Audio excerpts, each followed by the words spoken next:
Good morning, everyone. Afternoon, evening, good time zone. How are you doing today? For the most part, I woke up doing a lot better. I'm just cold. I has my blanket on. I'm very cold today. But, hi Pat. Redeemed the first. Yes, indeed. Hi Mom, how are you?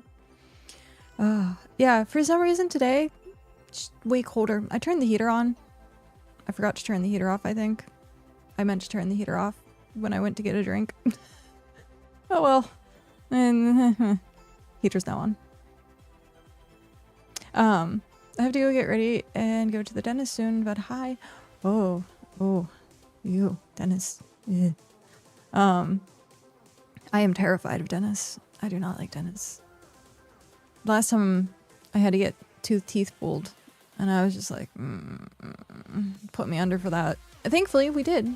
We found a ortho surgeon who was willing to actually like do like full anesthesia and put me under and pull 2 teeth, because if not, I would not have survived that mentally. I still have to like go get cleanings and stuff, and I keep forgetting. I just keep putting it off, and then I'm like, man, my teeth hurt. I wonder why my teeth hurt. Not good. Brush your teeth. Brush your teeth and take care of your teeth, because you only get 1 pair. Unless you buy another pair, which, But yeah, so good morning, everyone. For the most part, like I said, I woke up actually doing pretty okay. I'm more tired than feeling sick. So knock on wood. My throat's a little scratchy, but not sore. I think it's just from talking yesterday, and then like that was pretty much it. I've just been tired. Was very fond of the dentist that did 4 crowns. And was very great, I'm assuming. Yeah, I've been told that my mouth is like a train wreck of stuff that needs to get done. I'm a dentist like perfect patient, because have to spend thousands on my teeth. But yeah, it's just something I just. And Monday he's no longer there. Oh no, that sucks. What is it? Speaking? Oh, it's a piece of rosemary from the pasta I had this morning. I was like, I got something sharp, like a splintery kind of sharp in my mouth, and I was like, I wonder what that is. It ended up being a piece of herb from the pasta I had this morning. I did actually eat an okay amount of food this morning, so my stomach's a little upset because I ate so much this morning. But yeah, it's been an okay day so far. Just tired. I went to bed, I would say midnight last night, something like that. Lidl, definitely a herb needle. I went to bed I think midnight and woke up at 6 for medication, and then again at like 9:30, and I was like, "Oh, I'm late." But it's okay. It is okay. Today, I'm being notified of stuff. Oh, okay. It's just the showcase stuff. And then, did I get booped?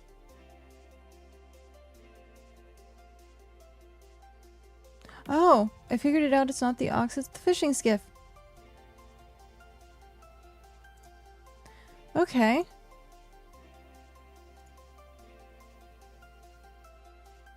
So apparently, Ribo's game kept freezing last night.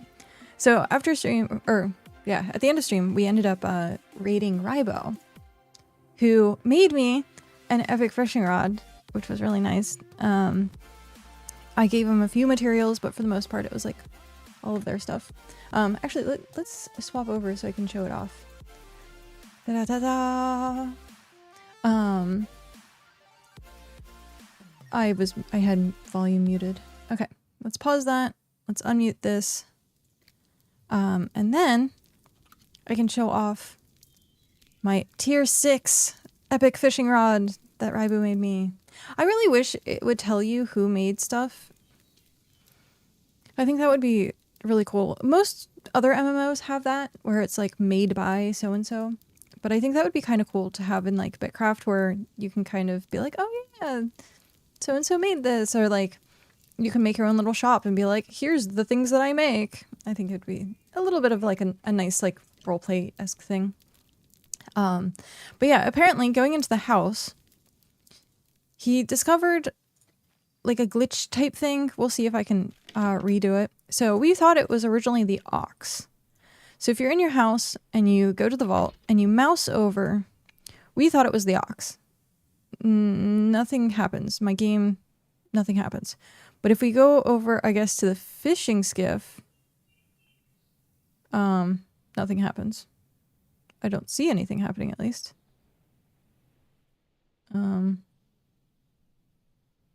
Yep, no. So, I can't recreate the glitch, unfortunately. But yeah, apparently his game was like hard freezing. And, yep. I can't do anything about it. Maybe fixed. I don't think that it's fixed, but usually they say, hey, here's a hot fix of stuff.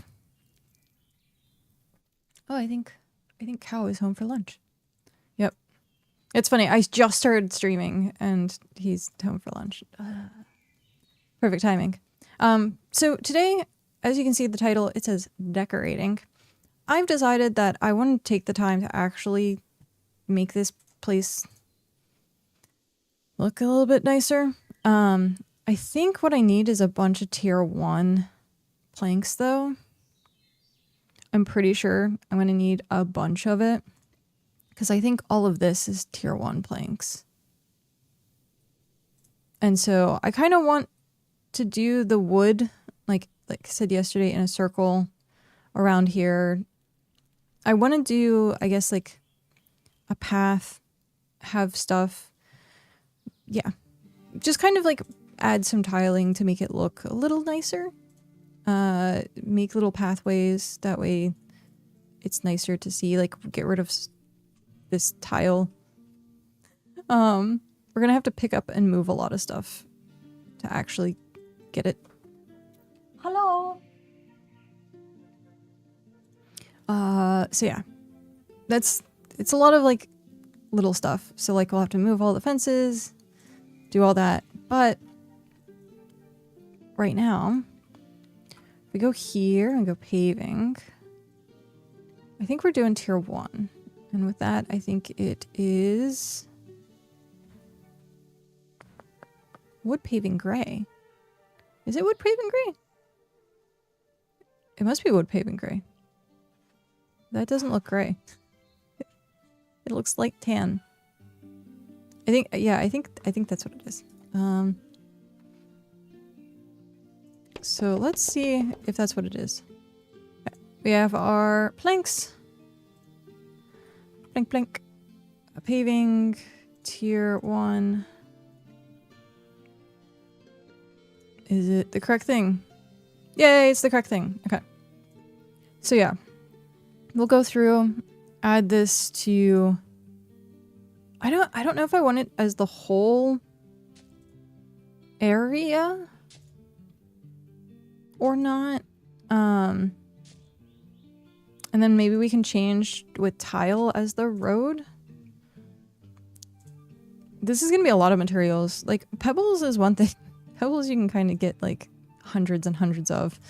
Doing wood is a little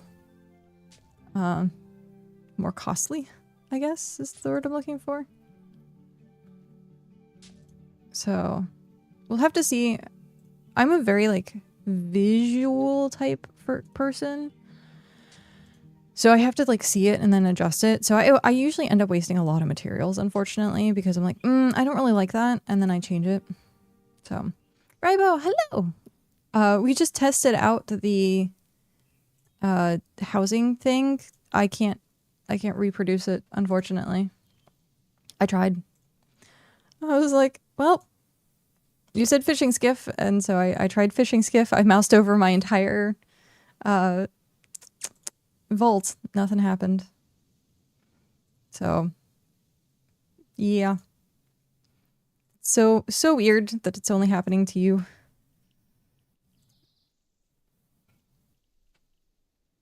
You can use your fishing skiff? Wait, are we talking like putting it down?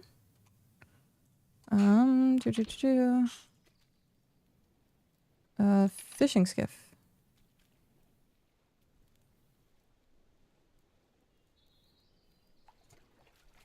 Fishing skiff. I think... Oh, you found others? Oh, jeez. I'm not alone. Nice. I heard that you get the bonus to fishing, but the yield in which you fish is, like, less. I think that's what someone was saying. I haven't necessarily tested it out, because I usually end up using my cargo ship. I need paving. So, but yeah, I saw a couple people, like, talking about it the last Fishing Friday. And they're like, yeah, if you use the, like, fishing skiff, yeah, you get, like, the rate from it, but you don't actually get, like, more fish from it. It actually, I guess, like, does the opposite. Which I think is very interesting. Oh, hey, we get pebbles. Oh, I forgot about that, because we're on claim. They changed it that, you get stuff back while you're on claims. So if you put something over top of something else, you'll get it back. I think that's nice because trying to bring up pavement is a lot slower than putting it down. And so like if you just wanted to change what it was, then it's nicer. I was gonna say, I don't know how and where I want to put, I can't get back there. I'm not gonna be able to. I'll have to move that so that I can put the tiling down. AFK, okie dokie. Good luck. I do not have the required items. So now we get to go chop trees down for a while. But yeah, I showed everyone the amazing fish around that you made me yesterday, Ribo. Thank you again. It's definitely going to be helpful. Definitely going to be helpful. Do we want to get rid of the trees that are around the area, or do we want to kind of go in the woods more and get some trees? I think I'm going to do that. Because I don't want, like, this to just be a bare clearing. I forget how rough 14 can be solo sometimes. Yeah. Thankfully, they have that, the NPC system for dungeons, though. So it's a little easier than it used to be, because even before, if you were solo, you still had to party with other people. I remember doing a lot of solo fates, and I would do them like several things under me. So if I was level 20, I would do like level 12 fates. It's not as good, but at least I'm not dying. Swinging a little high, 40 to fighting 46. Yeah, that's rough. That is definitely. I did it the opposite. I fought down. But I'm also like, I don't want to die. I want to make it easy for myself. So I went to like the bottom of where I could still gain experience. And I did a lot of fates. Mainly it was fates or dungeons. I'm trying to think what else I was doing. I think I did a little bit of like quest stuff and grinding, but I think it was just mostly running around and catching what fates were up at the time. What job are you playing? I'm doing the hunting log right now, and then I can go back. I'll go back to dungeons. Hunting log is a lot of experience. It's a lot of experience. Leveling Paladin class right now. Nice. Paladin was the only class, or job rather, that I actually like used to tank. There was a time in which I actually tanked, and I used the Paladin to tank. And then I never did it again. I forgot how to tank.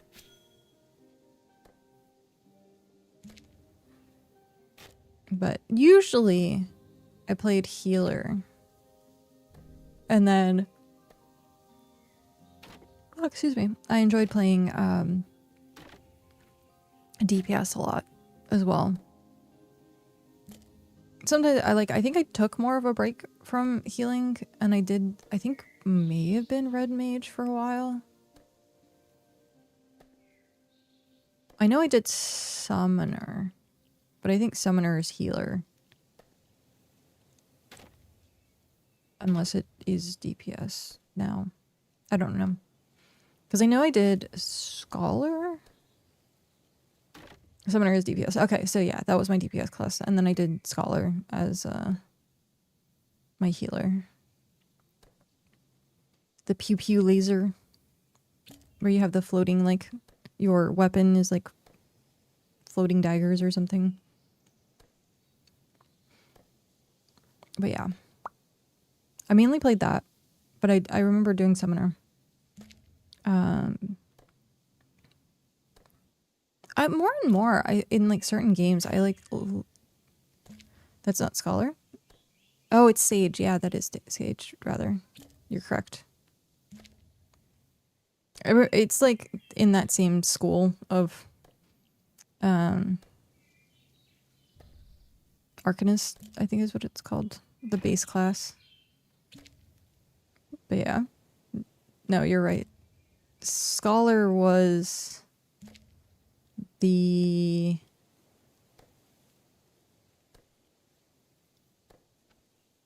Was it the one that did the tarot cards? I have to like look now, because I feel like...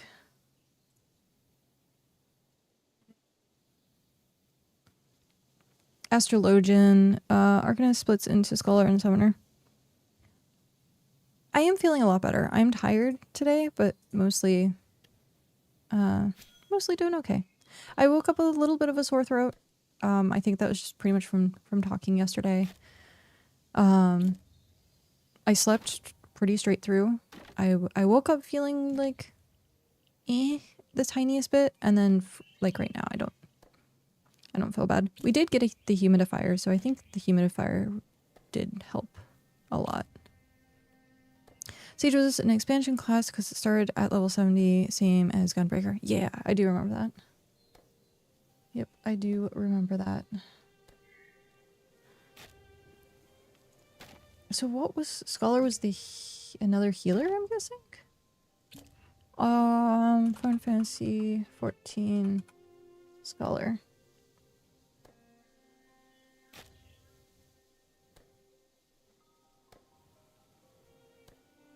Yeah.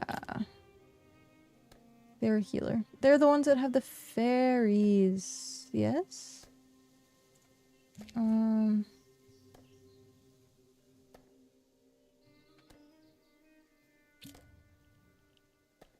Wow, they have a lot of different... Oh, yeah, I forgot, because it's up to, like, level 100 now. Yeah, they have the fairies. And then Summoner has the carbuncles.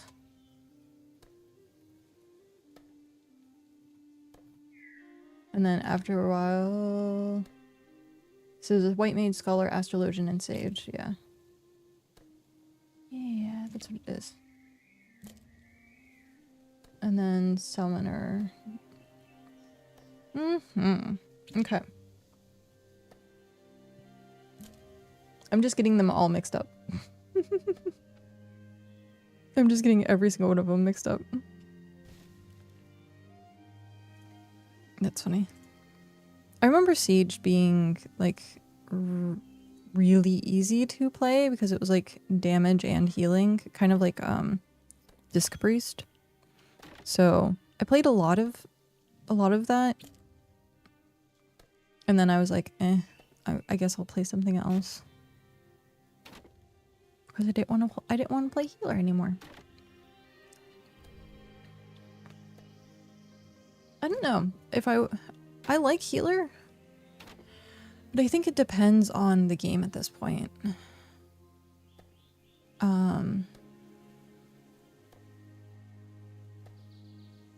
Because like playing Fellowship and playing healer was, I think, relatively stressful. Where I think DPS, like, it has an easier time, but like then you get bored because you're like not doing as much mentally. I don't know. It's very interesting. But yeah, because I played Sylvie and that was fun. But I think I put a lot of stress on myself. Just like my own expectations. And being like, if someone died, it's my fault, when sometimes it's actually their fault for not doing something that they should have been doing. So that's the downside of playing a healer. Healers do tend to get blamed a lot. So I'm trying to think if there's like any other MMO. I played DPS. I think I primarily played DPS and Arcade. I played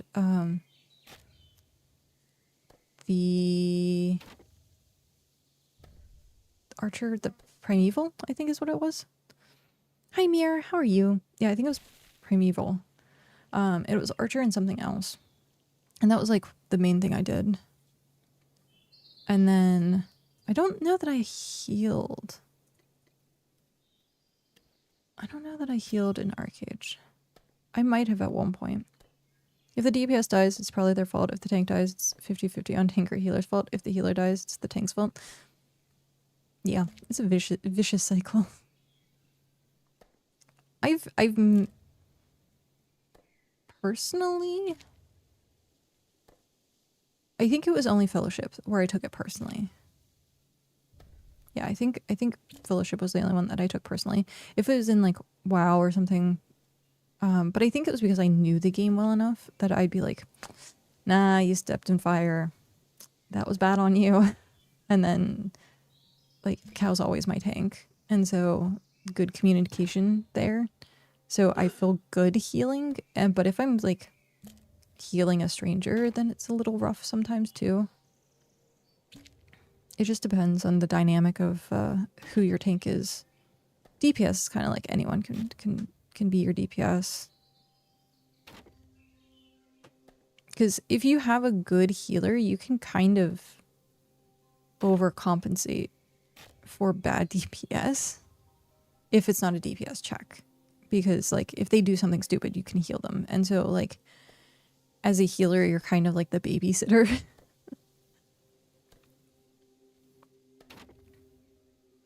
Hello, how are you? I'm trying to, Lady Alicia? Let me know how you would like that pronounced, please. But yeah, hello. I always, as healer, let stupid DPS die when they step into stuff they shouldn't. So they learn the hard way to do better. Alicia, nice, okay. Hello. It depends on the situation. Like, if a DPS is like over-pulling on something, then I'm like, you pull it, you tank it.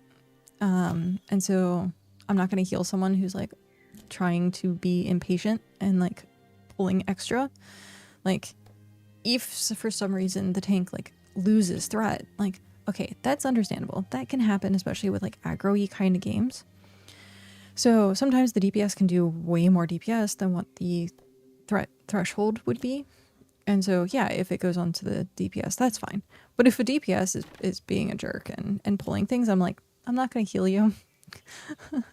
And then also, like you said, if they are very much just like standing in something and you tell them, hey, quit standing in that, and they continue to do it, yeah, that would be my first. I'd give them a warning first. I usually give like the 3-strike rule because sometimes people are distracted or some people don't know the fight or there's latency, and so like benefit of the doubt. But like if you continue to do it, then I'm like, nah, I'm not healing you now. Good, just made my first PR to Spacetime Database, fixing a small mistake they made in their chat GPT test. I've seen a lot of people playing with the Spacetime Database now. I think it was Tell that was doing some developing stuff the other day. I was lost. I like checked in for like maybe like 10 minutes and then I was like, I have no idea what's going on, and I left. I'm like, it's coding. My brain is like blah, blah. It's fun fighting the tank for aggro. It depends on the game. Because there's some games that if you fight the tank on aggro, it wipes the entire raid or dungeon. So like if you did that in WoW and you took aggro from like a specific boss and it turns and then cones the entire raid, then it's like, well, you done messed up. If DPS pull in a stupid way and you heal, then that person die and aggro's on you, so it's smart to let them die. That's true too. Healing aggro is a huge thing in a lot of MMOs. I think almost every MMO has like a heal threat. I don't know of an MMO that doesn't. Is there an MMO out there that doesn't have heal threat? Huh.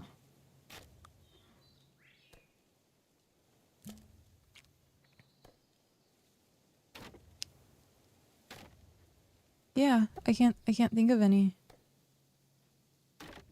There shouldn't be. Yeah. Cause like when I first started playing healer and I was like kind of learning the ropes, one of my biggest mistakes at one point was putting HOTS on a hunter's pet as they were doing the pull, and then I suddenly got all of the aggro. And it was terrible. And then I'm like, I'm not making that mistake again. Because the healer needs to generate threat somehow. Yeah. That's interesting. I don't think I healed in Blade and Soul. I think I played their like summoner class there too. I did PvP a lot in Blade and Soul. They had a very interesting, like, there was no healer in Blade and Soul whatsoever. Because you had to learn how to iframe and do health pots. Yeah, that's what it was. There was no healer class whatsoever. I don't know if I like games that are like that. Like, to a degree, I do like it because then everyone's like accountable for themselves, and so like you have to learn to get good. So learning how to iframe or learning when to use your own consumables and stuff like that. But yeah, I don't know. I think playing healers like my like go-to for a lot of things.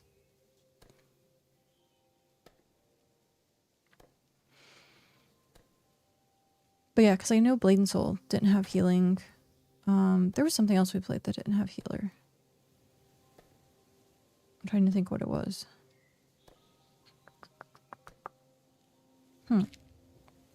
There's a few MMOs out there that don't have healers.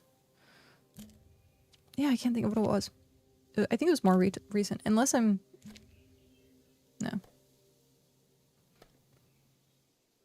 No, there was something else other than Blade and Soul that had no healer.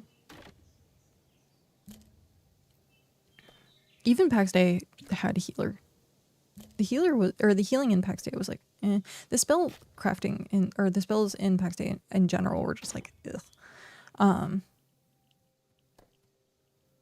I wonder how that game's doing now. That like people are moving on to like playing other things. Because I don't think I've seen too many people talking about PAX Day anymore. Like they did their release and everyone's like, well, it's still crap. And only like a few diehard people ended up continuing to play it, I think. It had a lot of potential.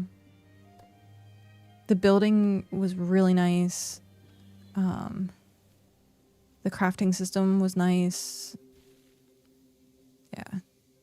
But trees still grew through your base. Terrible. Terrible, terrible. I think this is going to be our last tree and then we're going to go process. Because hopefully this should be enough.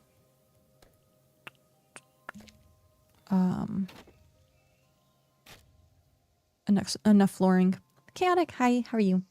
Played PAX Day for 130 hours and it wasn't ready. If I had the systems that BitCraft has, I would love it.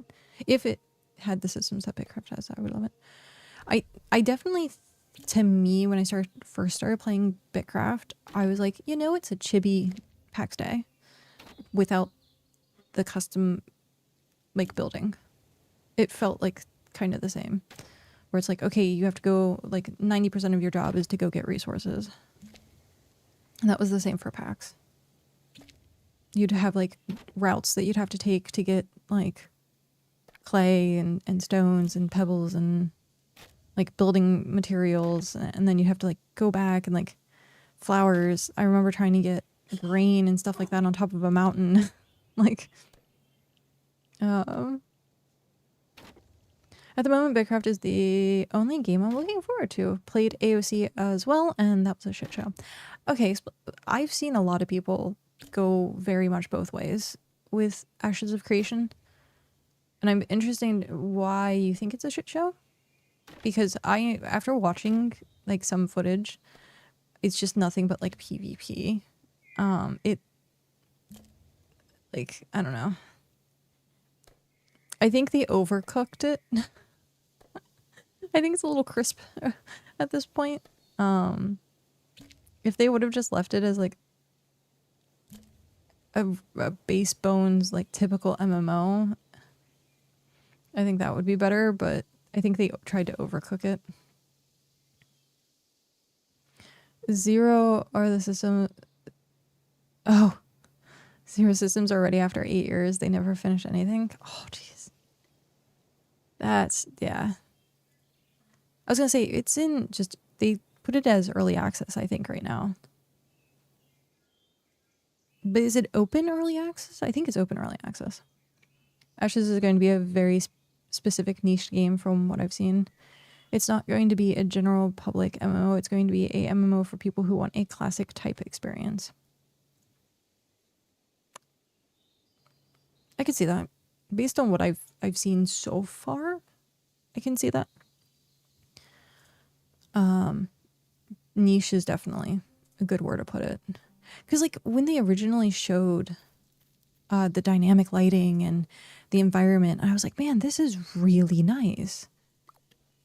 I was like, oh, this is going to be like one of the prettiest MMOs out there. And then like they were like, oh yeah, and it's going to be like Arcade and PvP based. I'm like, damn. Ashes is too grindy for me. I mean, BitCraft is too, but BitCraft is more satisfying. I didn't see anyone doing any crafting or anything like that in Ashes. The most of the stuff I saw was people just grinding mobs in areas or groups of PvP. And that was like it. I never really saw like people just playing it chill.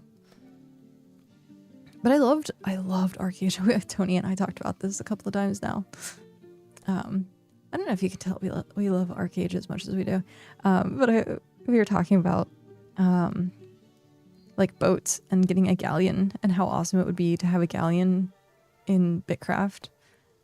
And he was talking about like the fanfare that when you make a boat in Arcade, it like you watch it come off the dock and splash into the water and there's like fireworks and stuff like that. And I'm like, we're just trying to relive Arcade at this point. And I think for a good amount of people that were playing Ashes, they were playing Ashes thinking the same thing, like Ashes when it was them going to be like living through Arcade. The founder of the person who created Ashes, he played Arcade. He was on the opposite side, but we played on the same server. And just remembering what happened on that server, I'm like, yeah, I can see why Ashes is the way it is. Because I think he might have been pirate or was kind of like part of a pirate faction, I think. But I remember he was on the opposite side because you have two like continents and then you have the pirates. And so, yeah, just, yeah. But I know there's a lot of nods to Arcade in Ashes. I've seen a lot of stuff that's pretty much like, oh, you're just playing Arcade again. So it was one of my favorite games. The economy was one of the best in the housing and packing running. Sadly, it was pay to win. Yeah. Yeah. They tanked it with it being pay to win. If they wouldn't have made the game pay to win, I think to this day you'd have thousands and thousands and thousands of people playing it. Because they tried to relaunch it a couple of times and they took out like the store and was like, hey, this is gonna be like cosmetic only and we're like trying not to do pay to win, but then people were still buying gold because that's what you had to do to make sure like you had enough money to like get gear, because if you failed to roll gear it would break. Like, so the system as itself lends itself to being pay to win. But I played all those fresh starts. I ran 64 accounts labor for the win. Wow. I think I had 2 to 3 accounts. I know I had at least 2. And I think in total we might have had like 6 accounts. But yeah, that's a lot. The labor system, I actually didn't mind it. It gave, like, when you ran out of labor, then you're like, oh, there's something else I need to go do. Like, and it made it a different way to like think about playing the game. Like, okay, I have like 200 labor. Do I want to use it for this? Oh, but I'll wait until tomorrow and I'll use that. And so like it was very interesting. I also like paid for premium, so like I think it was like twice the amount of labor or something like that. And then a higher or a quicker refresh. Something along those lines. But I did like the system. It reminded me of like playing a mobile game and you're like, oh, I ran out of energy. Well, gotta put it down now. Gear breaking on rolling sounds like the most depressing mechanic I've ever heard. Yeah. I was a little concerned that they were going to go that route with BitCraft because I heard about like the tier or like the what's it called, the rarity stuff, and I was like, oh man, if they like as soon as I heard about the rarity, I'm like, oh man, I'm gonna break so much to try and get to legendary, or I'm gonna break so many things to try and get to epic. And then when I actually saw the system, I'm like, yeah, I agree. I like that. Yes, the rate is so low. Raibu got 3 epics last night, just like rolling back to back to back. It was super lucky. But I'm like, I don't care if it's hyper low and you have to farm for it, as long as it doesn't break. Because as soon as it breaks, then you've like wasted your time. And so like that's frustrating. And so I don't mind if it's super low. I don't mind if it's super low at all. Yeah, it's a little frustrating to be like, I spent 3 hours trying to get a rarity or an epic thing and it doesn't, but it's better than breaking. What is with Raibo? He just rolled 3 legendaries the other day. Jeez. Raibo has Jamba luck. Praise Jamba. Tools were supposed to break. They did some testing with it, but they tested it and decided not to do it. The fact that tools don't have a durability as well, I think is really big. I am one with Jamba. True. I do think it's a really big thing because I can understand why they would want to do a durability, because it's, again, keep the player playing. If you have a durability, then they have to like go repair it, and then but I think if they had durability, that'd be too much to manage. Lady Alicia, hello. Thank you very much for that follow and welcome in. Yay. But yeah, if there was a durability loss, I think that'd be too much to grind out. But it really would feel bad if someone had like a legendary item and then the durability, like the item had no durability, or like you couldn't repair it or something. Like that would be really, really painful for people. Give you like 1 or 2 more hits per, maybe like 1 per hit. Oh, like if something did have durability. Okay. Planks. Oh, no.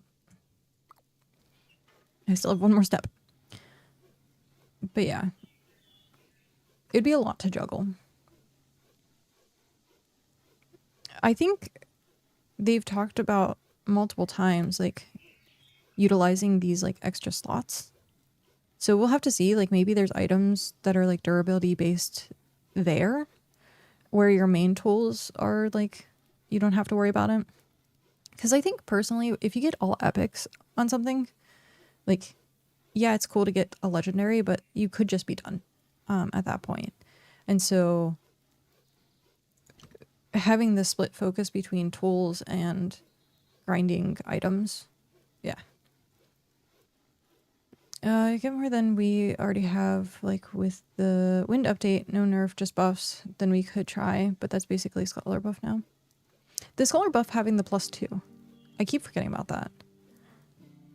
I need to actually go do like the prospecting. I got the ring. And so I think that's it for ore prospecting or mining prospecting. Because I think once you get the ring, that's it. But I could be wrong. I didn't like really look into it too bad. But I think that's it. And then scholar, of course, you get the +2 for, I think it's 24 hours or is it 30 hours? I don't remember exactly. And then of course with the harvesting or foraging, you get the berserker mushrooms. I hope for booth trinkets in those empty slots and tools, like bigger chance for rare items or temporary speed. I hope so too. I'm just waiting to see what the real end game loop of BitCraft is gonna be, because at the moment it's 3 to 6 months of content and nothing. Way longer than most games though. I think it was a little shocking for them. I don't know though. This is just my assumption, because in the beginning people were like, oh, it's gonna take you a year to hit 100 and something, and people were doing that in like the first 6 months. They had a tier 4 settlement in like or tier 10 settlement in like the first 4 months, something like that. It was supposed to be a year to be tier 10. Yeah. And so I think it might have been a little shocking, or an awakening for them at that point to be like, hey, yeah, people are able to like rush through this. So I could see at launch if they slowed the game down even further and made it harder, like, or more exponential. So I was 90 plus in all professions on all my counts in 3 months. Yeah, that's crazy. Well, okay, so Chaotic, let me ask you, because I think we were talking about this yesterday, that if you wanted to like quickly level, you would only do stuff that was the highest that you could touch. So like spending time as like a tier or level 50 carpentry doing level 1 or tier 1 stuff is very little experience. So you would want to like keep leveling with like the highest thing that you can do.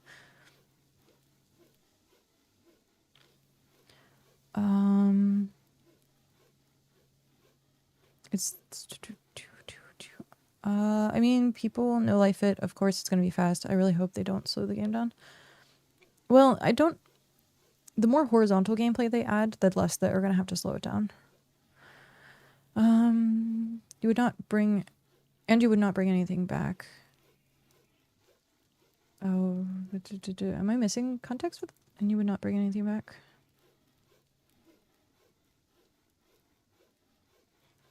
I'm not sure that I am. I don't know, Mir, what you're talking about bringing anything back, but I meant if you are power leveling, you don't bring stuff back into. Oh yeah. You played like 18 hours a day. In the beginning, that's what I did with BitCraft. Is I played like all day, every day. I think at this point, I'm going back to doing that. It's the fastest RSS you can get. My fisherman mostly did tier 1, tier 2 fish. Huh.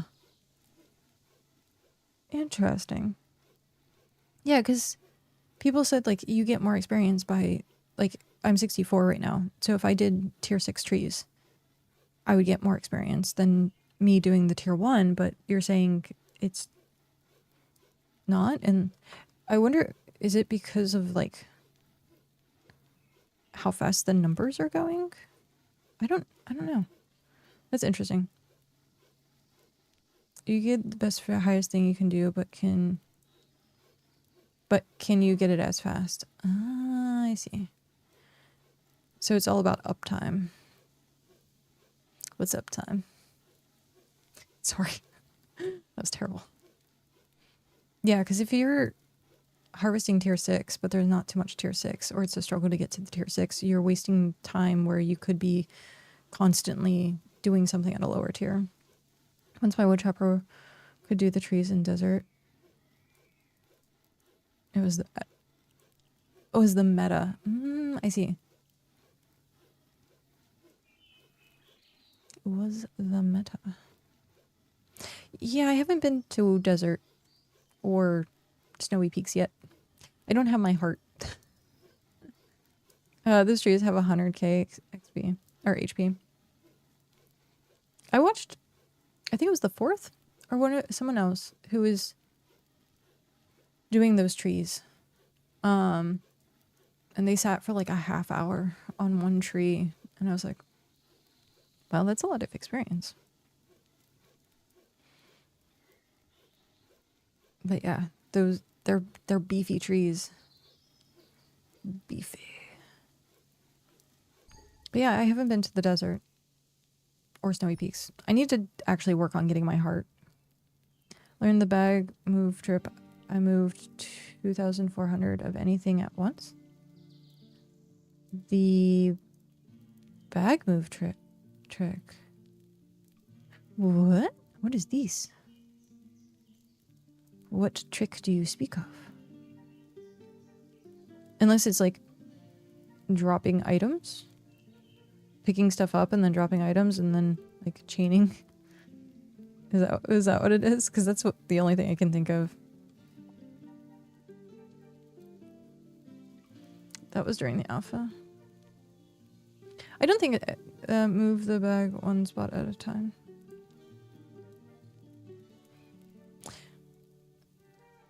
Because, okay, here's what I'm picturing.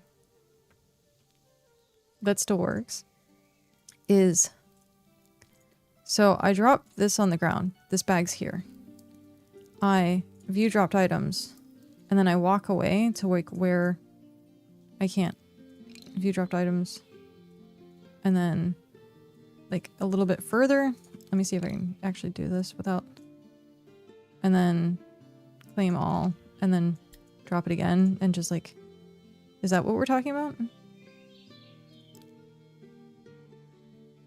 And like moving. Okay. Because then if you have like a full inventory, the bags just fall. And so you just go as far as you possibly could. And then keep. It doesn't work now because you have to click, like you walk back to the spot, unfortunately. So view dropped items and then you don't. So you hit claim all first and then move.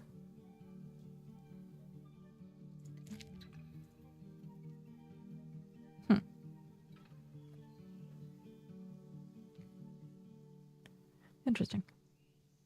Once you get it, it's fast. I just do anything. Interesting.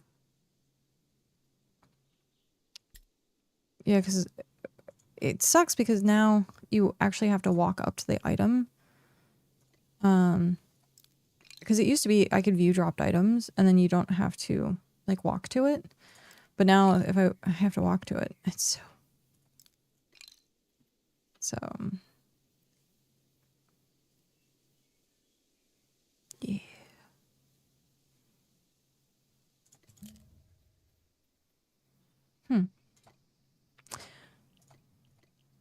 I want to test this out now.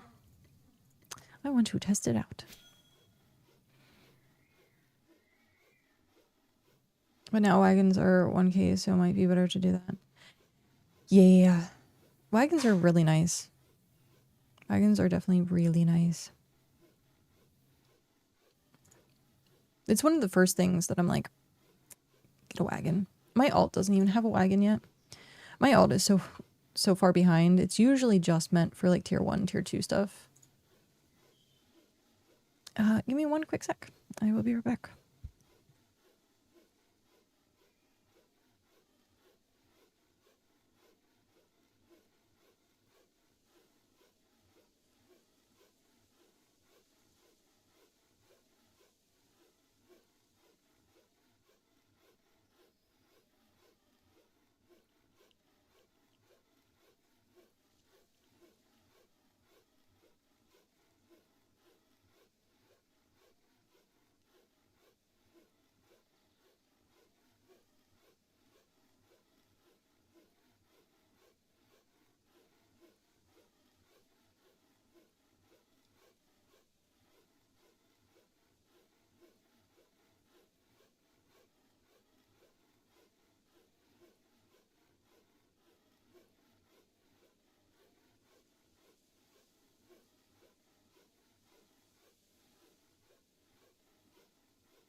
There we go.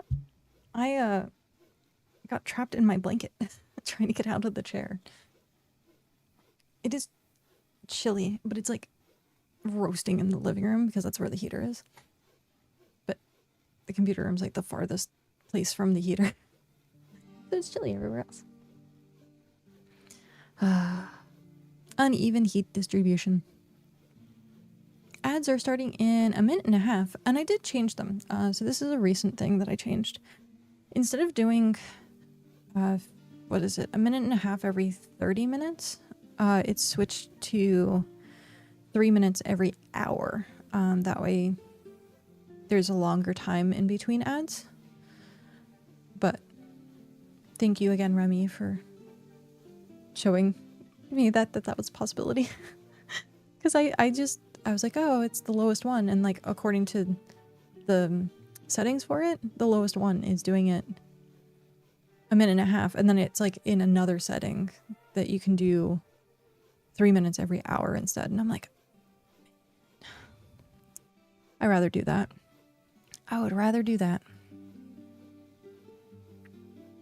Because there's a lot of people who get only like 15-second ads even when the ad starts. So I'm like, not everyone's going to get a 3-minute ad, but like 3 minutes versus an hour. Yeah. Hopefully, like no one said anything yet about it, so I'm hoping it's good.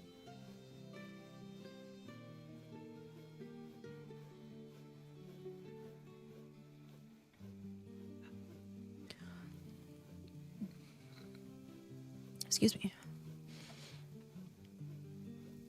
But yeah.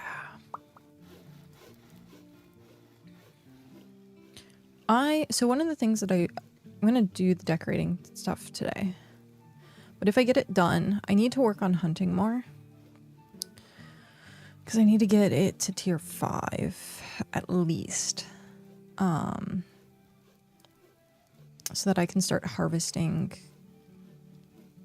the tier 5 leather. Because my leather working's high.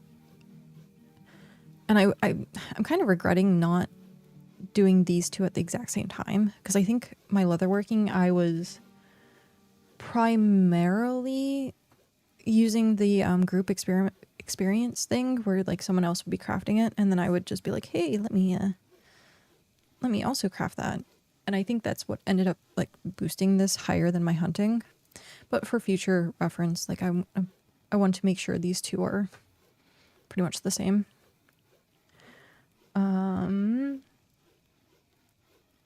These two, of course, being like more of the same.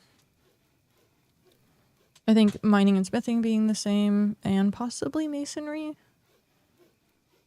Would it be tailoring and farming? Tailoring, farming, foraging. And then fishing's kind of on its own. Oh, I forgot to look and do quests. Oh no, and it just reset. No. Sad face. Okay, so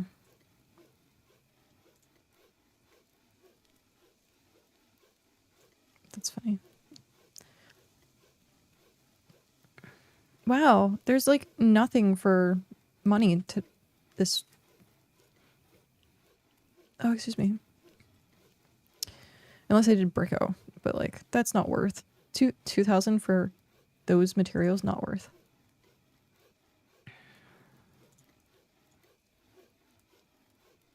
Yeah. Not worth.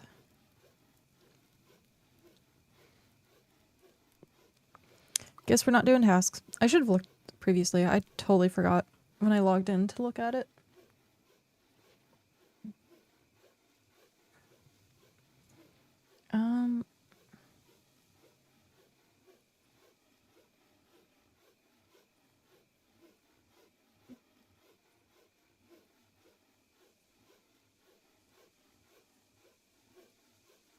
Oh no.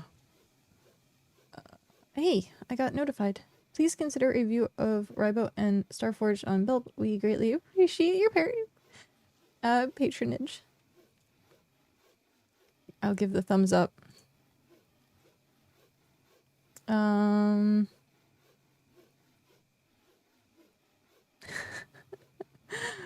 What game is this? We're talking about Hightail or Hypetail, as Ember calls it. It's true. Hypetail. I can't take credit for that. I saw it on different media or social media stuff for it. Hypetail. Okay. Where is it Blep? Yes. Players.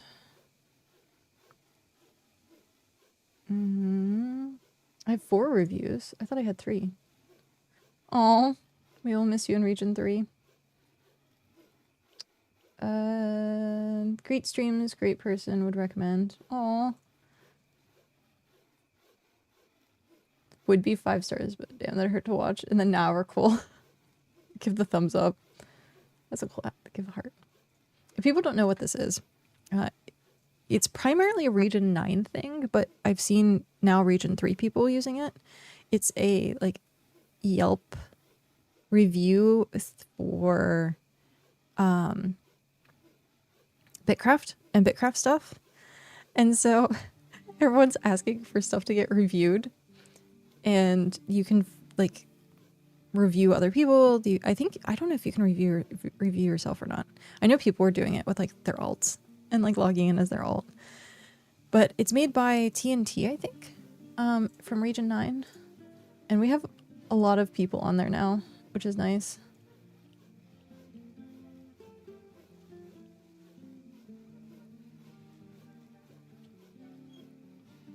Yeah, we have a lot of people in there now. Okay, I need to go to Ribo. Bye. I did give the review. I said thank you very much for helping me get an epic fishing rod, and I posted the epic fishing rod. Oh, I probably need to do it to other Starforgers. Add review.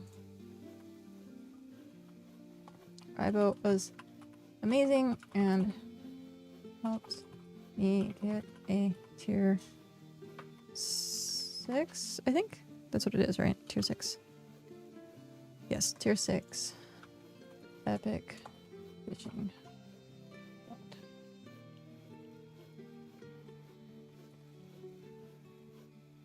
Be coming back to Star Forgers in the future for more equipment. 5 stars. Submit review. There we go. Review has been submitted. Okay. Oh, jeez. I was so close to getting that done.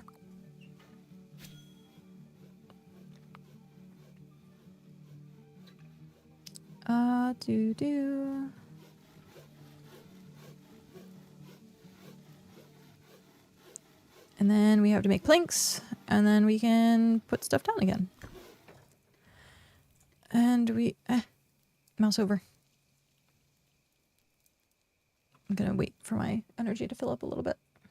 So then once we make the planks, then we can start putting them down again. Hopefully 300's enough. I think it might be enough, at least for right now. And then we have to figure out what other stuff we want. What colors? There's still an issue with the outlining on dark tiles, I think, which looks terrible.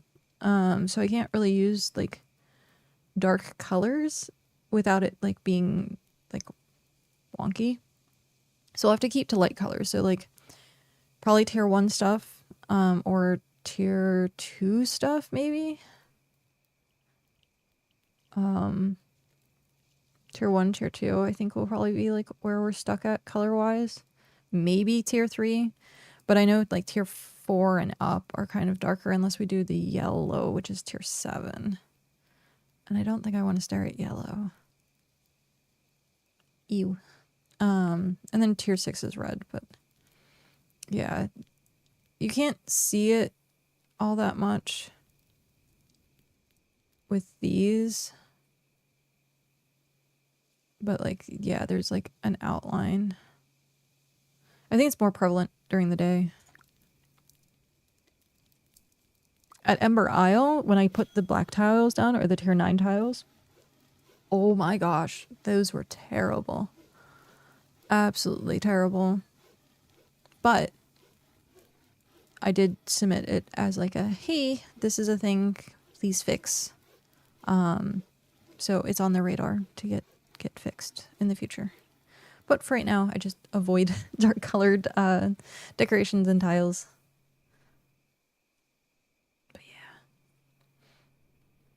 That right there was where I filmed the short for the snowball animations. I haven't really looked at the cat's animations. The cat is currently like inside my leg though.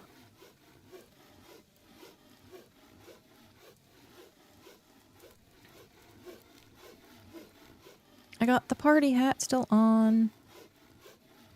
The party hat I got from Faye. My crown is still on. I should take my crown off. There we go. I'm in region 9. It gets really annoying if I'm swapping regions and it just keeps popping back on. So, give me 1 sec. I'm gonna blow my nose.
Okay, I think we're good now. Boop. Yes. It's so... Even though I have, like, the window open, I think it's just, like, the angle that the sun is at, that it still looks, like, really dark. It's really weird. I should just start turning on my overhead light, because I have, like, a studio light that I can adjust. And that's what I use for BitCast, because it's at night, usually, when we film. Or, well, stream. Same difference. I feel that BitCast more of a, like, a filming thing than it is, like, a stream thing. Oh, speaking of, I need to figure out when the next one is. Shoot. At least I have a few more days, because it's not the end of the month yet, but it's nice to kind of let people know, like, hey, this is going to be when BitCast is.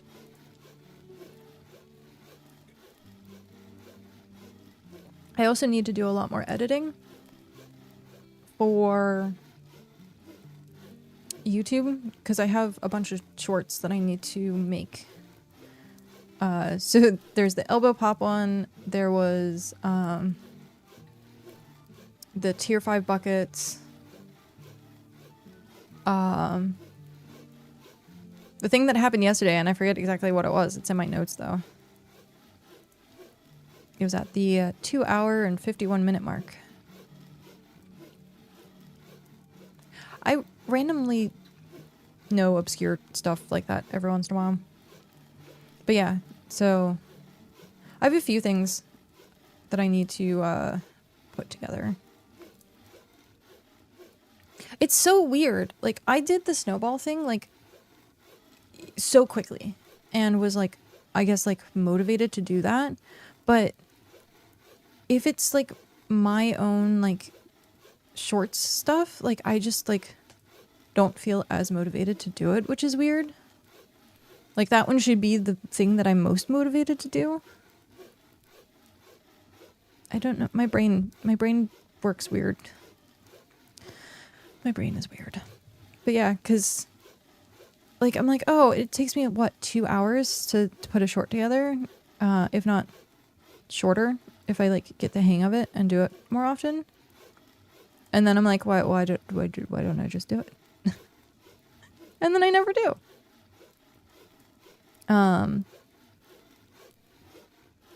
I wish I could do it while I was streaming, but I think maybe if I did it more often, I would do it while streaming, but there's still, like, a level of creativity that I have to like focus on while I edit. So I kind of like want to get into like the flow. And so like if I'm editing and something distracts me, then I tend to be like, oh shoot, what was I doing? But yeah. I don't know if anyone else here is an editor as well, and if you feel the same way, whether editing is like creative or methodical, or if it's just like something like, some people think it's very neutral but have been editing like constantly and just be like, yeah, I can edit. And I think for me personally, it's because I don't do it very often. So yeah, that, and I would like, I don't mind hearing myself over and over again. But if you're editing, a lot of times you're listening to the same thing over and over to get like the correct, like either subtitle or the correct cut. And so like, I feel like that would be very annoying for a lot of people to like hear the same thing over and over again. But I guess there are people out there that are like, do TikTok and like they hear themselves over and over again. It's the same when you do it every day. Maybe I should start doing that. I thought about doing like, I tried to schedule out my time. So I end stream 5 o'clock, and then 5:30 is usually when I like end talking to people. So I give myself like 15 to 30 minutes to interact after I raid someone. And then after that is when I like get up, go eat, go do stuff. And that's usually like time which I want to like spend with Cal. So it's kind of hard after 5:30 to really do much. And unless I'm sick, because then if I'm sick, I usually tend to just sit in my chair and veg. But yeah, if I did like a half hour a day, I think that would be cool. Good. Even if I don't finish something, at least working on it for that half hour so that I don't get rusty or I keep the same skills, I think would help, because that's also something that happens when I'm editing, is I will forget like certain settings or certain techniques, and then I have to go watch a tutorial. There's a really good one that's 20 minutes long that teaches you how to make a short in 20 minutes. So I tend to follow that like step by step sometimes. And so, yeah, like if I was doing it all the time, then I would just remember and probably be faster at that point. But I do it like once every 3 months or something like that I do an edit. And I shouldn't. It should be frequent. But yeah. What if I spent a half hour every day? Because there's a lot of skills with editing, and there's a lot of creativity with editing. Like, I haven't learned how to do like special effects or anything like that. And that was something that I thought about actually getting into, but I think you need specific programs other than just like DaVinci. Because I know there's a program literally called After Effects, I think that's the name of it, where it is more of special effects oriented editing. I need to get better with audio as well. And I think audio is like a big thing for me. I haven't really looked into it or how things like work audio wise with editing. Like, I know you can like mute it and or not mute it. Yeah, I'll mute it, get rid of it, make it louder, make it softer, but like I don't know how to like maybe distort it or like draw it out or like do like actual manipulation with it. That, and like I think I did it once where I did node editing. And node editing is like a node chain of like effects, and then it reads the chain, and so you can like have a node and then do something else and then do something else with it. And it kind of, I guess it kind of works like programming to a sense. But I think I did that like once with handwriting. So I wanted it to like have the handwriting so that it would write as it got onto the screen. And that took me like 2 days to just simply make an X and write DIY. It took me like 2 days of like trying to figure out how to make it work. But I like effects like that, and I wish I could like do more of that, and I'm sure there's like faster ways to do it. But because there was one where you have to like mark it, you erase it, you mark it. I have to sneeze.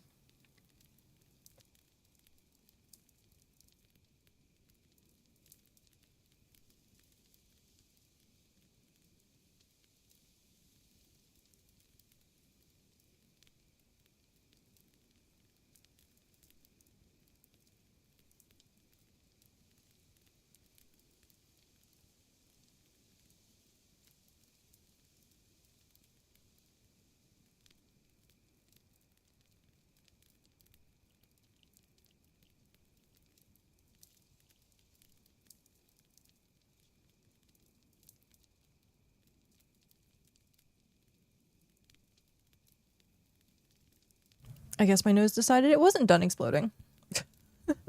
Sorry.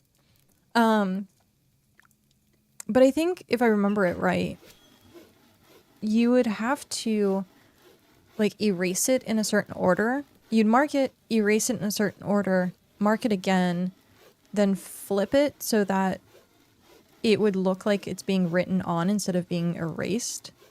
And you have to do it in a certain way with like your mouse. I think I might at some point try to see if I can hook my iPad back up to the computer as like a capture and see if I could use that for editing. I used to have a Wacom tablet. I used to have like a small one. You can get them nowadays for like $40 to $60 if you just get like a small one. Actually, they might even be cheaper, depending. But getting a Wacom would be nice where I could actually use that to like draw versus using my mouse. So that would help with editing as well. I can't, after doing iPad drawing stuff, it's so hard for me not to like see the thing that I'm drawing. Like the disconnect to have it on like the monitor and then have it like I'm drawing on the paper is like, it feels awkward. And so I prefer doing it like they have the big professional Wacoms, which is just the screen. It's like a big drawing pad.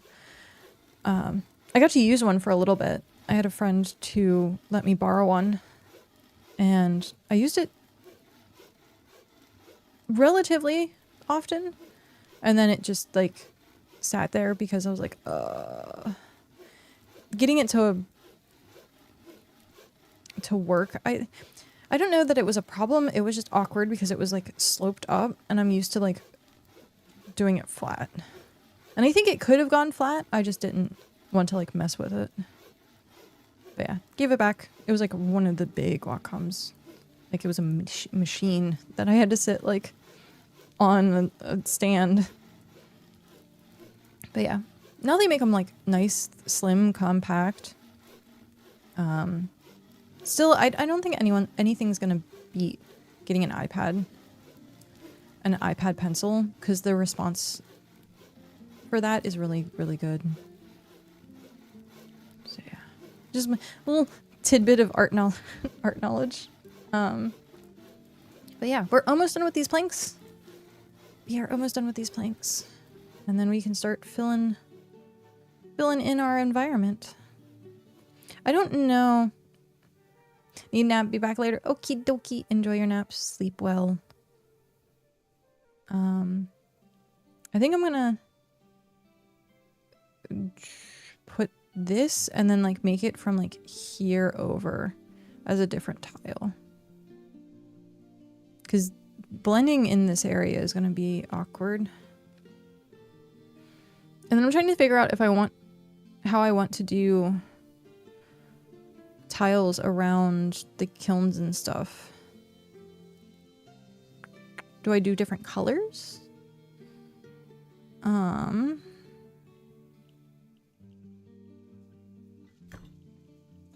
Yay! Okay.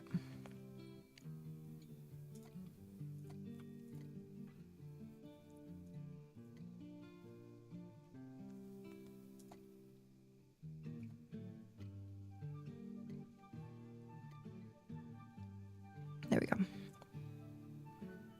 I need to find a rare resource box. I've just been putting them in my personal cache, but I need to put a rare resource box somewhere. That way people have it. Okay. Let's get back to taking care of this. I need to move all this stuff because I can't access it.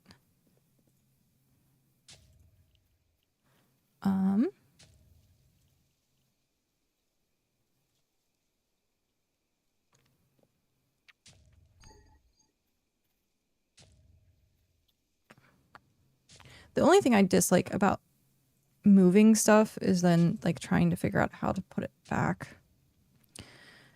It's annoying.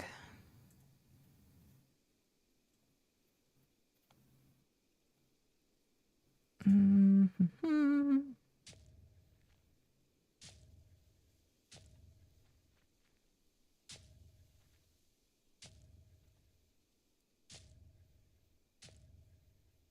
Which is interesting because the character has to physically go to the tile to place it. So,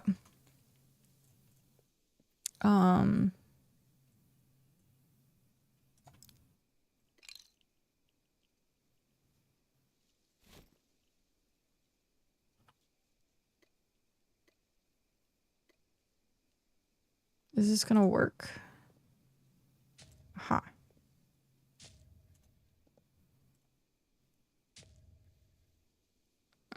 That didn't work.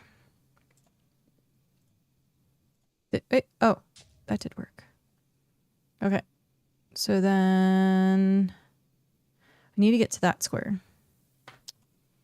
But I can move this back. Oh, I'm inside the building now. Whoops. Okay. So let's do foraging next. Move building. I hate that this opens when I move stuff. It's a little annoying.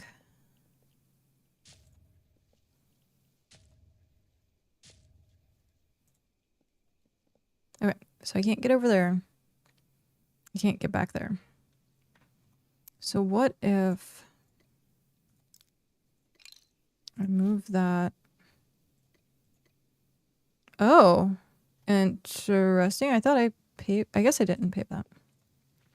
Can I get around here? Oh, no, I can't. I have to take all these out. Shoot. Okay.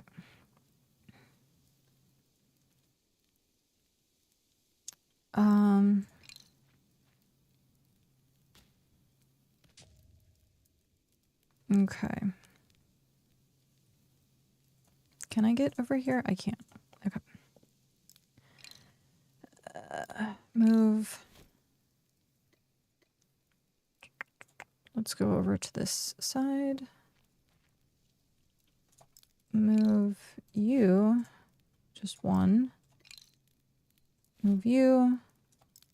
Collect paving.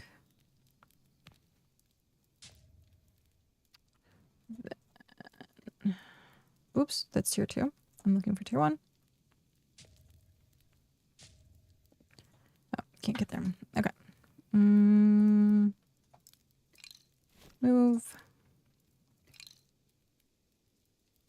Move. Okay.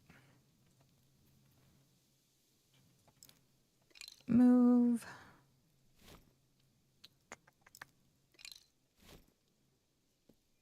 I should have done this to begin with. Ugh. Oh well.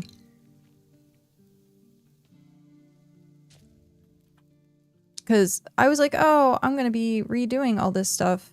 I'm just going to leave the stuff underneath. And then I'm like, oh man, it would have been much nicer if I would have been able to do that when I did it in the first place. Okay. That goes there. Oh, no, I didn't want to open storage. I wanted to move storage. Back there. And then I think if I move this, I should be able to get back in there. We'll have to see.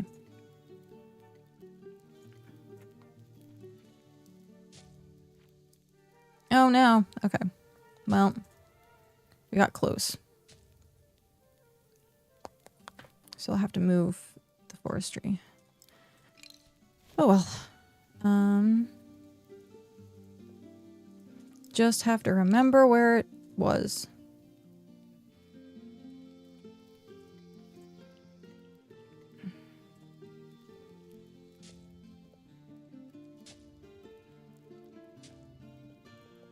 Yeah, I think that area is officially done. Yes.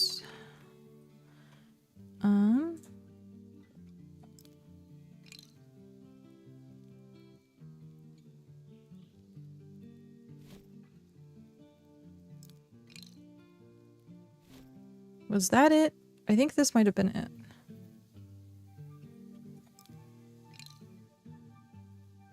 Yeah, because I can't go back any further.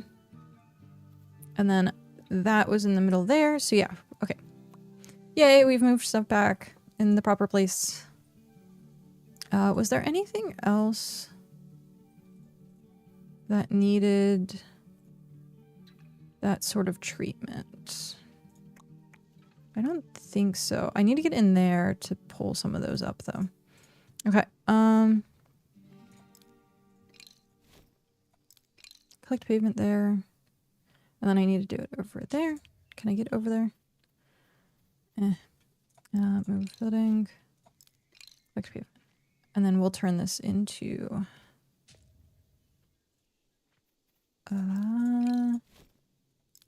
wood. Okay. And then the rest of this, I think I don't have to move. Okay. View storage. Withdrawal. Okay. Paving.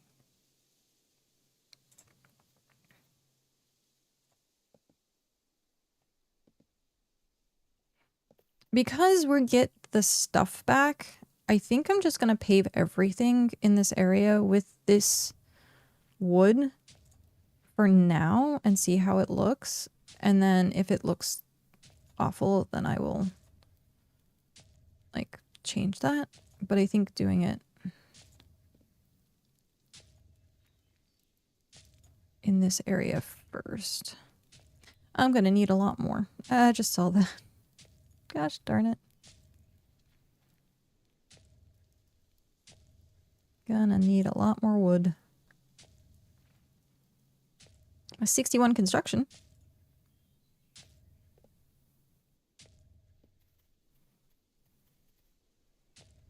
Can I get over there? Yay, I can get over there.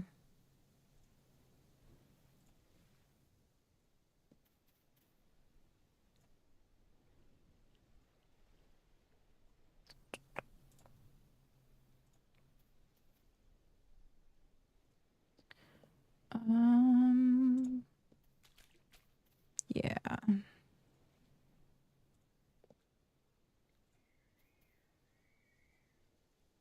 I'll add the dock in this area. I did see that the photo that was like the upraised paving or pillar shaping. Was it called? Yeah. So the pillar shaping, I was like, man, that looks so good. I was thinking, but I'm like, oh, I already have all this stuff up here. And if I did the pillar shaping, then I'd have to like move these. And I'm like, I don't know if I necessarily want to do that now, but it's a good thing in the future. I can check it out. And then at some point, I need to figure out what I want my roads to be. I also need to figure out if I'm going to color coordinate stuff or not. There's a lot of like little things that goes into decorating. Need to figure that out. Why is that not? Oh, there we go. That was awkward. Okay, sure.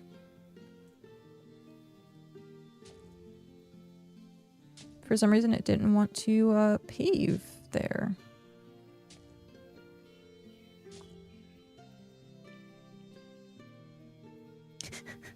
The character running around trying to get to where it can access. It's pretty funny.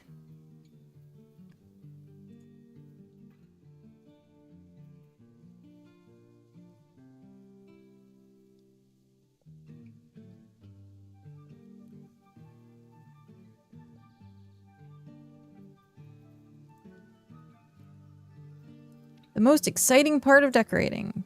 Putting tiles down. Actually, it is exciting when you do like patterns or if you're doing like what is it called? Pixel art with the tiles.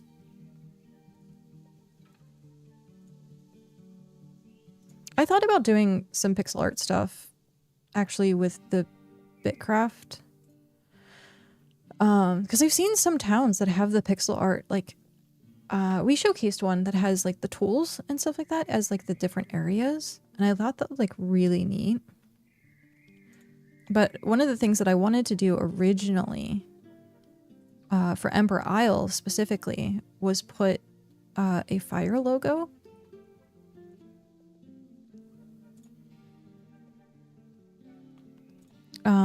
So like have that emblem up at the top in pixel art. But I hadn't really done it or looked into doing it.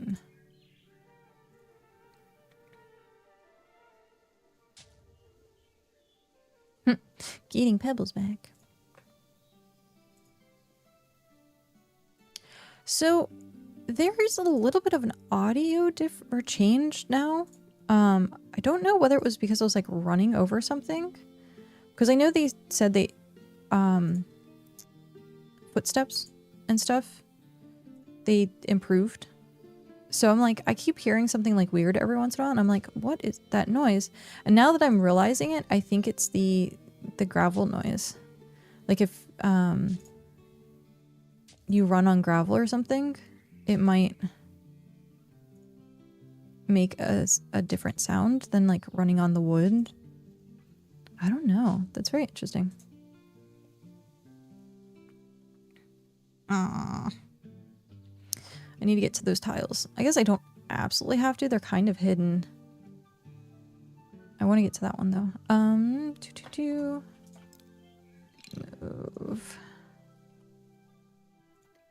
Ooh, one. Done. There's one right there, but I don't think I can get to it.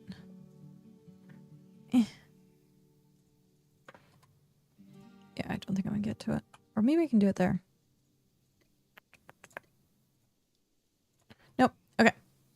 Quick question. If you deconstruct a claim totem, do you get your codexes back or do you have to start over? Let's say your settlement is tier 3. Unfortunately, you don't get anything back and it starts over. So it's like completely wiping everything. So you don't get to keep your... No, it doesn't drop codexes or keep with the thing, unfortunately. So like this is tier 5 and I would want to move it over that way so I'm not like on the border of two things, but if I moved this or destroyed it and moved it, it would go back to level 1 or tier 1. So unfortunate, but maybe someday they will change it that you can move it, but I know a lot of people, I think, see it more as like an exploity type thing if you can just move a claim like that. But yeah, be very careful. So if you're tier 3 and you really want to move it, I don't see that being too much of an issue. Getting from tier 2 to tier 3, I think maybe takes a day, if that. So if anything's lower than tier 4, so if something's tier 4, I wouldn't consider moving it. But if it's like tier 3 or tier 2, tier 3, then it's not really, it doesn't really take that much to get back up there. I was trying to do that speed run of like, can I hit tier, was it tier 3 or was it tier 4? I forget which one it was exactly. But I was trying to do a speed run of doing it myself in a certain amount of time. I almost succeeded. And then we had maintenance. Which was funny. I was like, oh no. And then I forget what happened the next day, but I didn't actually get to complete the challenge at all. I think I got to like 80% in a day, which is actually pretty good. Which is actually pretty good. But yeah.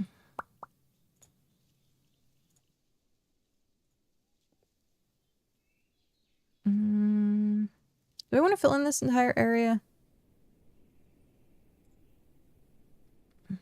Or leave a little, like, patch?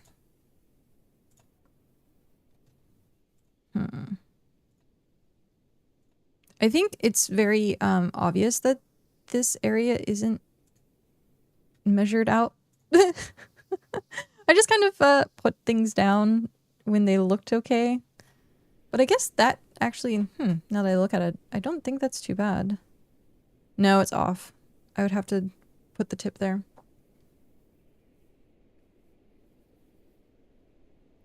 I watched most of that. Oh, okay. Yeah.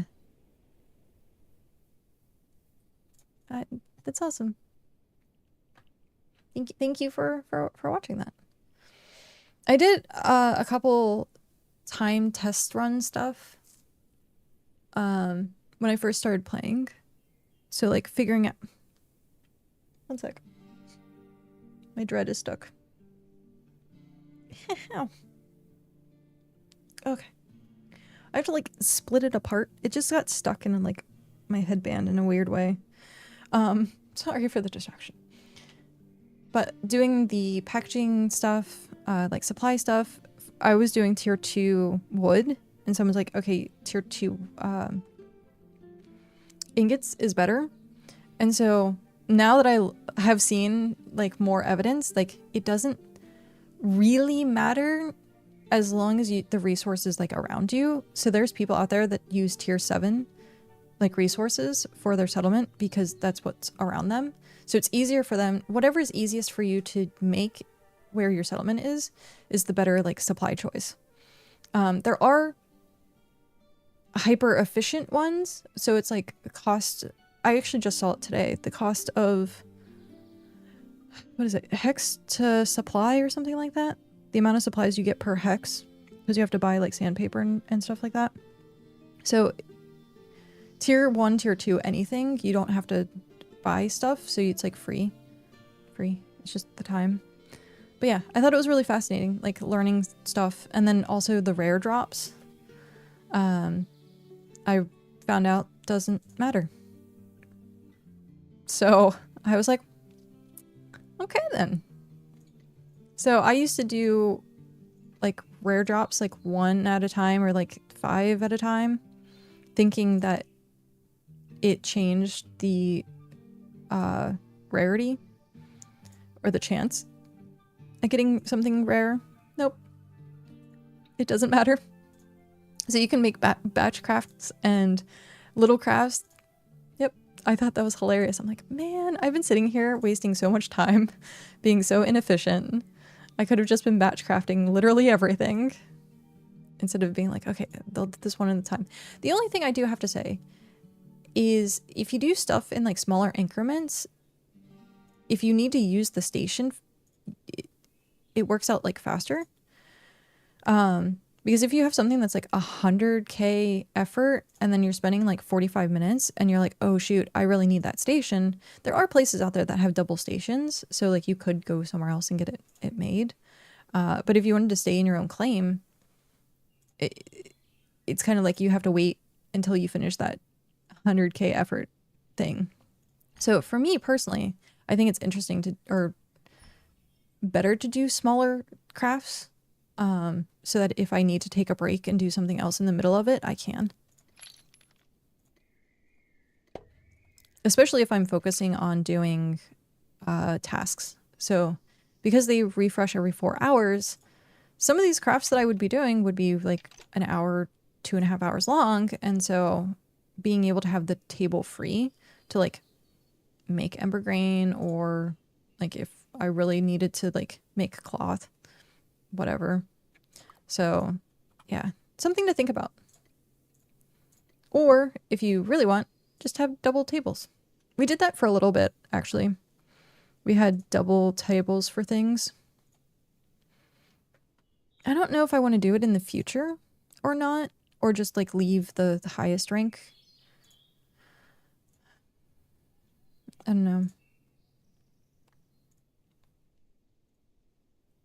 I think the more people that are at a settlement, the more beneficial it is to have multiple tables of the same type. But if you're a small settlement, I don't think it would be.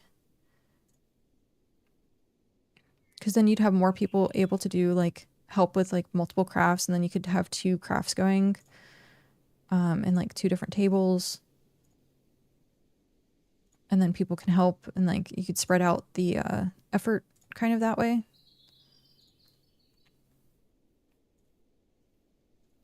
Or maybe it's more important with a small settlement, because then you can split the effort. Huh. I don't know. What do you think? Are you pro double stations, or I don't want to say anti double stations, or like doesn't really, single stations doesn't really matter? Because I'm curious. I have seen a few settlements that do that have multiple stations. I think this wood... Okay, I'm going to have to do something in the center of this, because I think this wood is just too much in like this clump.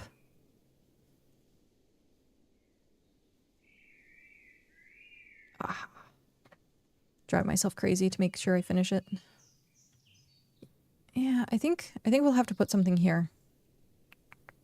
Also, now that it doesn't have the grass, this looks out of place. Which is interesting. Like, this should be like over there, but I can't, because this is the limit limit for the cache. So all of these can access the cache. Yep. Okay. I put my thing away, didn't I? That I did. Okay, let's go back into the woods and get more wood. Thankfully, we don't need too much more of it.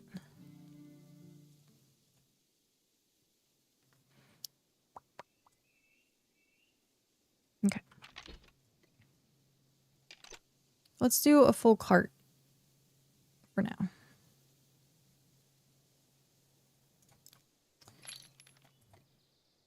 There we go.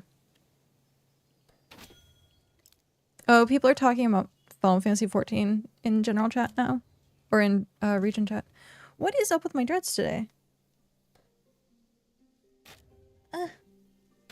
What did I do? How did I mess this up so bad? Wow, okay. They're like looped and like inside the headband, whatever this is. So like they're like, yeah, and it was like I didn't notice, and But yeah, they're talking about Final Fantasy 14 and like missing doing raids and like the mounts and stuff like that. I do say playing 14 is just like peak endgame fashion.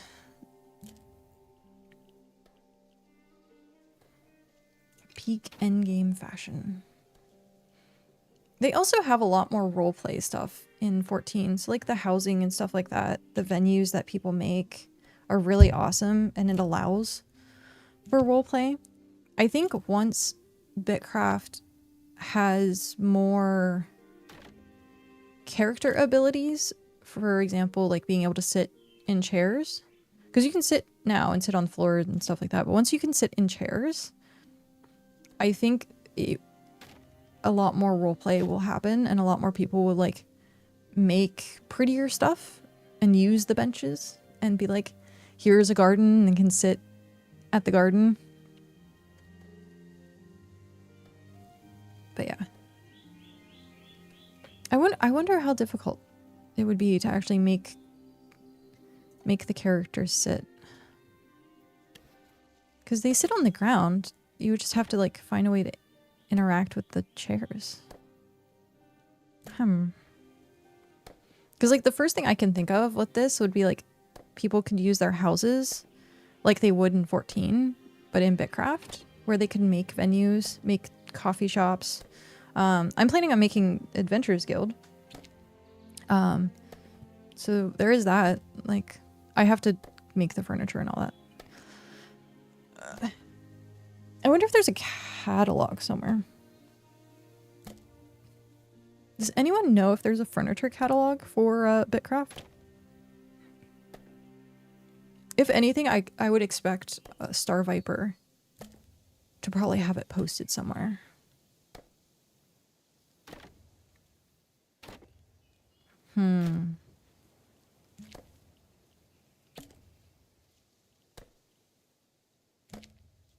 Dan, hello. Currently on a 7 stream streak. Welcome in. Hope you're feeling better. Thankfully, yes. I had a little bit of a scratchy throat waking up this morning. I think the humidifier that we got helped a lot. My nose has been exploding, but it doesn't feel sick. And then like I think like whatever was in my chest kind of like went away. So that's good. I feel a lot better. Having a 2-day cold. That's fair. Or it's going to be like, this is the calm before the storm, which I hope isn't the case. But that has happened to me before, where I have like a sore throat one day and like a headache the next day. And then I'm like, oh, I feel much better. And then like 2 days later, like on bed rest, like, that has happened to me before. Knock on wood, fingers crossed, that's not the case this time, because I have a hair appointment on Friday and I don't want to miss it.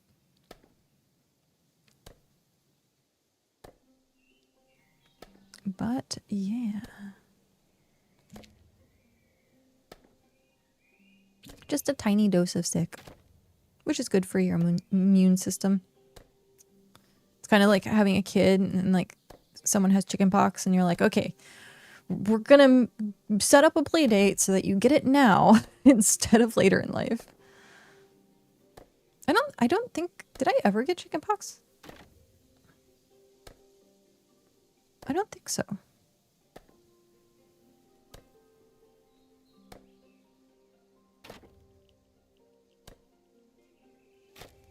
I don't know. Mom would know. If I ever got chickenpox as a kid. I can't think of that. I know I was around someone who, as an adult, had shingles. And I didn't catch it, which was good. Because shingles sucks. So, yeah, I had interacted with someone who had shingles and I did not catch it. So that was good. Even though I think at the time I had tried so that it could have been the same thing where I'm like, if I I have a little bit of immunity to it so that I don't get it when I'm older. But now I'm like, man, if I get chickenpox and shingles when I'm older, man, that's gonna suck. Oh well. Yeah, the shingles are for adults. Yep. Yep. Chickenpox is kids and shingles are for adults.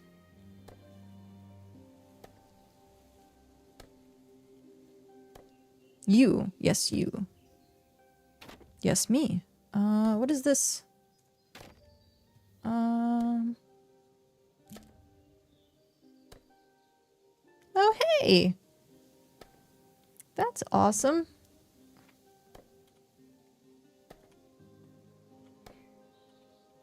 I don't know if you can see if you're also in chat.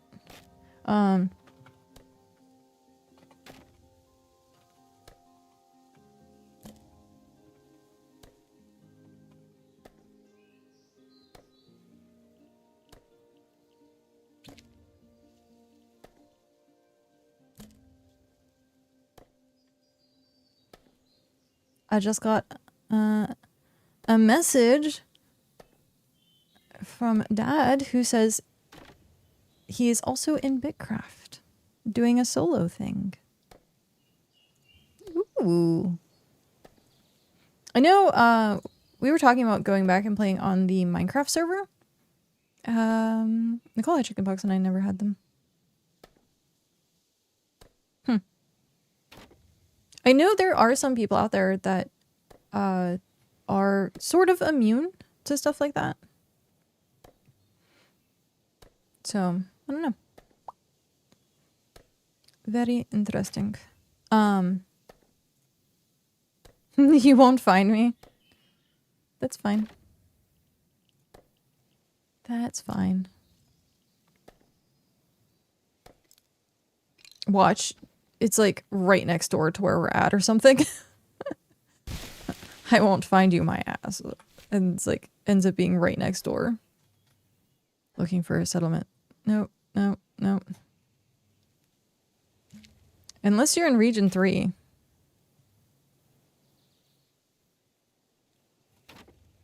I still have my towers down here. You can get a blood test to see if you're able to get them. Yeah, that's what I thought about doing at some point. Just to see if, like, maybe I had an immunity towards it.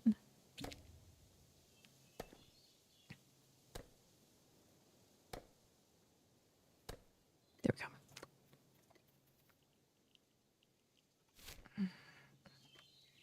Okay. Ads start in 3 minutes. Hi, Tony. How are you? Oh, it was so funny. I logged into game today and I was at Port Oral and you were just standing there. And it was funny. Like, I logged in and you were just like standing there and I was like, welp, hi.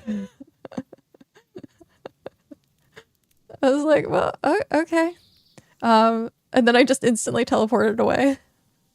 I figured you were AFK.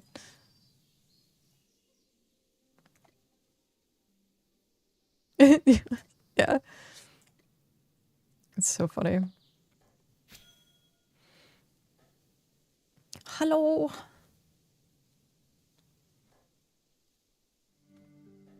I was thinking about... I say this every single time I see some of my emotes where I'm like, I'm thinking about changing up some of my emotes that I don't use very often. Like the blush and like... I don't think I've really ever used the blush face. I use the crying emoji. I use lurk, hype, raid. Rar I use more than the happy. Oh, I need to fix the confused. Shoot, I keep forgetting that I need to do that. The animated GIF for the confused has some like blur issues. I can't remember what the technical term is, but I need to fix that at some point.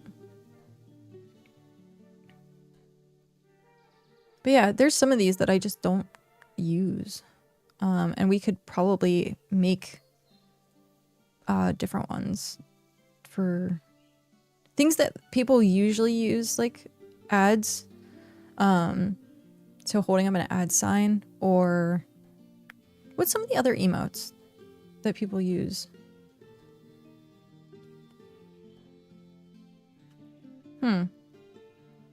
I can't think. Maybe hydrate. That's I think one that people use too. But yeah, I might switch my emotes up a little bit. Oh, that reminds me. I have to pay Dell. I paid half already and then I need to pay Dell again. Dell has taken like 90% of my Twitch money, which is great.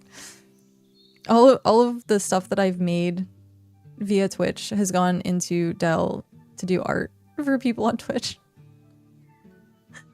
It's so funny. Incoming ad break in 15 seconds. But yeah, I have to remember to pay them.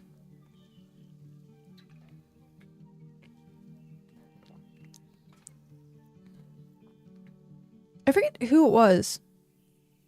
I was telling about having Dell do emotes for them. I forget them. But yeah, how are you doing today, Tony?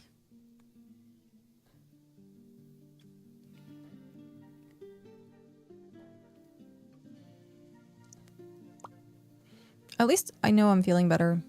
So, like I said earlier, I'm tired. But as far as I know, I don't have anything to do today. Yesterday was therapy. I did manage to stay awake for that. We had a really good conversation, actually.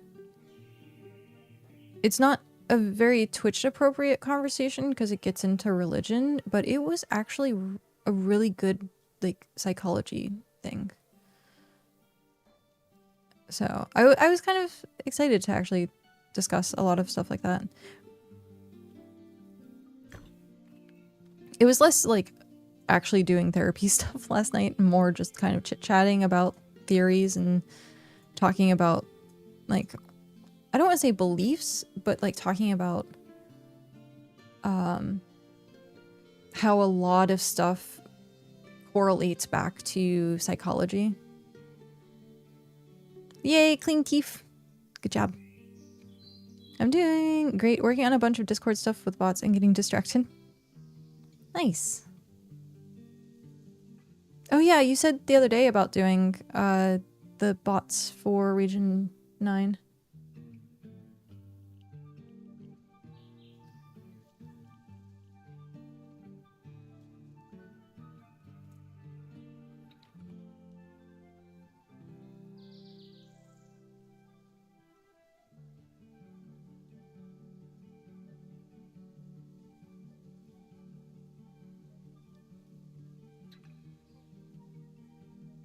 Dad's messaging me in Discord. Creative. More Bulbasaurs.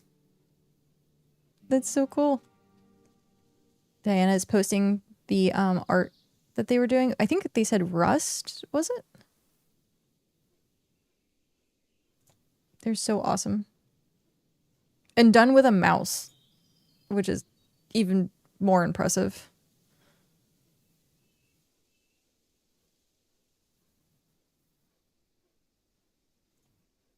Ooh.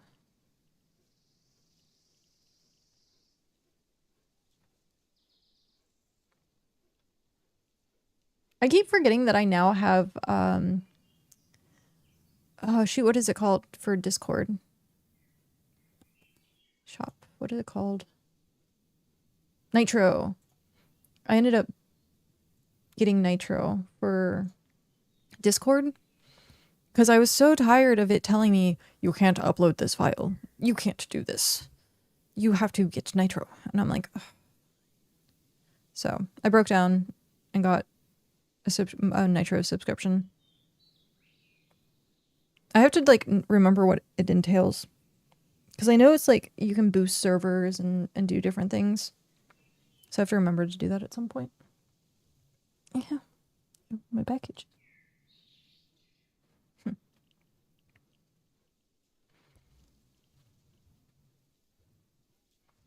Okay. Oh, my chair felt very off yesterday. And so like if I'm looking around weirdly, it's because I don't think I'm in the right spot. Camera wise, it looks like I'm in the right spot, but yeah, I don't know. It seems weird. It seems like if you're in like if you're driving and you have like your driver's seat like weird, you notice it, like it feels weird and you're like, I can't drive. It has to be like perfect. And it's the same thing with like being at a computer chair and I'm like, something feels weird. It has to be perfect. But yeah. Kind of funny. Kind of funny. But yeah, tonight I don't really have anything, so I'm hoping to just kind of chill, make sure that I'm rest as much as I can between now and Friday to make sure I'm good for my hair appointment. Also, today is someone's birthday who should be streaming at 8:30 tonight. So in 7.5 hours. I hope I can be on for it. I don't know. We'll have to see. We will have to see. Tier 4 into tier 5. Looking for someone to turn this fine leather cap into exquisite.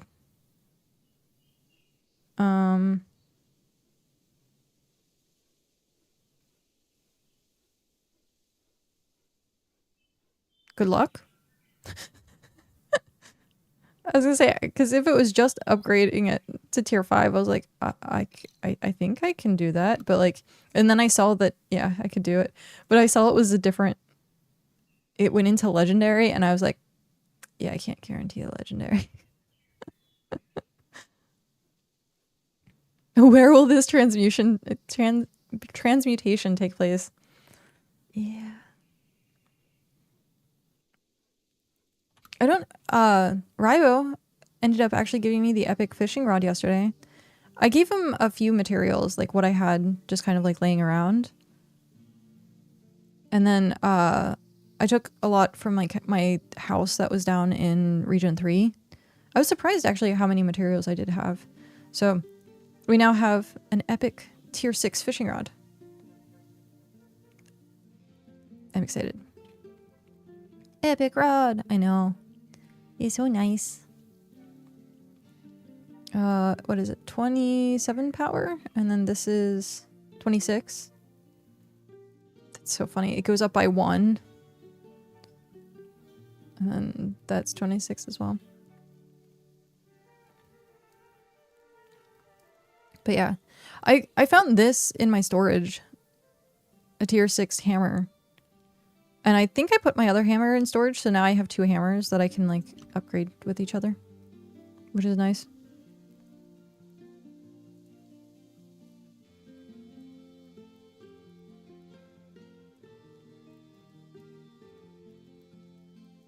You don't have any of this stuff.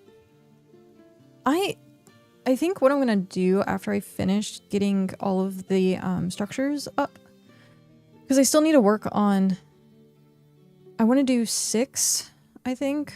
So we'll have 1, 2, 3, 4, and then like 5, 6 maybe. So put 2 here if it can. And then I'll try to find a way to put 6 of the looms and then 6 of the tanning tubs. And then once we tier up to tier 7, I think we'll probably end up adding 2 more of the tier 7s. We'll have to see. And then expand this area a tiny bit.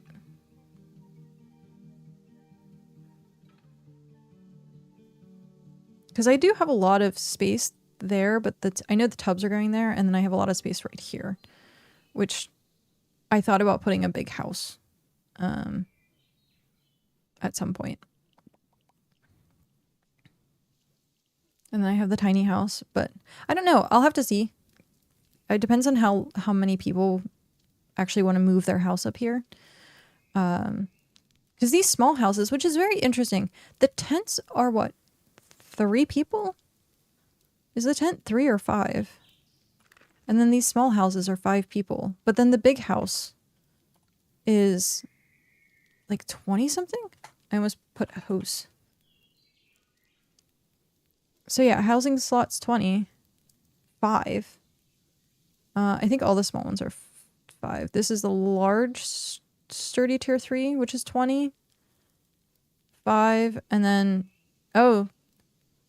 Yeah, like, huh. That's interesting. I think there should be a middle ground between 5 and 20. Have it at like 10. That's a lot of supplies. Pros, hello, how are you? Bro, I haven't seen you in a while. How are you?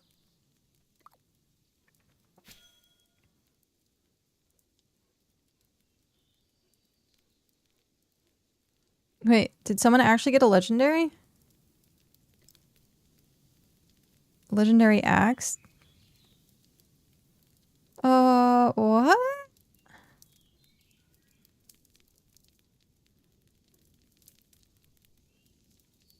Tier 8 legendary axe. Wow.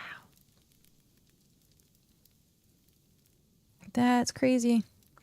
It's been a fair bit of time. Indeed it has. Needed that vacation. Now ready to get back into my gaming. Nice. Yeah, I didn't necessarily take it off voluntarily, but I had 18 days off the end of December because I was sick. It was holidays and I was sick during the holidays, and then I was like, I need to like take the time to recover and then like come back into streaming. So like I took like 18 days off, and then came back. Was it last week? This week? I don't remember. I think it was last week. Yeah, I think it was last week. But yeah, came back to streaming and it was fine. And then Monday, I woke up. Well, actually, no. Sunday, I could tell I was getting a little sick when I went to bed because I had like runny nose situation. I thought it was just it being cold. And then when I woke up, I was like swallowing glass and I had like my thingies, my glands were like hyper swollen. They still are a little bit. I think that'll take a while to like actually go back down. But I woke up really bad Monday. And then yesterday, I was still a bit sick. I had like an ice pack. I was feeling like off. A little bit more of a sore throat. And then today wasn't too bad. I had a little bit of a scratchy throat and that was it. So yeah, just trying not to continue to be sick. Yeah, yesterday was really fun. I think it was better that I streamed than if I just sat here and was miserable. I thought I saw that never getting sick. Looks like you're back to normal now, though, which is great. Yeah. So far, so good. So far, so good.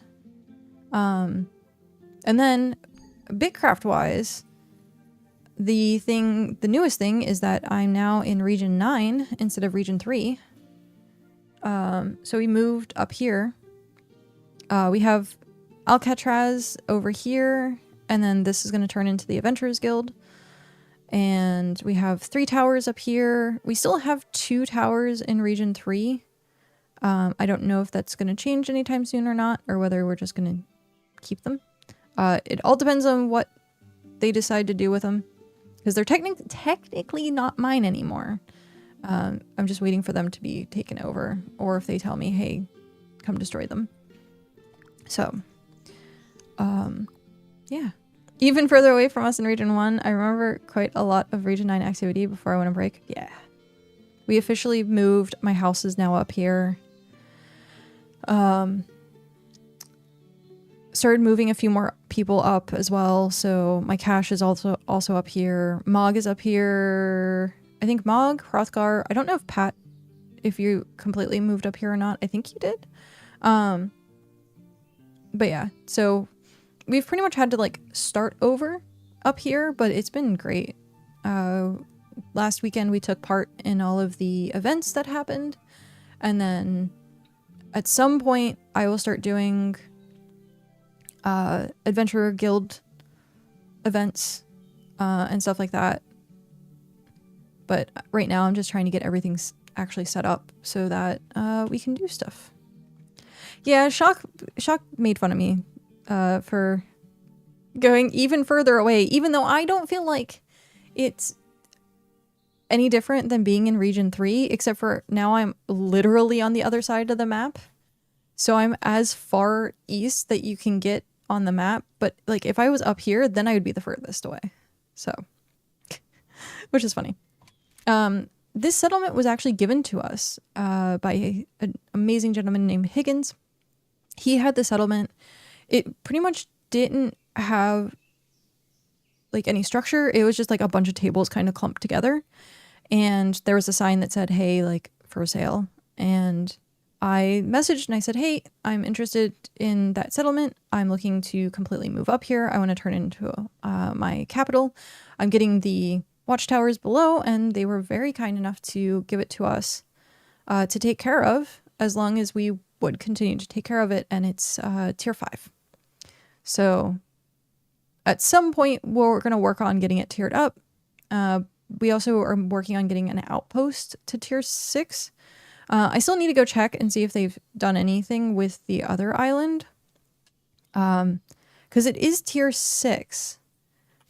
Where is it? So this is tier 6, and it's Rathium Bay. And when I went over there, it only had a waystone and like a chest. And so I don't know if they've actually made it, like put it together yet. Because if they did, like, I don't know what we should do with Alcatraz at that point. If I think making it a fishing station would probably be good. So go up there for... We have a cave on our island too. So it'd be a waste if we didn't turn it into an outpost. But yeah, tier 6 outpost for fishing and mining. And then work on this. I still have the 2 settlements in Region 3. North Ember Isle and then Ember Isle. So I have those 2 still, and my alt is going to be taking care of them. They're currently stocked for like a month, so I don't have to like necessarily worry about it. I'm just leaving them up, and then if people are in Region 3 and still want to use the town, they can. But yeah, it's been nice. I haven't been back on the game since we scouted locations. Fair enough. Fair enough. I just saw Mog yesterday, and then we'll have to see if Goombar logs in at some point. Having a month is a good time to not need to worry about it for a bit. Yeah. I could fill it up even more and probably get like something close to like 50 days. But I didn't want to like be down there anymore. So what would you do if they added 5 more tiers? So if it like, if it wasn't just tier 10, it was like tier 15. Is that what?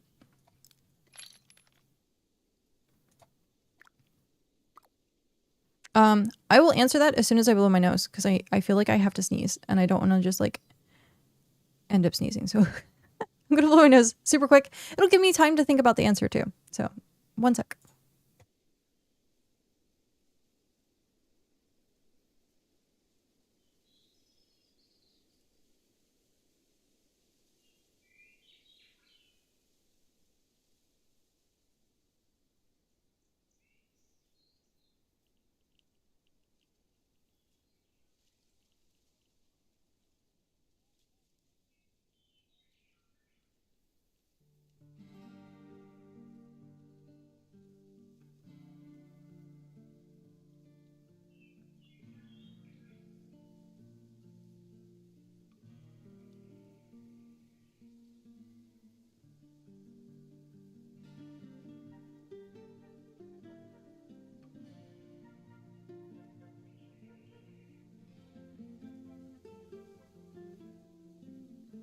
Okay.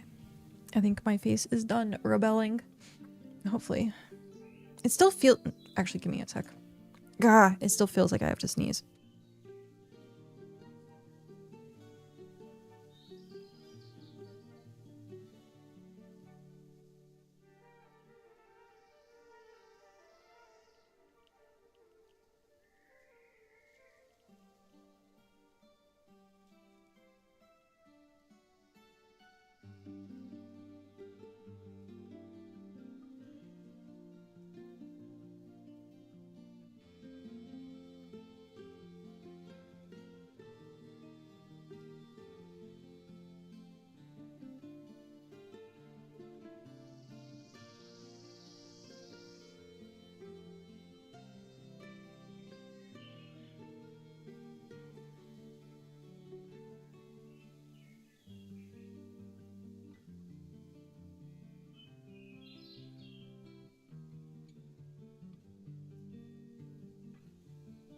Okay, hopefully it's done. My note, I think it's honestly because I put the heater on this morning and the humidifier essentially got canceled out by having the heater on, and now it's like dry air again. So, sorry. It is getting really warm because it's like getting into afternoon. Good thing I turned the heater off earlier. I can't wait until I can open the window again. That'd be so nice. Get some fresh air. What is this really quick?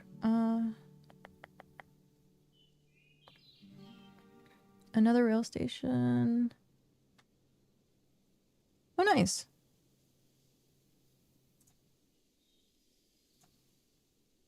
Talking Minecraft. Oh, is this the...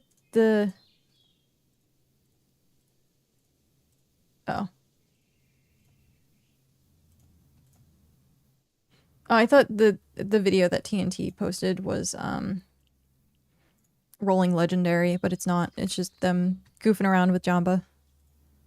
Okay. So paving, tier 1. So yeah, we are going to have to put something else here. Having all this wood looks like a bit much. Okay, so we had the front door open today for a while today. Yeah, I can't wait until I can open the window again. So to answer the question, what would you do if they added 5 more tiers? Considering that even at the current moment, I'm not rushing to get to tier 10, I don't think it would affect me too much.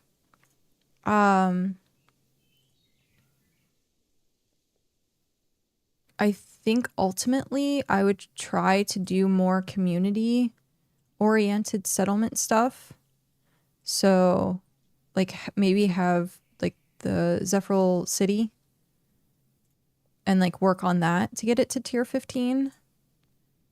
But I wouldn't, like, work on a project solo. Because, like, if tier 15... Getting tier 10, you have, like, hundreds of thousands of items that you have to get for stuff. And so, like, it'd be, like, millions of items, I think, at that point for tier 15.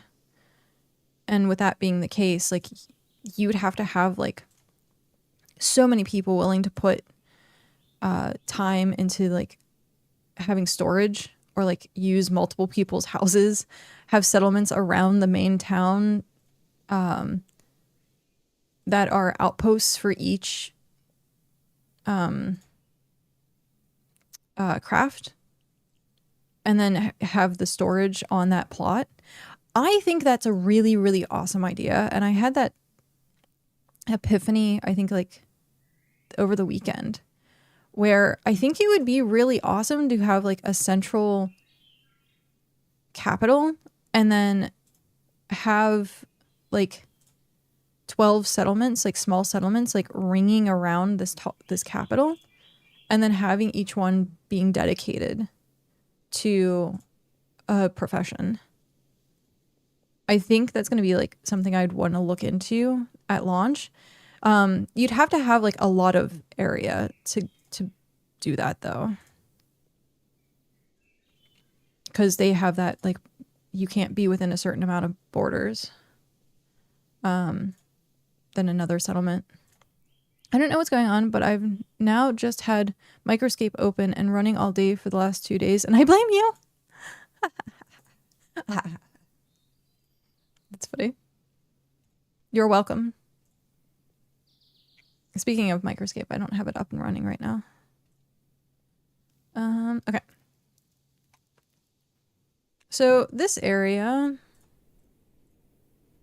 I kind of want to keep it a little curvy. So I think I'm going to collect that so it doesn't look so, yeah, that looks a little bit rounder. I forgot. I had forgotten about that game, Microscape. Yeah. We haven't. Okay, so I need to figure out something. I think having a design here versus just having nothing will probably be better.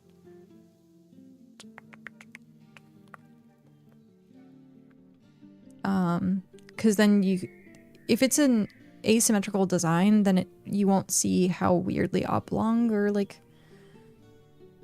how this is more like not a perfect circle.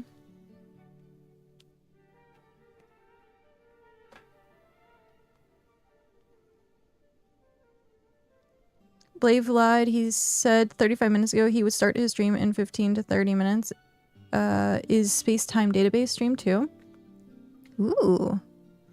It's just nice to have running on the side. Yeah, it's like the 4th monitor game. BitCraft is like the 3rd monitor game.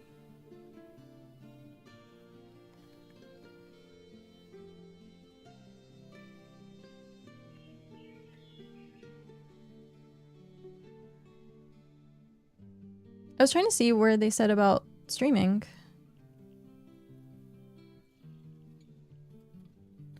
Where were they talking about streaming? I know, like I said earlier, Telleril was working on the database stuff as well, and I don't know if they're like maybe working together on something.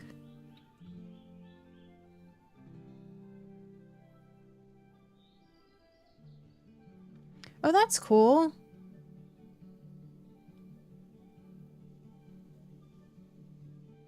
Huh.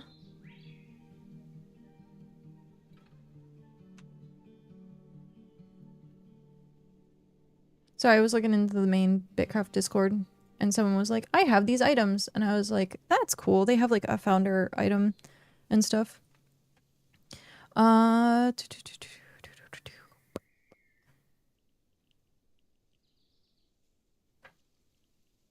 How many monitors do you have? 9? I wish. I need to get another one at least. I have 3 currently. Is the space-time database streams? They posted in the space-time database Discord. Ah, I see. The whole time-based thing is a little rough, but it's not that big of a deal. Oh, yeah. Especially if you're, like, watching... If I'm streaming regularly, I think you get a decent amount of energy. If I had my way and the power of money to do it, I'd be running 9 monitors and 2 or 3 PCs. Have the full battle station. Elegon game they advertised, it's very, very basic at the moment. Oh, hey! Yeah, I saw the video for that. So switching to that one. Okie dokie. Enjoy. Have a good one. Thank you for stopping in. Well, now you can start having fun. I'm home from work. Grim, thank you. We were waiting. Now the fun can commence. And yeah. Thank you for letting us know. Hi, Grim. How are you? Slime Rancher 2 now has Steam cards. Oh, hey. I watched a lot of Slime Rancher 1 when it first came out. And it's so funny because it always looked like really, really, really entertaining to me. And then I was like, oof. After the second one came out, I'm like, not so entertaining anymore. Oh, I have to do this. Tier 1. It's a fun chill game. Yeah, I had a friend who played it a lot. So it seems good.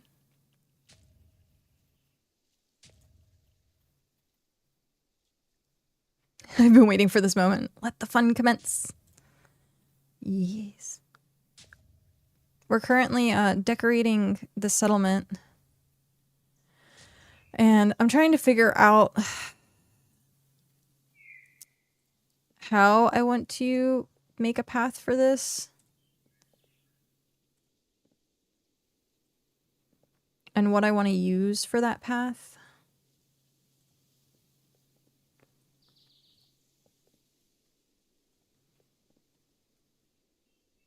Because as it stands, we're just using wood. And it looks, well, it looks like a lot of wood.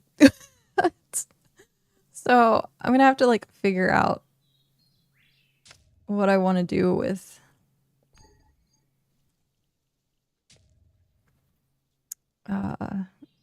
making a path of sorts. Oh, I'm going to have to move all of that back there.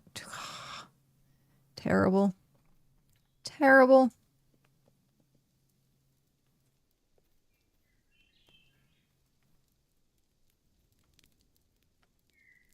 What color do we want to use? I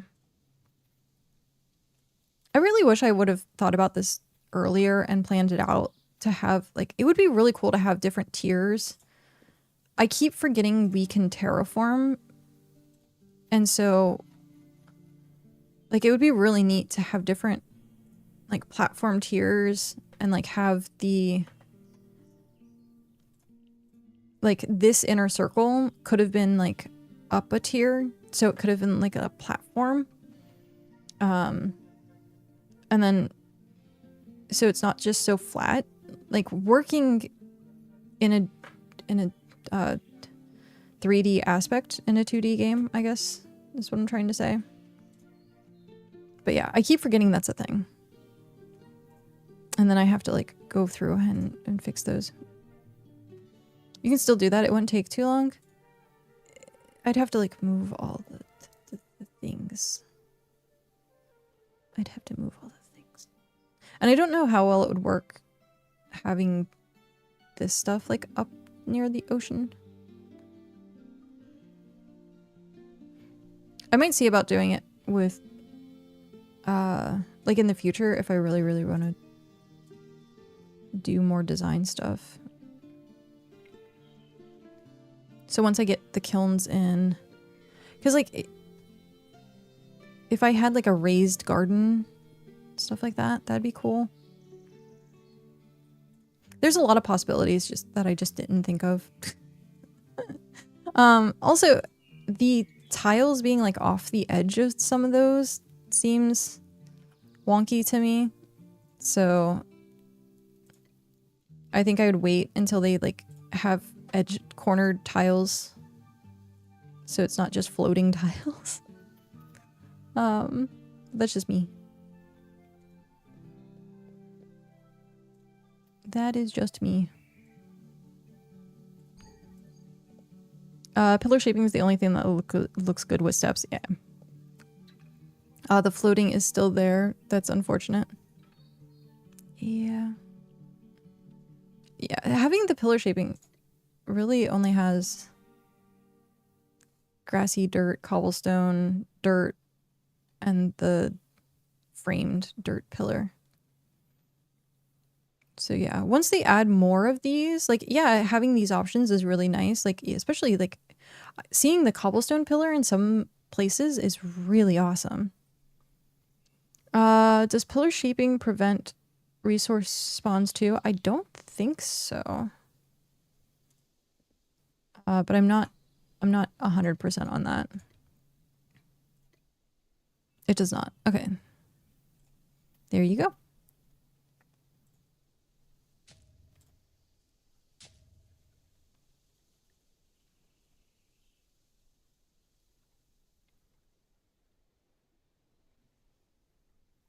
Okay. So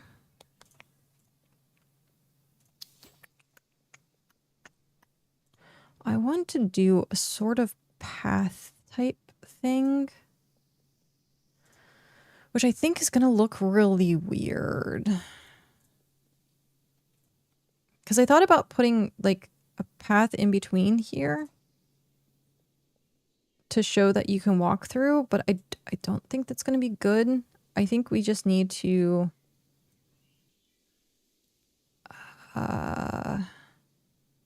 have certain areas highlighted, and then it would create its own path, maybe.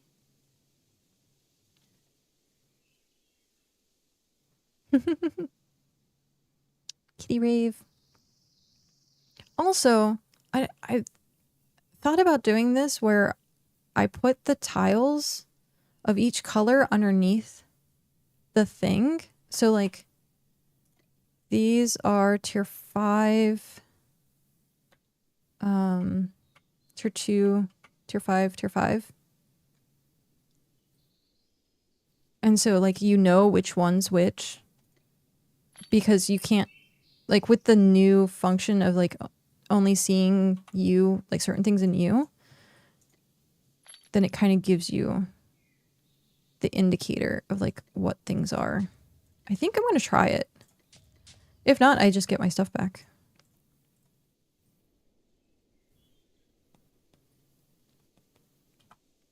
So paving, cobblestone, tile, gravel.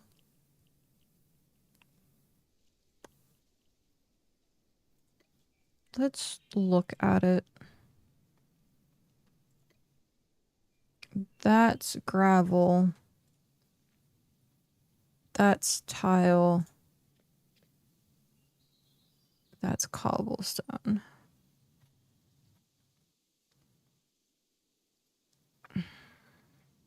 I think going with tile. Yeah, I think going with base tile. Because this looks a little dark. And so, yeah, I think going with base tile. So then tier 5. And it's easy to remember.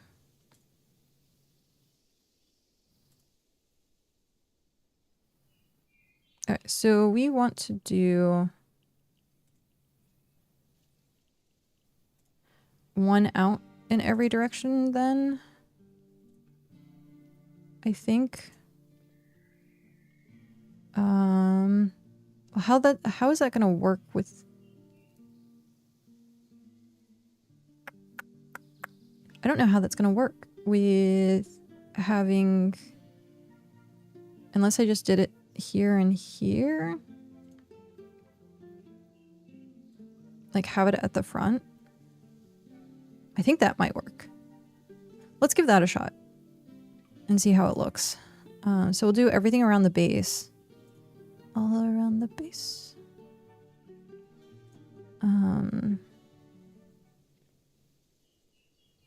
So it's like, it's kind of peeking through the bottom of it, like you can kind of see. And then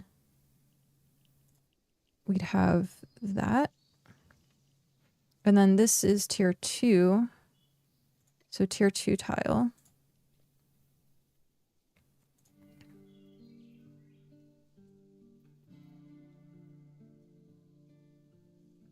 Mm-hmm.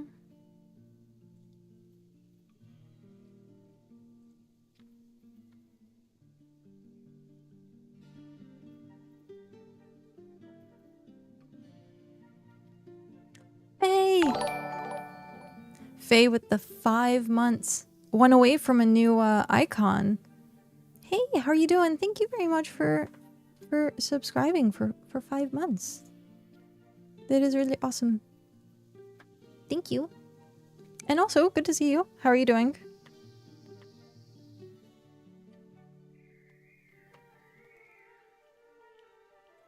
Okay, so if I did something like that. You're exhausted? Oh no. And then this is also tier 5. So then I would do tile.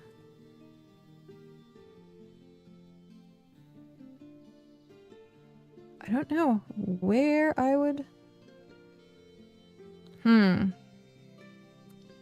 This one's a little tricky.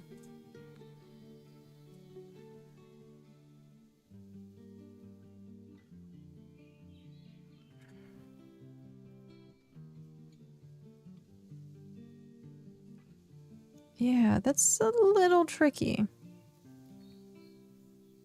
But I guess...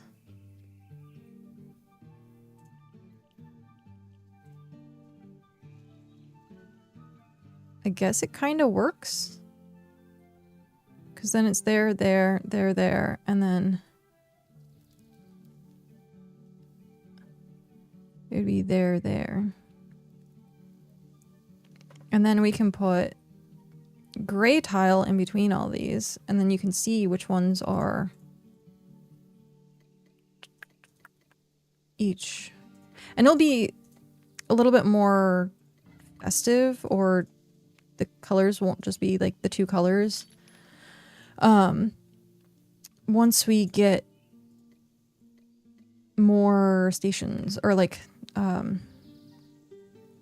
we tear up to tier 7 and stuff like that, we'd have the tier 7 stations. You're exhausted? I'm sorry you were exhausted. How is the project coming? How are stuff? Should I do it underneath the crafting stations as well?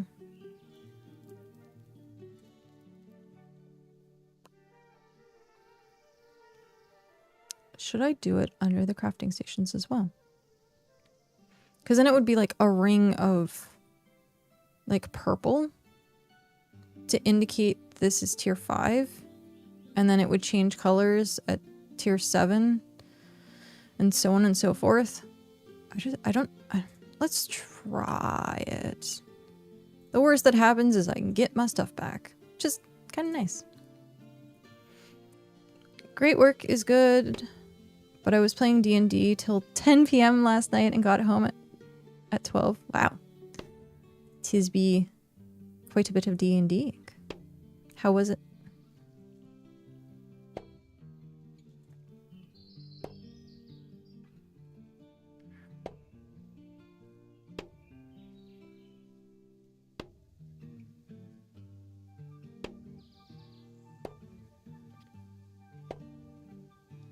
Was really fun, nearly died. Awesome. It's always a fun time when you've almost nearly died.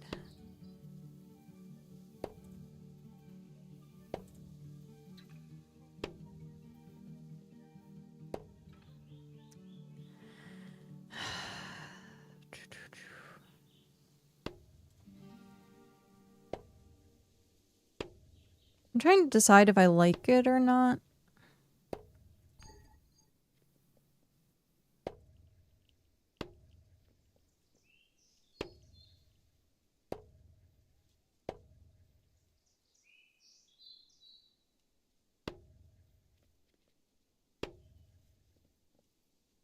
Oh, hey! Hey, enjoy the Microscape hours, and thank you very much for the +1.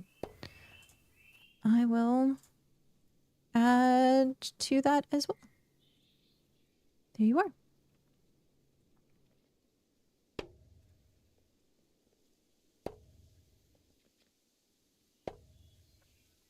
Yeah, I can't tell if I like it or not. Me too! Yay! Thank you, Pro, for also giving the +1 hour.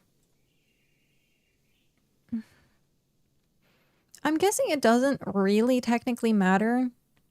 I don't have to put the color of this, because you know it's tier 5.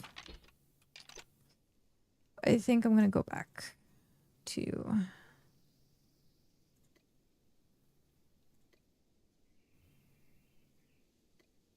I think I'm gonna go back to that. And then we'll change something else to indicate.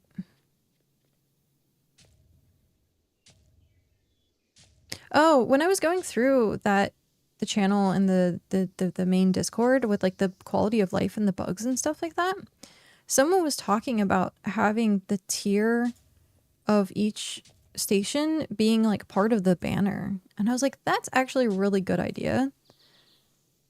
Having visual cues to let you know like something is a certain tier would be nice.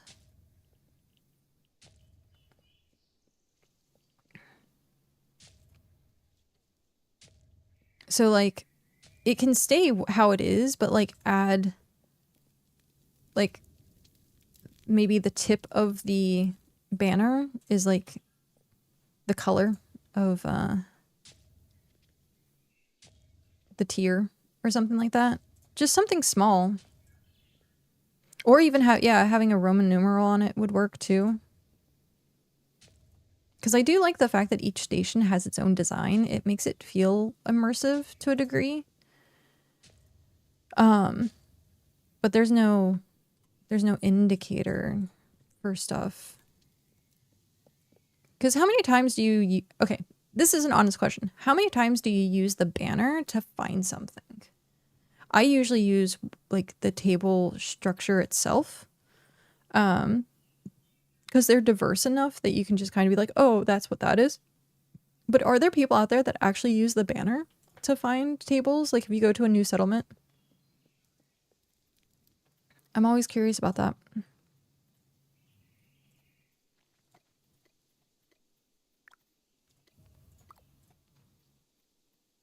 Coffee time. Enjoy your coffee time. Oh, wrong one.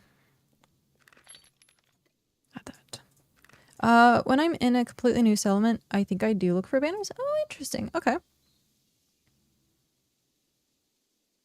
Yeah, I don't think I pay attention to the symbol enough to do that.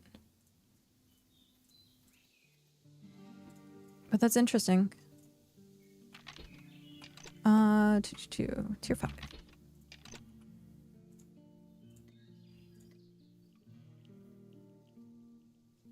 I wonder if my package came in. I was waiting. I ended up doing like, I don't want to say a full wardrobe, but like slightly a full wardrobe. I bought like head to toe. Oh, I actually didn't buy pants. I meant to buy pants and I didn't. Oh, interesting. I can't go underneath there.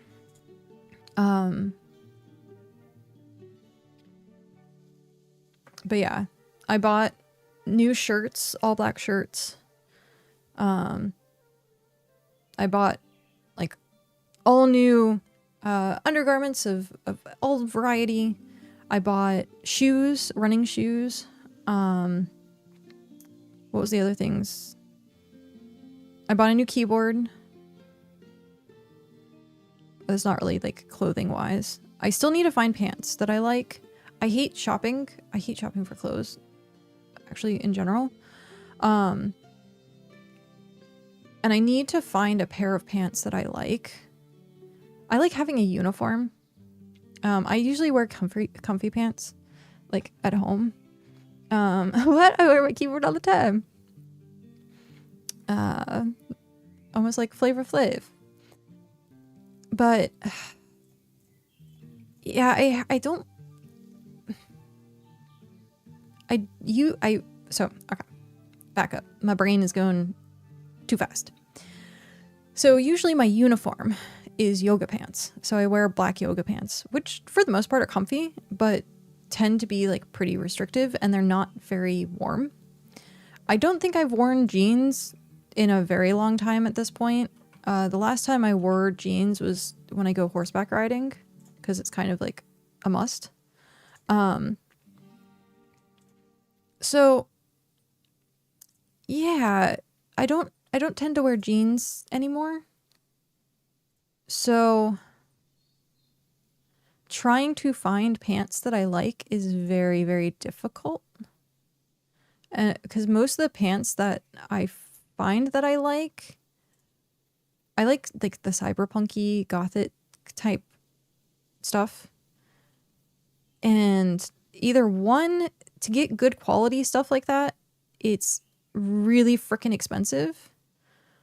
or to get reasonable priced stuff, it's cheap, like cheaply made. That's good to know. Mom buys me a very specific jean, the angel jeans, and it's the only type of jean that I will wear is angel jeans. I had to get rid of a few pairs because they didn't fit me anymore. Techwear person, yeah, a lot of like cyber stuff. I like, weirdly enough, like I like the things that Linus from Tech Tip wears. So like, if I could just turn my wardrobe into that, that'd be great. I don't like necessarily all the t-shirts. Why can't I get there? Oh, what? That's not fun.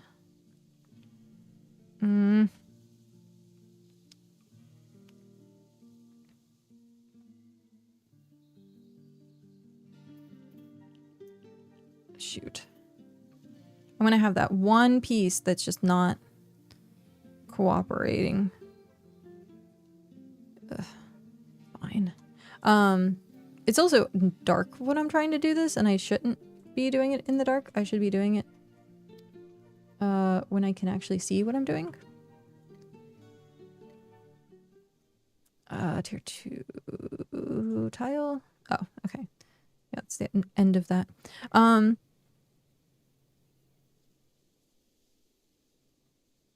I can't do jeans anymore, usually cargos or... What's chinos? A good Henley is all you need. Henley shirt. I like... I used to like kickwear a lot. So like the big baggy. I like that kind of street fashion-y type stuff. A lot of tech, like cyberpunk kind of has the same flair where it's like a tight top and then it's baggy pants in the bottom. Like I like that aesthetic a lot. So yeah, I just can't find good pants that I like that aren't crap quality. Yeah, I think these are still tier 2. But yeah, I can't find pants that I like that aren't crap quality, but aren't like $500. Because there was a few... Oh, also it's really hard to find legit clothes now because everything's like Temu, Shein type clothes, and I'm like, what the heck? Like, I don't want... Like, you find out that what you think is real isn't at all, and you're like, well, I just get scammed. It's so hard to find stuff that's actually reliable. I need to find a place that has both an online store and like a location and find jeans or pants that I like there. That way I can try them on and know that I like them versus trying to play, is this a scam roulette? But yeah. The other thing is I tend to like, I buy stuff on Amazon, which now you can't trust Amazon either, which sucks. Because there's the couple of times that I bought clothes on Amazon, it was still like clothes that you could find on Wish. And there's like, it's actually kind of interesting. I bought a lot of my LARP stuff on Wish, and some of it was really good quality. Some of it was not. And it's like very hit or miss. Like I bought something that was supposedly like real leather, and it turned out to not be it turned out to not be real leather, but it wasn't bad quality. It was just not what it said it was, but it still like worked, and hasn't fallen apart yet. And I've been wearing it for what, 5-6 years now. So, like, not everything on Wish is bad, but like trying to find clothes that I'm gonna wear like every day is difficult.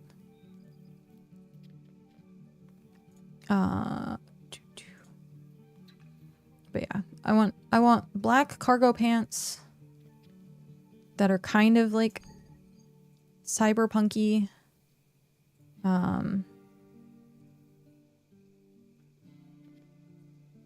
I wear more cloth stuff than like jeans, like I said. So trying to find stuff like that is like what I want to like look at. But yeah, I don't trust sizes also for pants. Like with a shirt, if it's too loose or if it's too tight, like it's whatever. But pants, oh no, pants have to be like fitted, like perfect. If not, then it's like super uncomfortable. So I guess this would be a good question to ask. Do people have favorite brands? Like, am I weird in saying that I only buy like one type of brand of something? Or do people like also have that where they're like, I only buy like say American Eagle or, it's funny because Old Navy was a thing for a while. I saw people being like, I only wear Old Navy clothes. And I'm like, I remember walking into an Old Navy and just being like, ugh. I accidentally ordered polyester tactical cargos last week, and much to my surprise, they weren't too bad. Oh.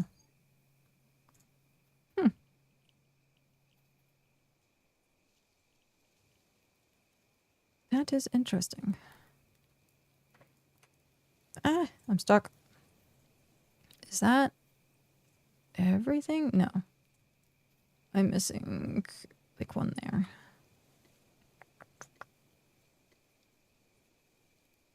Yep, there we go. I think that's it.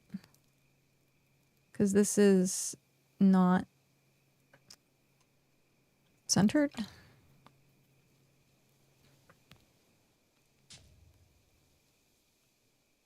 Okay, I'm gonna have to wait until it's light out to continue because I can't see putting tiles down.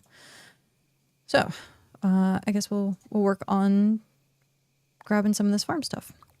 I don't brand commit. Okay. I grew up doing like thrift store clothes. Like I would rather have like generic brands like Kmart, Walmart, Target. I never wore like brands until I got older and realized like some of it's good quality and then I just keep with it. But fast fashion has become such a big thing that even brands that you could trust no longer are trustable. So yeah, which is rough. Which is very rough.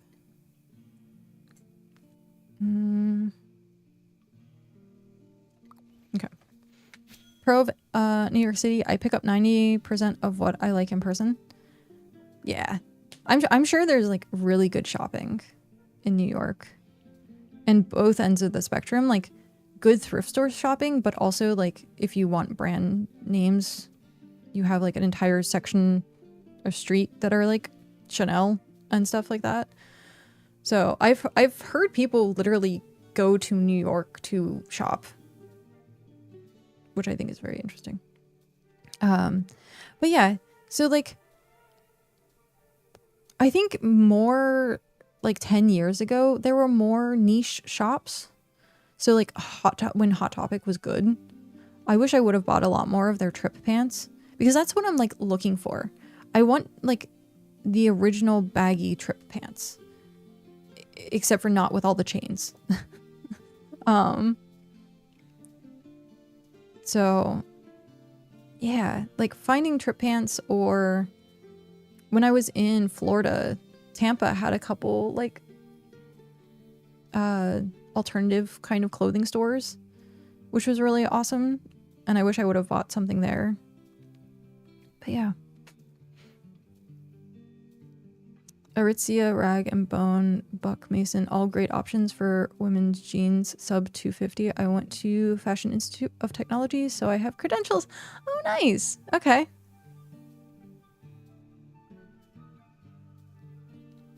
Yeah, if paying 80 bucks for a pair of jeans, like, if I know they're gonna last, like, that's fine. Even, I think I had a, what is it? I think one of my more expensive outfits, I think in total was like 300 bucks. Maybe a little bit more. Which was the Nerd Forge hoodie and sweatpants. And they're like embroidered. They're like really kind of like fancy-ish. They're really well made. And so like paying like over the $100 for them was actually like, it's gonna last, hopefully. It feels like it's gonna last. But a lot of times when I look at clothes in certain places, like they want it to break down so that you buy more. Like that's how that works. They want it to fail. Same with phones. Same with almost anything nowadays. They want it to fail so people have to buy more. Let's put everything away for right now. I will pick it back up once it's light out. Which I think is coming up shortly, but which is kind of funny.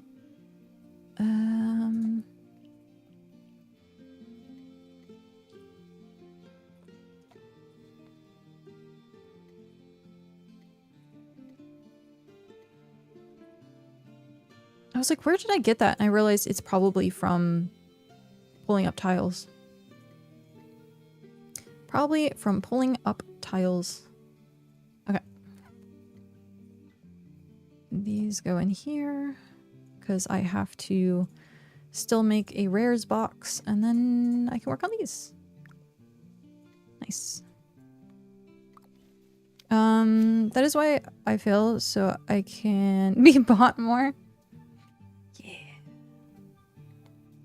I forget what the terminology. There is a certain term for it, I think. Like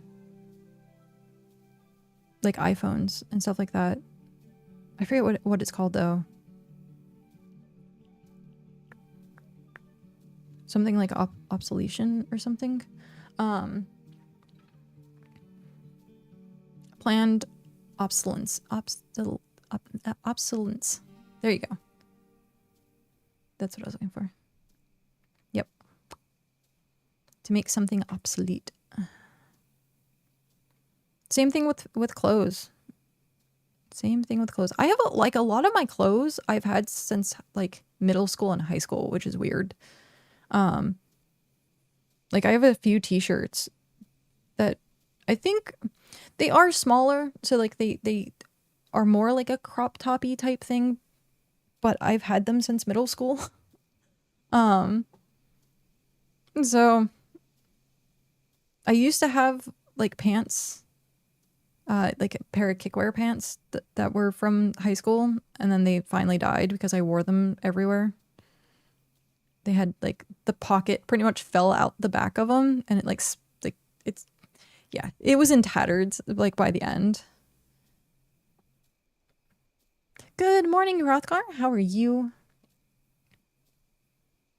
I want to like almost look at what Aritzia has now.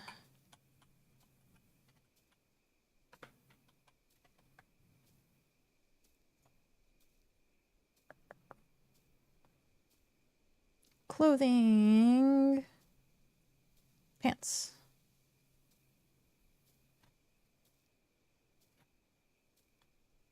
They look like comfy pants. Oh, they are comfy pants. I'm like, it's either that or like slacks.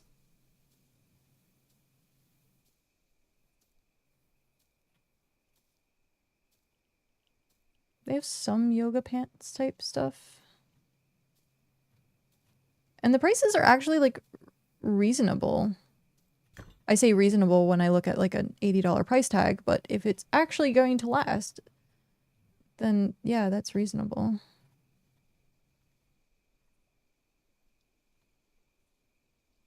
Move tech kinetic joggers. That's kind of more like some of the style that I want to look for.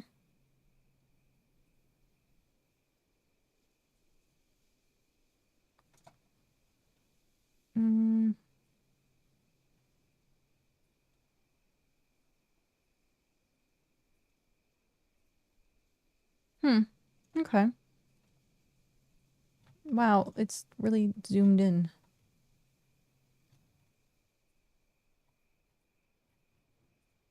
Yeah, that's interesting. Okay, I'm not gonna like spend more time trying to go through clothes, but yeah, I'll check that out a little bit more.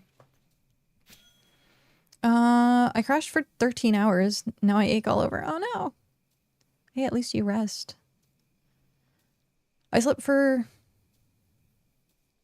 8 hours, something like that.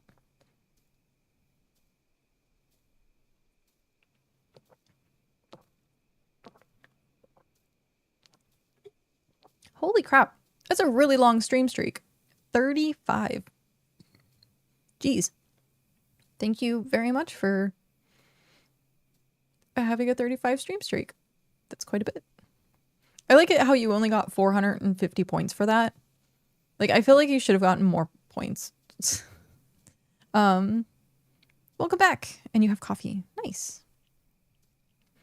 We were talking about getting a coffee maker, like a fancy one, like one of those ones that you can like make coffee like 5 different ways. But I don't drink coffee, and I can't necessarily drink coffee because of my medication. They don't want me to drink extensive amounts of caffeine. And so, yeah, it's kind of funny when I think about it, where I'm like, yeah, it'd be nice to have a coffee maker, but I don't drink coffee. It doesn't bother me. Like, if someone's like around me drinking coffee, I'm not going to be like, oh, I wish I had coffee. Like, I can drink McDonald's frappes, I think are what they called. Because the caffeine content in them are like super low, and I can only have like one every great once in a while. More so the dairy on that like messes with my stomach more than the caffeine content.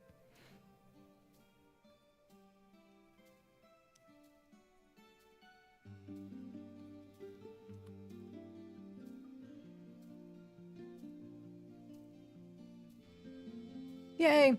I finally got it.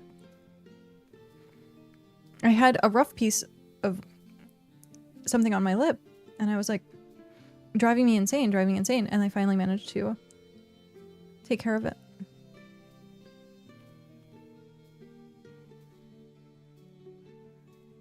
I bite my lips so often. Sign of dehydration. If you have dry lips.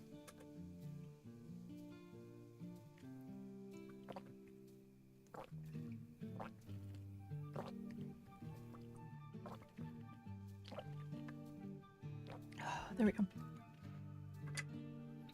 I didn't sleep the previous night as... Thank you for being awesome. If you're in Region 3, thank you very much. And if you're not in Region 3, well, you're still awesome. Ravy, hello! Hydrate. Yes, indeed. Rothgar saying, I didn't sleep the previous night as Hytale launched at 1:30 a.m. for me, so I played through. Wow. Yeah, I haven't downloaded it yet. Thanks to Pat, I have it for Birthmas, but I haven't downloaded it. Oh, excuse me. Because yesterday I wasn't feeling good enough to actually play something that would be like not chill like this. But I'll probably play it today. We'll see. We will see. So who in chat, like, raise your hand if you were playing Hytale, and if you tell me what you think. I'll get into Hytale once the community is I'm in launches a server. Oh, nice.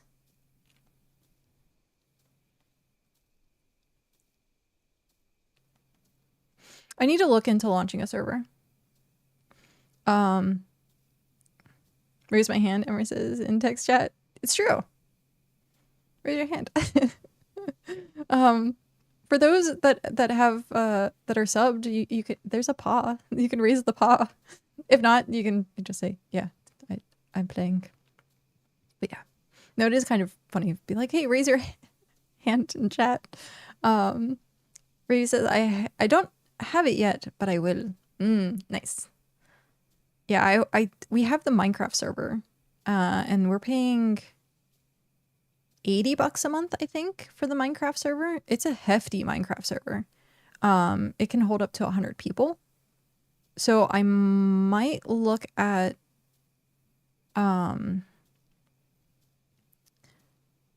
you could also do, yeah, that's true. You can use the hand emote. I might look into dropping the Minecraft server down, because obviously we don't have like 100 people playing on it. We have like 5 people playing on it now. So I might see about dropping it down from like 80 to like maybe 30 or 40, and then use the other 30 or 40 to do a hightail. Raise his hand enthusiastically. Yay! That's awesome. Yay! But yeah, I think I need to look into how to run a hightail server. I haven't actually looked into it at all. So if anyone has any recommendations, if they've seen something that people are talking about, like, let me know. I can like look more into it. For Windows users, you can hit the Windows plus full stop key, which brings up the emoji and more dialogue. Ooh, fancy shortcuts. Fancy. But yeah, I think we might try and play it today, or at least over the weekend. But again, I need to look into a hightail server. I wonder if it plays the same as Minecraft, like the back end. Like I'm used to running Minecraft servers. Like I know the back end of Minecraft servers pretty well. But I wonder what the back end of hightail looks like.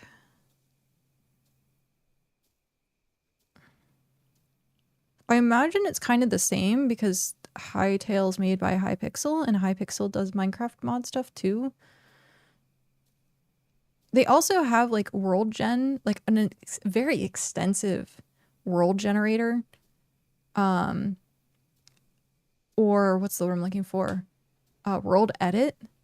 So if you're in creative mode, like the world editing is like really crazy. You have all these built-in features like world edit and like I think even recap stuff. Like all the stuff that people usually have plugins for Minecraft, like they just put it in Hightail. And I did see that it was very early access for some things, like some things were very buggy. So like there was a invisible block, and when you walked through it, you were like ticking down your breathing. So that invisible block was actually like water or something. So, I mean, take things with a grain of salt, but it seems like the game as a whole seems really awesome. From what I'm looking at online right now, it kind of looks similar. Okay. Mods can be made to completely overhaul World Gen 2, I believe. Yeah, the mods that people are making for Hightail right now. Oh, wow. I did a nudie run and didn't realize I had passed through Zone 4 exploring and fighting before I'd put down a bed. Oh yeah, don't they have like, it's the farther out is more difficult or something like that? And they have like, instead of biomes, it's zones? Because I thought I watched one of the recap videos where they were talking about like Zone 1 and Zone 2, and this is, hey, it's a Hrothgar. Yeah. There's zones and then there's biomes within the zones. Ah, okay. Yeah, I need to look into it more. I watched a few people playing, but they didn't really go in depth with it.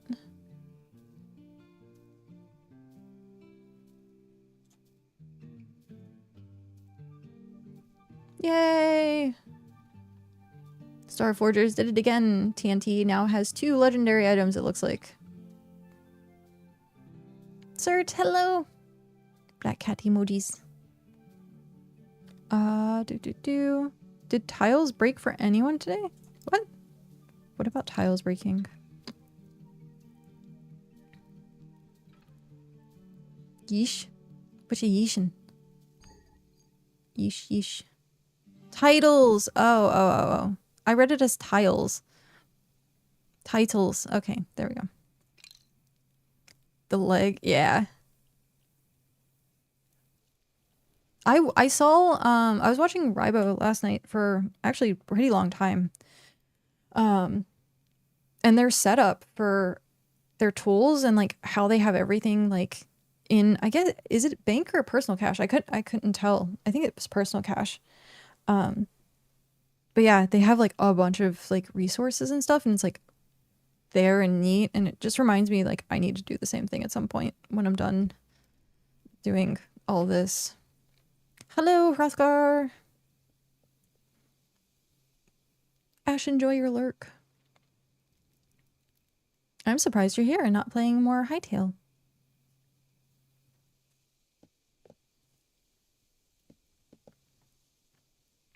What pants are those? It looks like they would go really well with this sweater. Also, it looks like you have bandages. Remy raid? Remy, hello. Welcome in. I see Melody. I see a boy. I see a Remy. I see an Azure. I see a Warlord. I see an L who started off the raid. Welcome in. Hello, raiders. Welcome. Shield wall. We are being raided. At some point, I need to actually get like a shield. I have a shield. It's in the closet. We can just have like a shield wall. But yes. Remy, how are you? Oh, 60 hunting outfit. Nope. I'm not going to be getting that anytime soon. Look at the cat and the dog playing. You're double Ember now from Remy raid? Oh, geez. That's funny. Hyper but EP. Oh. Go EP. Go Eep. Yeah, I was very tired waking up today. Even though I slept. I think I like slept for eight hours or something like that. Even though I slept, I woke up so tired. I think it was because like I was getting over being sick. Is that the potato? That is a potato. It is the panda cat. We got it yesterday? We managed to get a Lisi 40 yesterday. And we got panda cat. I got poop cat. And not as dark poop cat. Gonna try Insomnia. Hit hard yesterday. Been up since 7 a.m. yesterday. Oh man, I have definitely been there, and it is not fun. I am sorry. Go hot bath, take care, light snack, sit in bed, read. But yeah, I did. Yeah, insomnia sucks, and I'm sorry. But yeah, feel free to raid and run. Take care of yourself. And thank you very much for stopping in. It's always good to see you. I wonder if there was a full moon last night. That's a good question. Pretty much gonna lurk till I pass out. Sounds good. Crash out for 13 hours. That's true. Happy near birthday to Remy. Yep. Today is actually 2 people are sharing today's birthday that are in the BitCraft circle, which is kind of crazy. And then yeah, Remy's coming up. Yep, tomorrow. Are you doing anything special for your birthday? Are you doing a special birthday stream?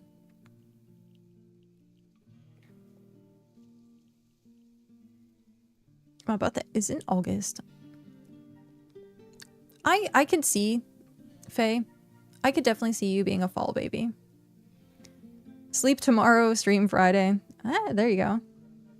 Ravy, happy birthday to peeps having birthdays. Hope you have an awesome day. Hi, Ravy. How are you doing? I'm a winter baby, but you said your birthday's in August. That's technically fall, right? Warlord with the 5 stream streak. Yay. Welcome. In March. Spring. Yeah, for me, early December. Oh, right. That's right. I keep forgetting. So, yep. It's opposite.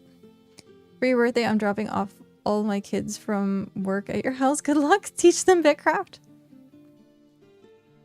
Autumn baby for me, Aussie power. That's so funny. Yep.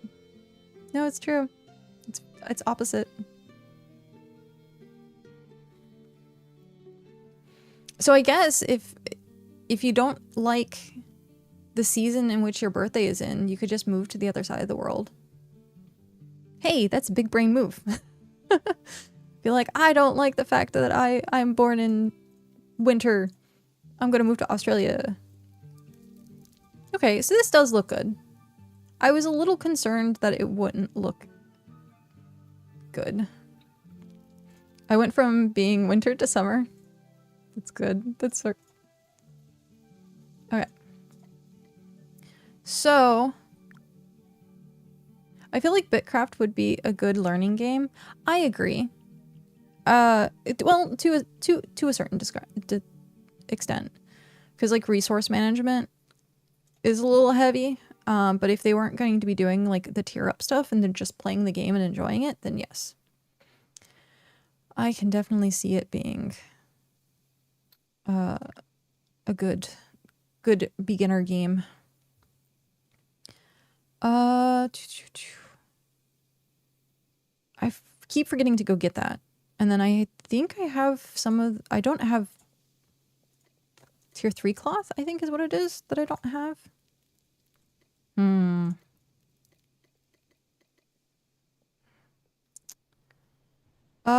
Shoot. What?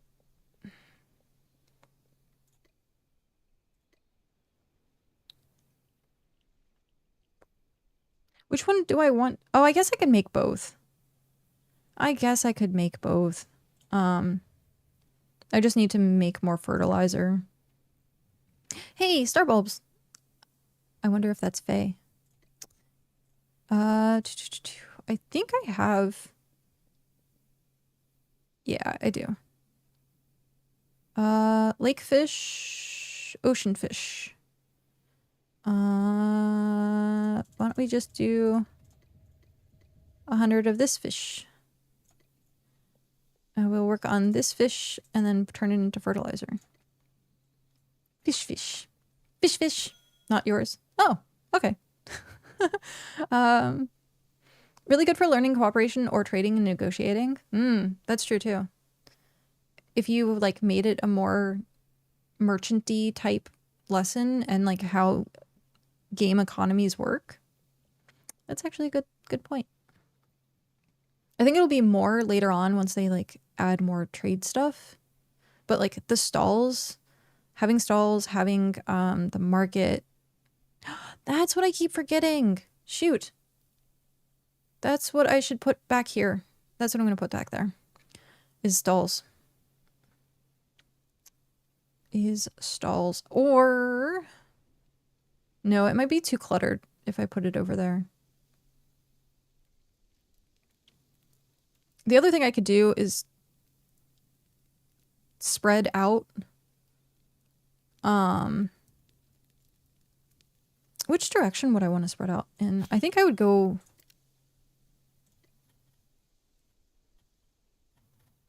it would be... Actually, that would be like really convenient if I did that. But also putting it here so it's more in the Ember Isle area would be good. Shoot. Come on. Go back. I want this, and then I want this, and then I want... Oh, that didn't work. It just reset. But yeah, I guess I could put the stalls and market stuff back here. We're already pushing like 45 supplies, I think. I also want to look at what this tiling looks like. Yeah, we need something here to break up the monotony of too much wood. I guess we'll do one section at a time. I think that's what we're gonna have to do. We'll do one section at a time. Get stuff put in. Time to go do real life stuff for a while. Okie dokie. Thank you very much for stopping in. Have a lovely rest of your stream. I will most certainly try, and good to see everyone too. Yep. Have a good one. Hopefully, good luck with your real life stuff. Good luck.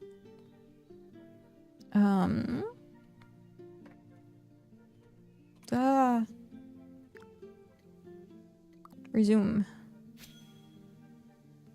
I'm in cloth. Okay. I need to upgrade my cloth so bad. Like, it's a freaking common tier 3. Like, what? Like, this is at least okay. It's a rare. This is tier 5 rare, which I wish was epic. But, like, tier 4 rare is, like, where you want it to be at. So, the fact that I have a common piece is, like, really sad. But I do have a new epic fishing rod. Yay. I'm excited about it. I found this in my bags. Or my bank. So I just equipped it for now. Hi, Faye. If you want to help with doing this, I open it up for you. I like your outfit. But yeah, I'm going to make fertilizer and work on doing more higher food. Work on making higher food. Because I like eating the tier 1 bulbs, but I can understand that it's kind of slow because it's only 7 regen, where the other ones might be like much higher. So, the fungus queen. Thank you for helping. So yeah, I can do once this gets done, I get stuff put away. Then I'll start looking at doing the pathing a bit more. Just do everything section by section. I had no crafts in ZC prepared and I'm at work. Oh, gotcha. That works. Tier 6 deluxe fish and bulbs. The crafts boost is good for crafting and the bulb rolls are good for gathering, in my opinion. Yeah. I won... Shoot, was it tier 6? I have to go check. Tier 6. I won 100 of these from the region 2 gather that they had. I also got the rare cloth pants that I'm wearing right now from that event. But yeah, I won food. I've used some of it. As you can see, I have 87 of it now. But yeah, it was kind of funny. I was like, oh, I'm not gonna win anything. It's cool, just gonna hang out with people. And then I ended up winning food. But yeah. So tier 7 bulb rolls, which are 19. Yeah. So I put them in here because I had them from somewhere. But I need to make... Oh, shoot. I forgot that I needed to do that. No. I guess next time. I needed to save some of the base plants so that I could tier it up to tier 5. Next time. Once these harvest. Remind me not to craft them all. Because I need to tier it up. And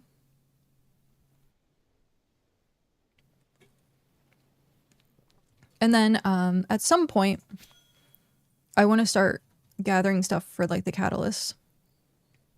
My big goal is to have a stockpile of stuff. So try and have like... I want to say like I want at least like 500 of everything. That reminds me, I need to do a resupply on food. Ran out on bulb rolls. Bulb rolls. More and more people started selling them, thankfully. So, craft is complete. Thank you. Now we're gonna go over here. Maybe? Why is it not?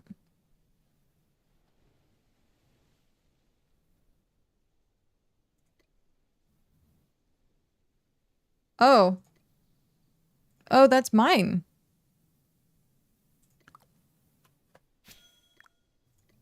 Okay then. That was my project. Yep, I'm sharing it. I didn't realize it was mine. I thought it was someone else's that was sitting in there. I must have done that last night at some point and I forgot. Because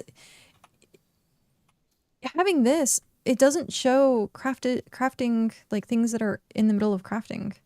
It just shows if it's complete, which is weird. Because I thought originally it showed that it said crafting. School is back for me next week, so I'll be able to get back into BitCraft again. Oh, nice.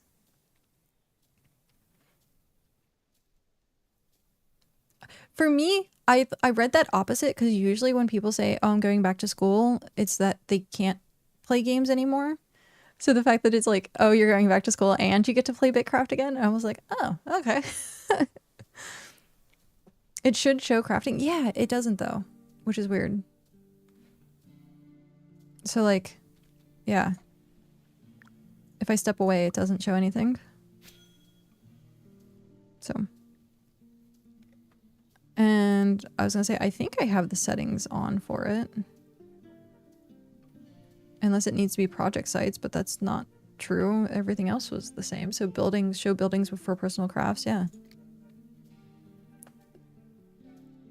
Names on crafts, they are and they aren't. So if you have something that's complete in a station, it'll show you that it's complete.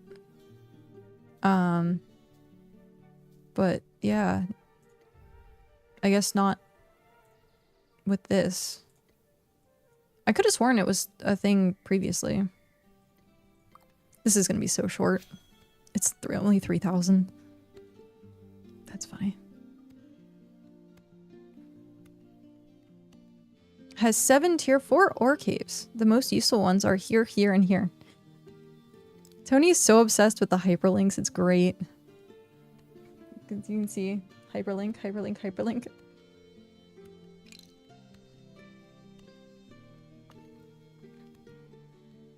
But yeah, I want to make tier 5 food because we're at tier 5. So I'll make tier 5 bulbs and tier 5 fish and bulbs and fish. Everything's bulbs.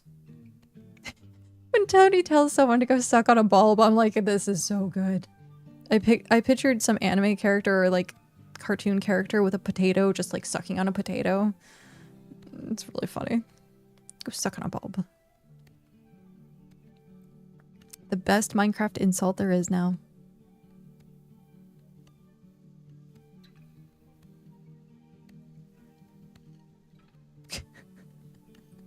Yep.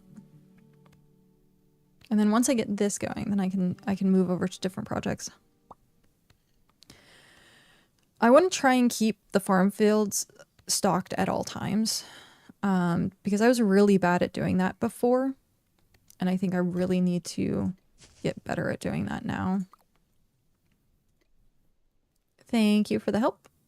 I also need more buckets. I need more buckets. Store all. I think I need to put one that's like finished food. I might put it back here. Because like a decent amount of these isn't finished food. It's just materials for finished food. So I think I should put another thing back there for food itself. So that goes away. Crop oil and I seriously need to find a place for these items. Oh, okay. So I guess I had a little bit in overflow. Okay. I see chat going. Ah! Why? There we go. And then I think I put this in the scholar. Yeah, I put fish oil in the scholar. Okay. Do. All I wanted to do was take a tote out of the garage. Ended up having to rearrange a corner for it to fit where I wanted. Oh, geez. That happens everywhere here because everything's so tight.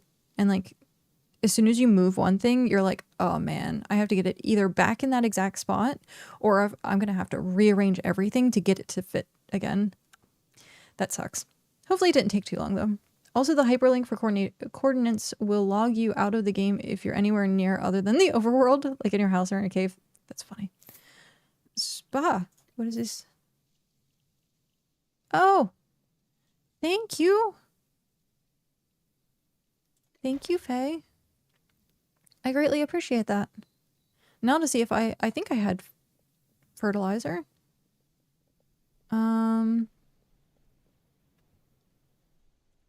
I have a little bit of fertilizer.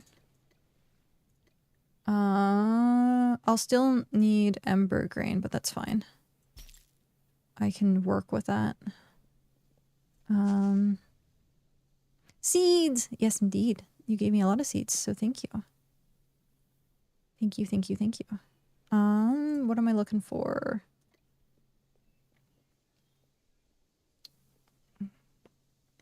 That's lake fish. That's lake fish. How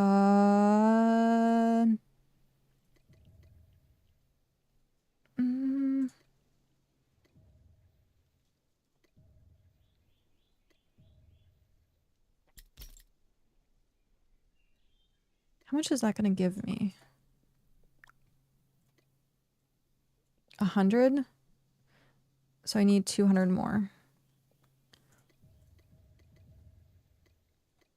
And there we go. Okay. Now to catch back up on chat.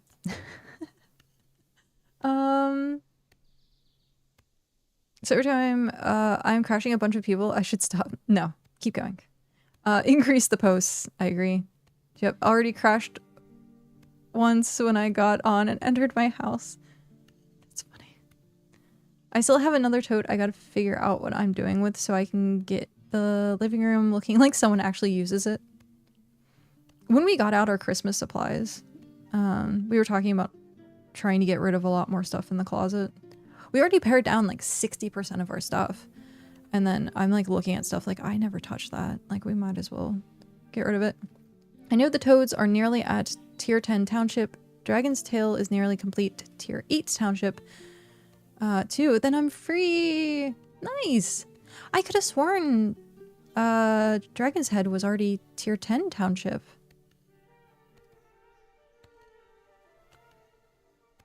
I had multiple people like being like, oh yeah, they hit township. I guess it was just outpost, fake tier 10. Okay. Fake tier 10.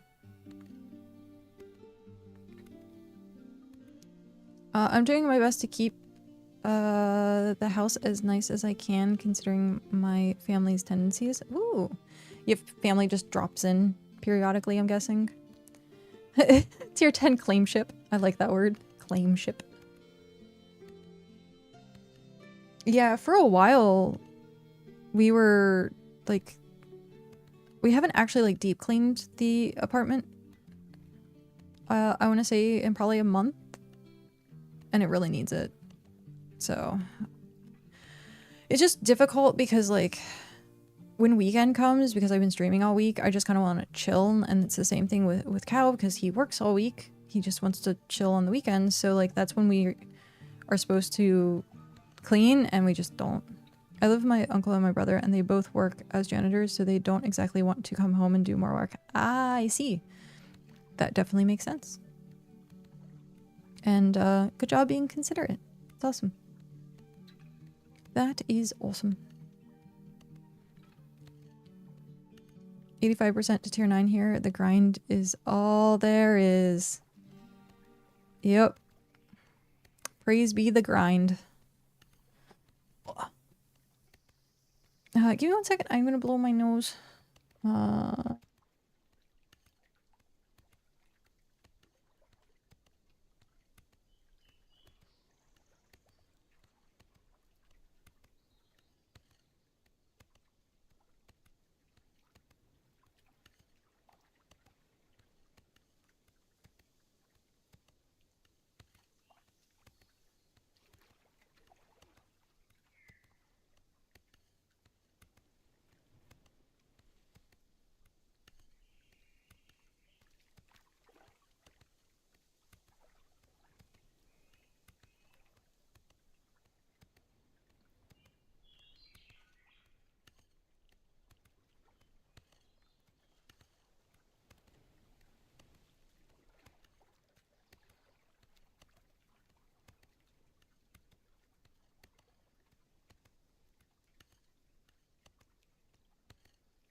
Okay.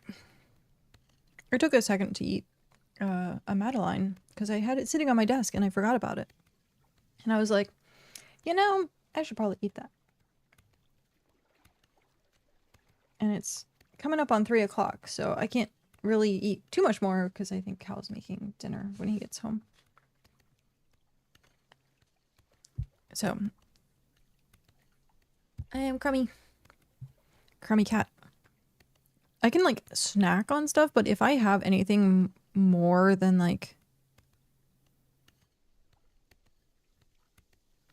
what? If I have, like, more than 2 cookies or something like that, then I'm gonna be like, I'm too full, which sucks. And then we just leave it in the fridge, and then I, like, pick through it. I gotta work on cutting back on how much I'm eating.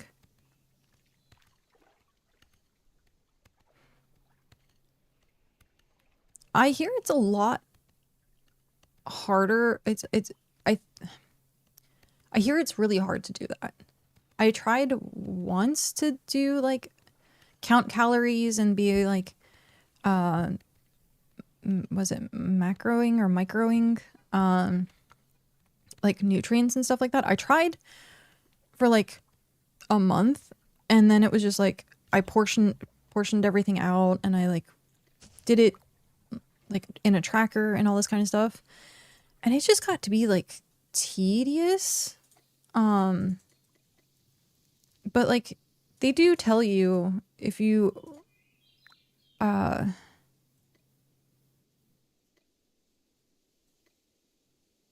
I guess I will do that first.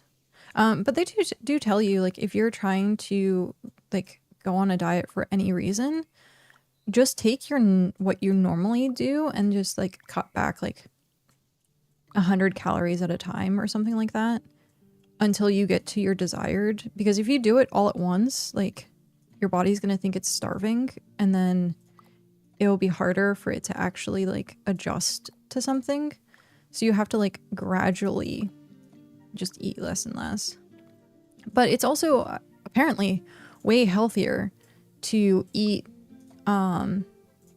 like in small portions, and then like the next time you're hungry, eat another small portion and eat another small portion. Like grazing is better than just having one giant meal, apparently.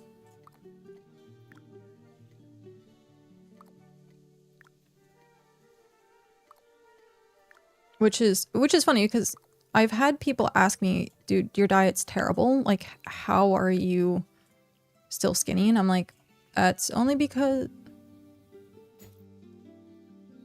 there's really loud noises happening outside and jump scaring me and making my heart rate grow through the roof. Thus, it feels like I'm doing cardio all the time. No, I'm kidding.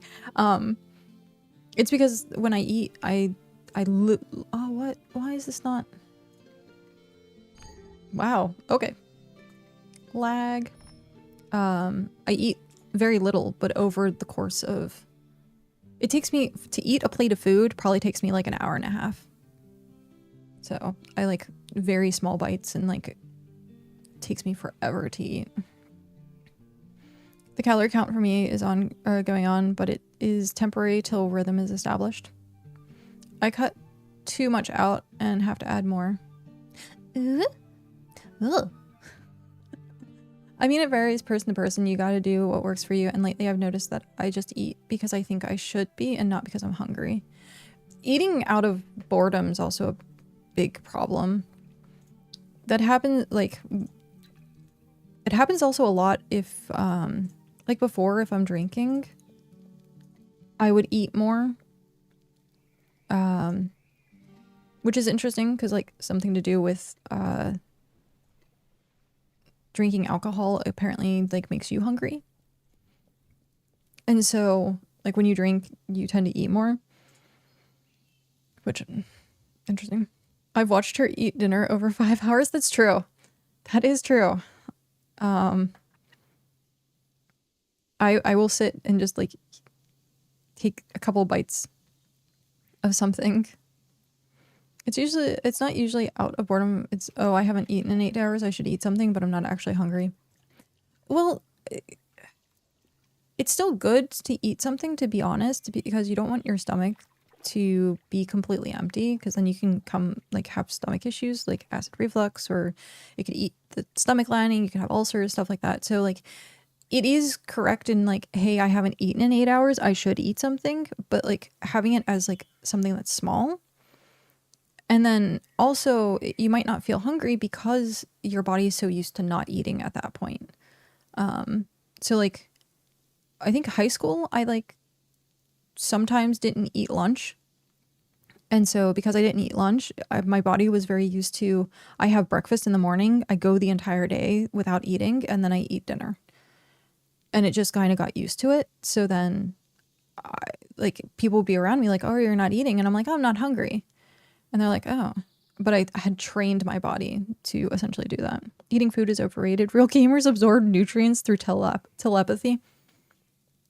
Nutrients, come to me. No, true gamers absorb nutrients through powders, like, or liquids, the supplement stuff. I have a friend who only eats, and I say eats very loosely, like protein. It's like, it's a meal supplement, but it's in like a bag, and you like mix it with like water or milk or something, and it gives you your entire like nutrients for a meal. So he doesn't eat food. He literally just has like nutrient powder. It still freaks out when I go 2 days without eating. Military rations. I think I could probably live on military rations as long as it tastes good. Gummy bear based diet. This should not be used as a dietary replacement. Labelware. You survive on tea. I'm actually want to drink more tea. I got a really nice teapot. It's not very big. It's a small teapot.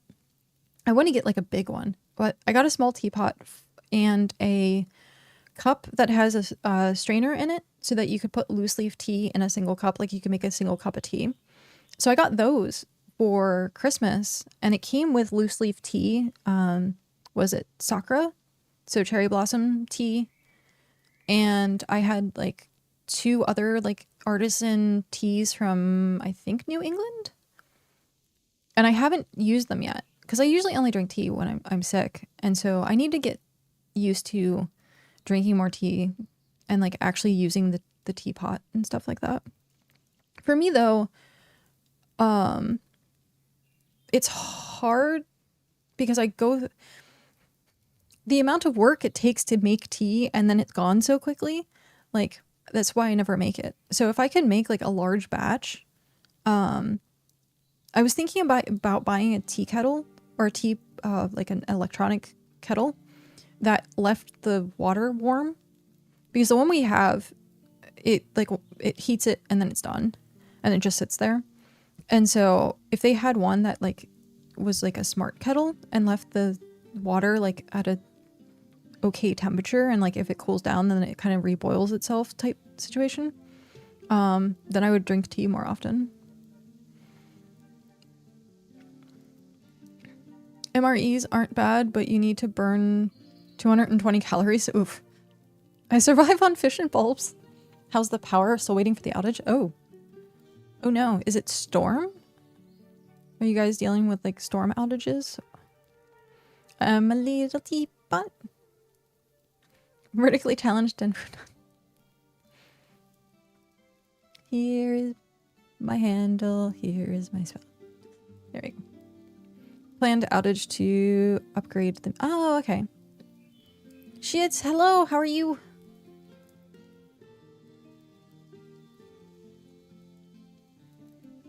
Interesting. Okay. So see, it shows when this is crafting, but it doesn't show when I'm crafting on a table, which is annoying. So let's get back to laying some tile, which is funny to say. I gotta lay me some tile, man.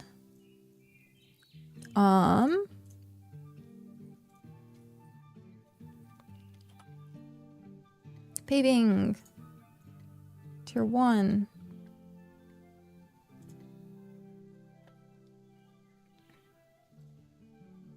It looks blue. That's funny. It's just like the color contrast with the green makes it look blue. I always thought color theory is really cool like that. Because colors change based on what is next to it. It's really cool. Jeez. I can hear them doing the renovations next door. They're being very loud. Very loud. Also the shadow. Yeah. The shadow is making the color difference too. Making it look more dark blue. But yeah. I like color theory. It's fun. There was a... Oh shoot, what was it? There was someone like that put a video up that was like, I've been painting this section of the wall for like the last hour and it's just not working. And then they take a flashlight and they show that it's the same color, but because it's on an angle, they thought like the part of the wall was like dirty or something because of the shadow. And it was like the colors were completely different. And I was like, that's cool. Kind of like the whole is it yellow or blue dress thing that people were arguing about years ago? They're like, is the dress gold or blue? And it just changes based on one, how people see it, and two, like the lighting that the dress is in. It's like the Mona Lisa. Like, is she smiling or is she not? Is the dress gold or is it blue? But yeah, I think that's really, really cool.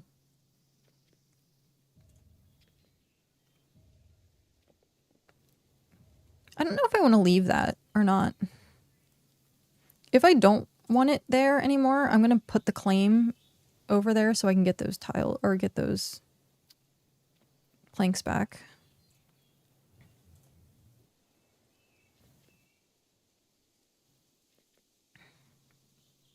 Oh, right. I need to do that. Shoot. I need to go get wood. That's what she said. Where is it? Thanks. I guess I need to make more.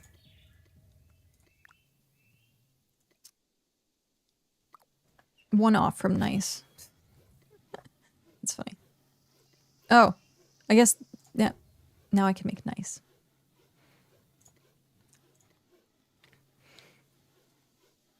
Oh. But yeah. Oh, sorry. Very, very creaky.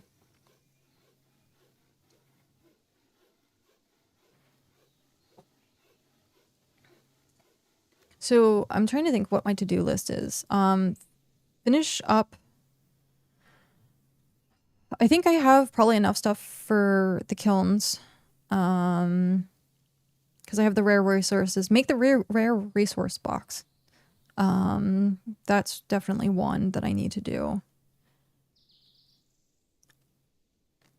Finish the tiling. Do the rare resources. Finish the processors. And then I can start working on my house.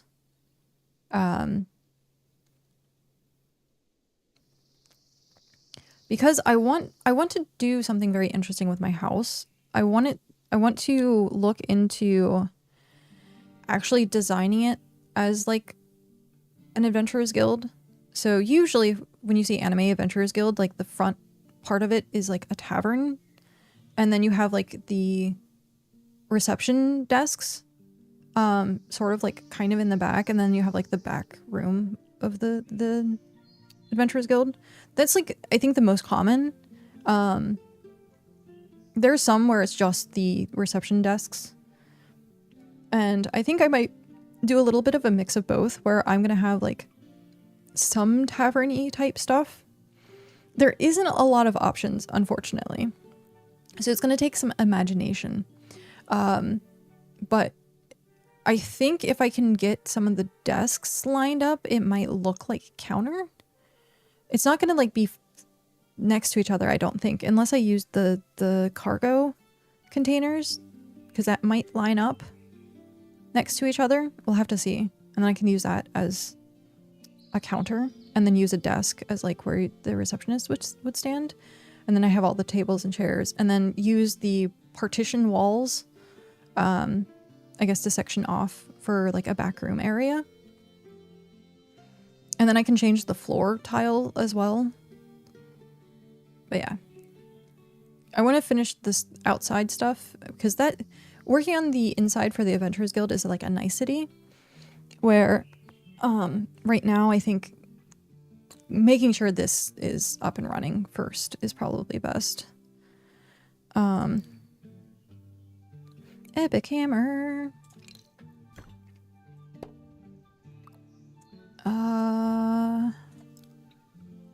I don't think I have anything in there, do I? No. Collect vault. I'm probably gonna need it for more freaking wood tiles at some point. But not right now. Okay. So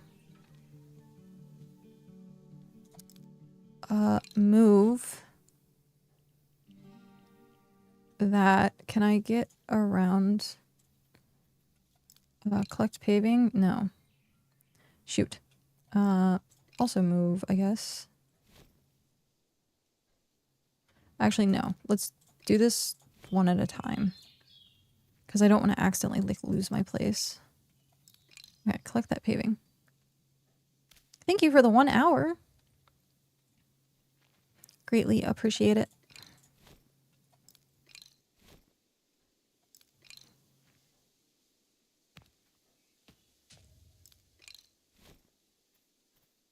And then this side has a lot of paving to get rid of.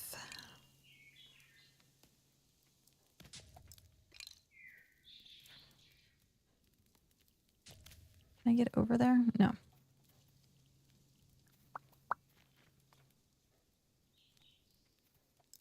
Nope. I want that. And then this should be the last one that I need to move. Oh no. Okay, there we go. Ooh, that scared me for a second there. I thought I lost the furniture item. I was like, no. Yes, tier 6 farming. Nice. Tier 6 farming. Congratulations on tier 6 farming.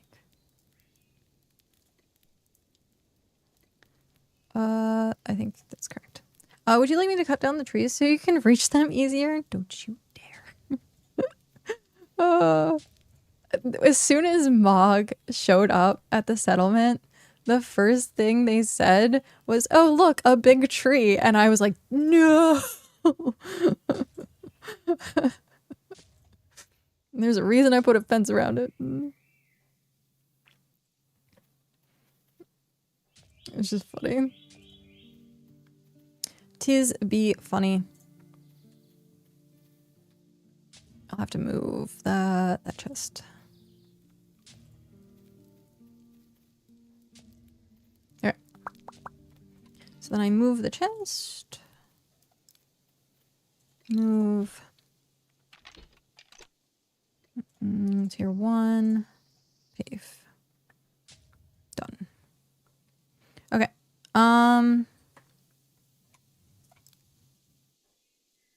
Move building back. Was that where it was? Or was it like here?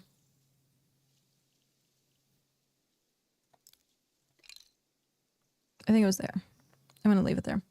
Actually lost the tier 6 tree right at the settlement entrance to a respawning tier 2 stone deposit, I think at least. Oh no. One day, I hope, like a lot of others, that we get decorative, like big trees that we can put in our settlement. I think that'll be nice. I think that would be nice. Okay. So we did that section. I need to finish tile. F walls, we need trees. You didn't spam the Christmas trees? I was gonna say I didn't make any of the Christmas decorations whatsoever. Nor did I really make any of the Halloween autumn ones either. I meant to make more of like the Halloween pumpkin ones because I wanted to make like Ember Isle more like gothic-y, but it didn't necessarily work. Shoot. Am I gonna have enough for this? I don't think so.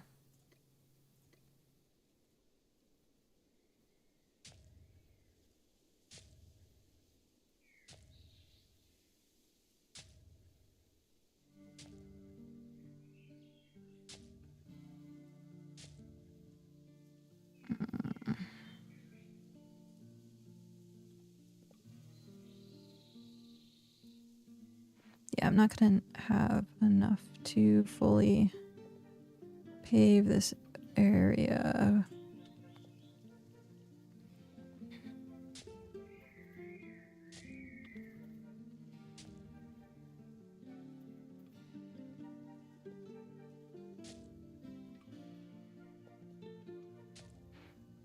At least I'll do like the outline of it so I know.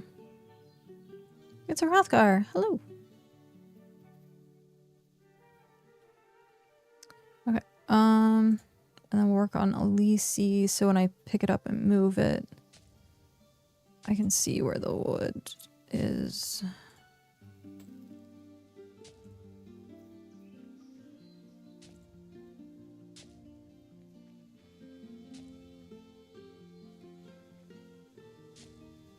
Oh geez. I'm lost behind Brico. Oh no. That's funny. Ah, I'm lost. Yeah, you can see that. Those tiles. Okay.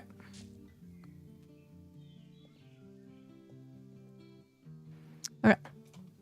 Let's move you. Paving tier 1. Go back.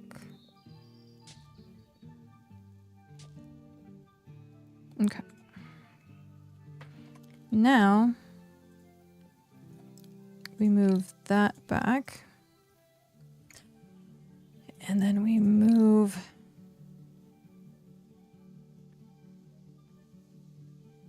this over.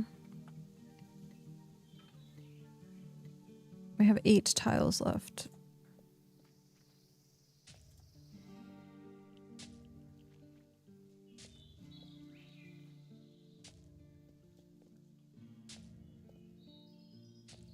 Oh, shoot.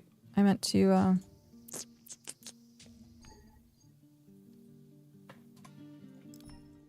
click that one. And then use it there. Okay. Tier 1. Done. Okay. Now to remember where Elise went. Move building. She was there. Okay. I'm gonna have to move the market. Shoot. Okay. I require some advice. Okay. Wait. Can you see me on my screen? I'm in the ground with my wagon. Oh. I saw you walk by me and go to the market. But yes, Jez.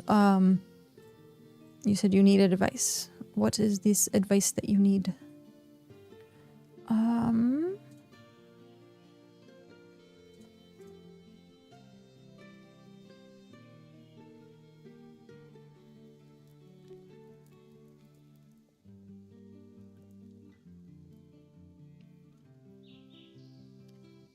Do we stream Hightail or Star Rupture today?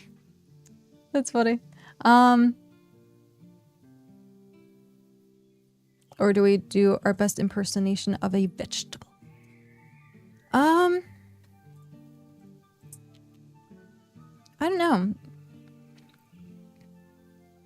With Hightail, it's definitely like the most popular thing going on right now.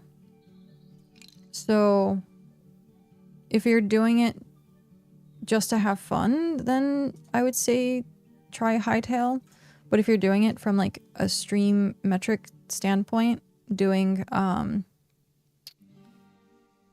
Star Rapture would be better because it's not as saturated at the current moment. But yeah, the saturation with Hightail is huge.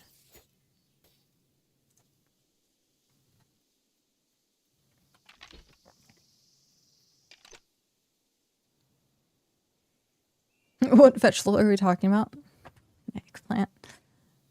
Hue. Oh.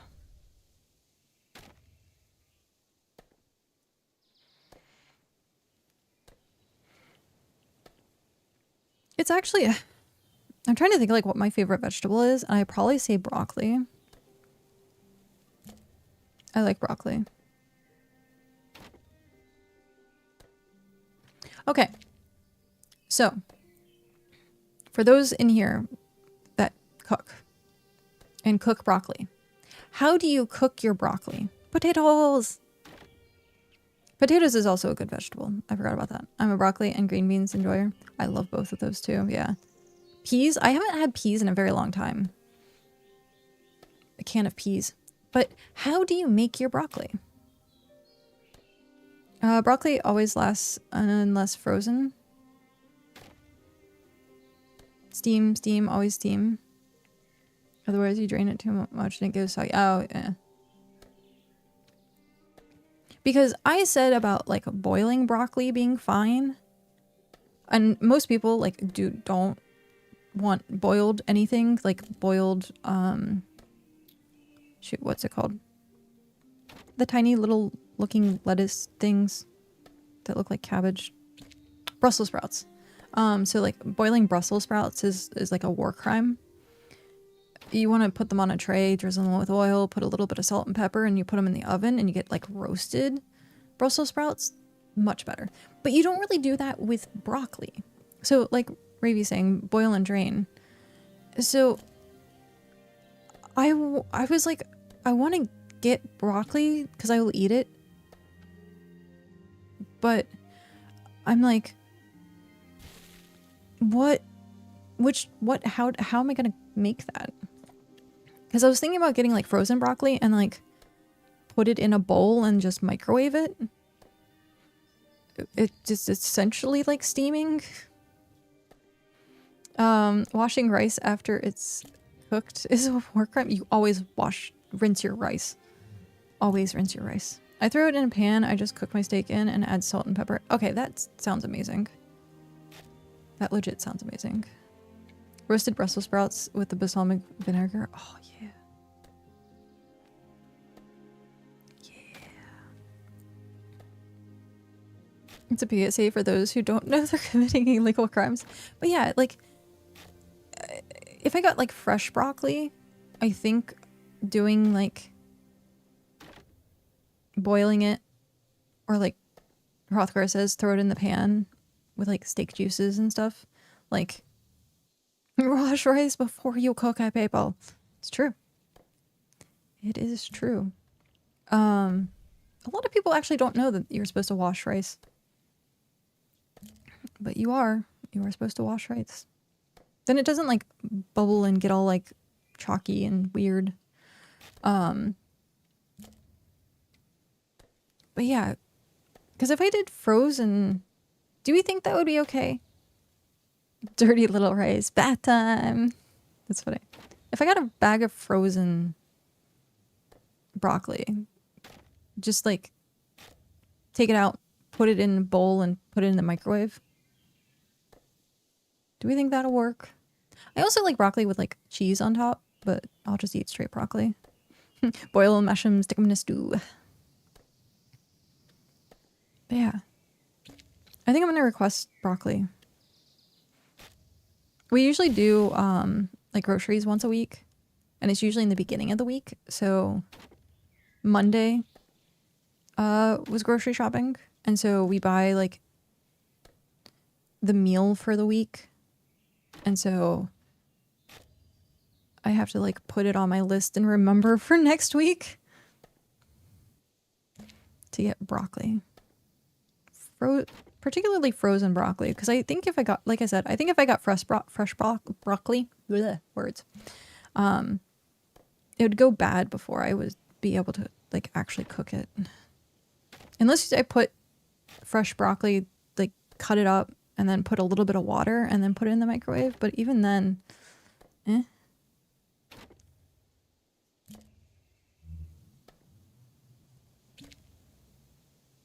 I think frozen, because it already has like moisture because it's frozen. And then you can use that moisture. I think I'm onto something here, people. Also, I think Cal is home already.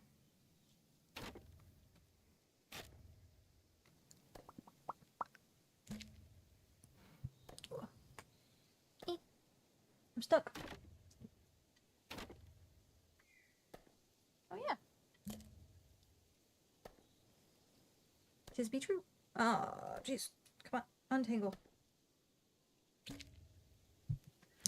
Starting to doubt lucille eggs are dropped from tier 3 sand piles. 6k sand and not a single one. Ooh. That's rough. I'm sorry.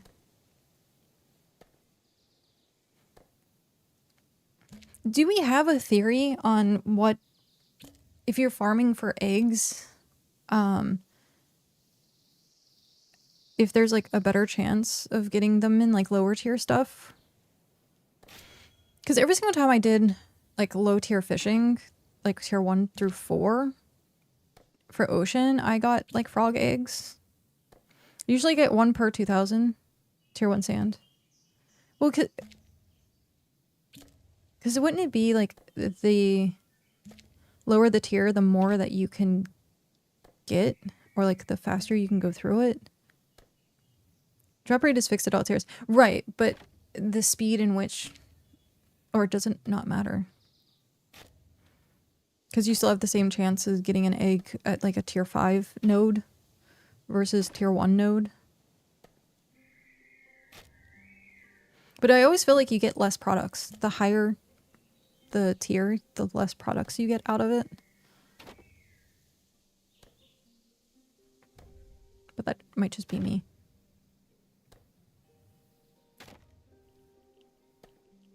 It's so weird going back on like the rare topic. Knowing now that it doesn't matter, and I'm like, ugh. It's funny. My arm is itchy. Sand drop itself is lower each tier to compensate for durability increase. Oh. All sand piles give 35 sand. Average. That's cool. Okay. That I didn't know. I like looking at the... I do not like numbers or figuring out numbers, but if someone... I like knowing the data behind it. As long as someone else does the number part. Math and I don't go well. Lucille drop rate seems to be consistent. Okay. I was thinking about trying to get a couple Lucille eggs. Because Faye gave me one of the kit eggs. Or the pungent fish. And so I wanted to give them back Lucille eggs. As a thank you. Wish Lucille eggs dropped as much as frog eggs. Yeah, get you some Lucille eggs. Frog eggs seem to be the most prevalent ones. I got hundreds, that's why I'm legit surprised not having gotten a single one. I love my little kangaroo. Come on. One more. One more. One more. And one more? No. One more. There we go. So funny. It's a bilby with a pug nose. There's a lot more people chumming than there are digging sand.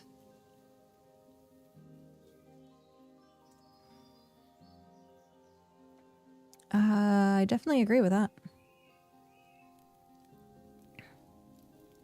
Is it way higher for frog eggs? They should all be the same, right? I'd be surprised if they're all different. Well, I guess no, kit drop rates are really low. Like hyper low.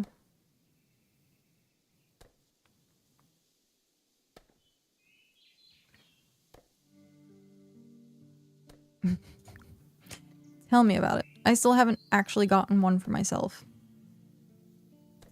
It's literally the same. That's what I thought. I thought all egg drop rates were the exact same.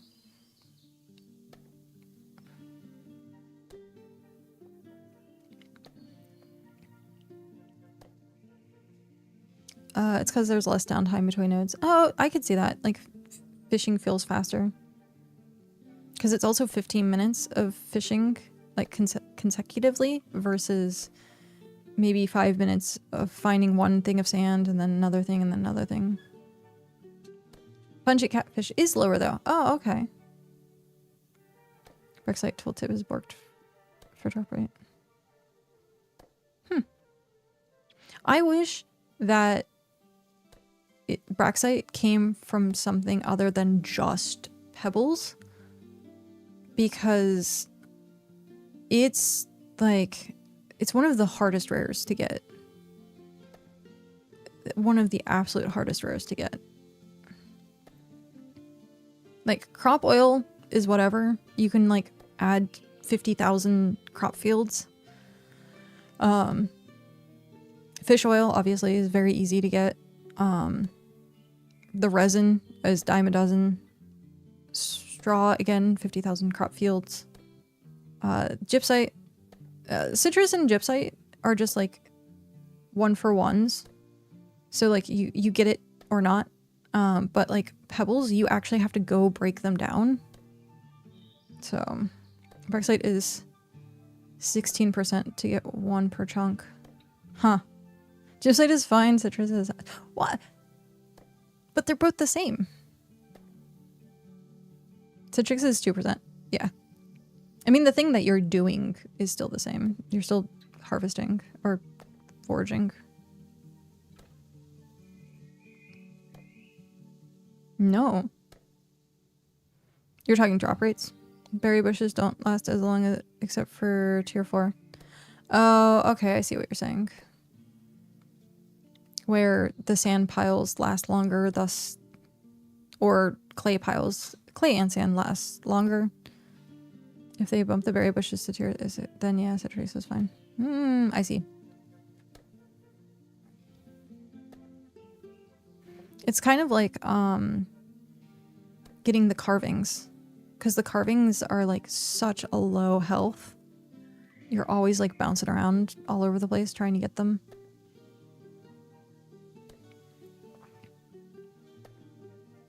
Did someone say Thunder Fury, Blessed Blade of the Windseeker? Someone did! Tier 10. That's crazy. I kind of wish tier 1 drop rates for rares were like 4 times normal and tier 2 was 2 times. I could definitely see that. I think the higher level the player is, should have some sort of effect on being able to do lower tier stuff so that you're like, you get through it faster, but at the same time, like, then it takes away from new players. Made me remember that I have to get 6k tier 3 carvings. Oof. Carvings to me are really rough. In RuneScape, you get multipliers at level tiers for skills. Yeah, that makes sense. That makes sense.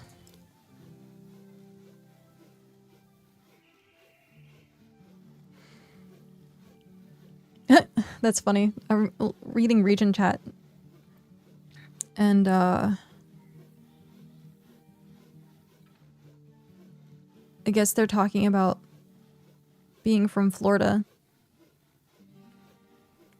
And Tony said there's a lot of, A lot of Florida in Region 9, but Florida without swamp, which is funny to me.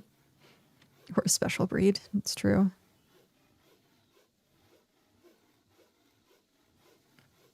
I guess a lot of people from Florida in Region 9. As someone who gets all the lower tier stuff, I would like a bonus based on my level. Yeah, that's one of the reasons I have my alt. Because I use my alt for like low tier item stuff. And then I use my main to do like the at tier crafting. So like my alt at this point has like level 50 and level 60 and stuff. But her primary goal is tier 1 through 4 stuff. So if you hit like 50 in a skill and get double loot for everything below 35 and, or get double loot for anything level 35 and below. Imagine +2 tool power every tier above that tier. Yeah, just something. I think that would be very interesting. I think it would cut down a lot of people's frustration to be like, well, I'm tier 9 and I'm still like having to farm tier 1 stuff. And then, but I do see that it would take away from the new player's experience, because if you have someone who's tier 8 and then flying through tier 1 resources, then it takes away those resources for the new players who are getting up there. So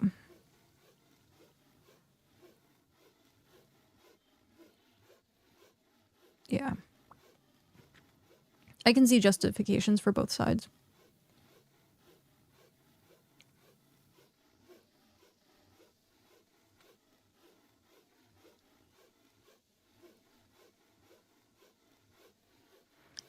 That just means the early mid experience is bad, because if you're just looking at tier 8 guys as a newbie, it means you have nothing meaningful to do.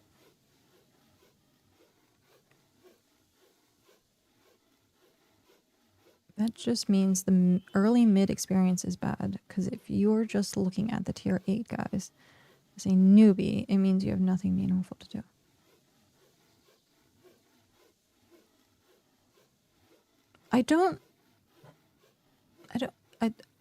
You're gonna have to explain that a little bit more. The bulk of content should be accessible at early and mid tiers. No, that is true. That is very true. Focusing on new players is very critical, especially to the longevity of a game. If everyone is chasing high tier stuff only, that means the early and mid stuff is worthless. Well, I mean, yeah, but we have the pyramid, so everything requires the previous thing. Take tier 3. Tier 3 food and below at this stage of the game, only 6 and a bit months in. I still use tier 1 food. Which is funny. No one wants it. I use it. Food is food. As long as I'm not starving, that's all that matters to me. I'm talking supply. Yeah, no, I know exactly what you're talking about. No, I definitely understand, but I'm saying the resources, if someone's able to gather them faster at a higher tier, the starting zones are going to look even more bare for resources. So if someone's like trying to compete with someone else to get berries in a certain area, and you have someone who's tier 8 who's like flying through each bush. Now, however, the system does allow for if something's if something's harvested, it spawns somewhere else. So you're never actually fully losing everything. You just have to go to a different location. But yeah, I'm more talking about like resource scarcity in the world if you have people that are like able to fly through it. Imagine spending 7 hours to cook tier 3 food for 2 hex each. Tier 1 and tier 2 mats spawn on a timer anyways, not density. So outside of animals, it's not going to be super competitive, to be honest. Yeah. And everything else is jumps around the map. Because I remember like the very first days, like the first week of BitCraft, and there was like, what, hundreds of people in the starting zones, and you still could find resources. So eh. But yeah, I'm just showing both sides of the coin, because I have seen games out there that new players get frustrated because higher level people are taking their loot or their resources, and they're like, go piss off and go do higher level stuff. So I have seen that. I don't think BitCraft necessarily, like you said, would fall into that, but it's something to be thoughtful of. Because there's a lot of people that still join BitCraft as a brand new player and go, hey, what do I do? And what can I sell? Like, they try to figure out like what's valuable, and it's like every single thing you do from the get-go is valuable, because tier 1's still needed for everything. And so if you're brand new to playing BitCraft, like, you're still doing good. Or you're still, everything you do is useful at that point. Yeah. I thought a lot of other problems, mainly similar to how Twitch has issues with Kingmaker systems. A lot of issues in BitCraft also have that problem. Yeah. Those in Kingmaker spots stay in Kingmaker spots.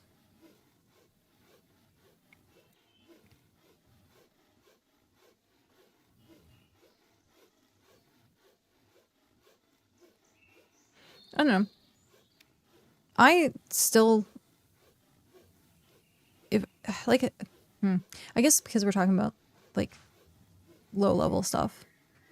When launch happens, I look forward to, at this point, it's so weird to say, like, if a wipe did happen, I look forward to it. And then of course launch. I'm looking forward to launch just so that I can keep everything. And I think that's the same for a lot of people. Because a lot of people are like, oh, I don't want to join early access because it gets wiped at the end. Like, all of, like, what's the point? And I'm like, well, the knowledge is the point. You're keeping all that knowledge. But there's something nice about having something forever.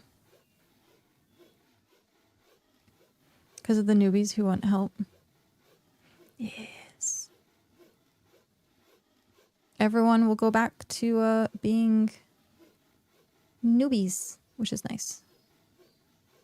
And then I think you'll definitely see either people grinding things faster. So potentially, how it took 6 months to get tier 10. If you already know what you're doing and you've set it up, you know how to do it more efficiently, you could probably hit tier 10 faster. So that's something to consider.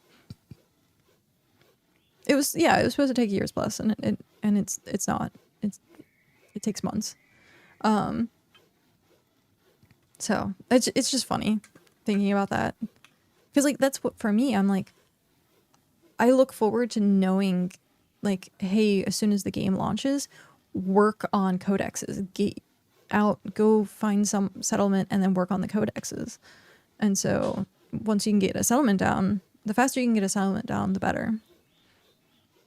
The question is always for whom. Yeah.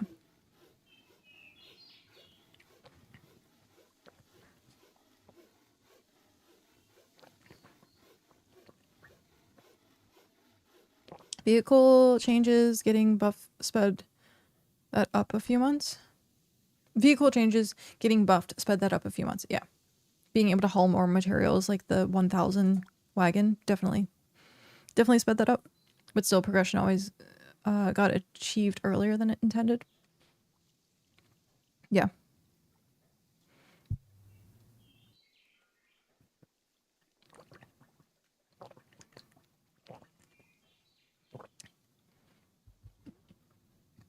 Being able to make Adventurers Guild more central would be great as well.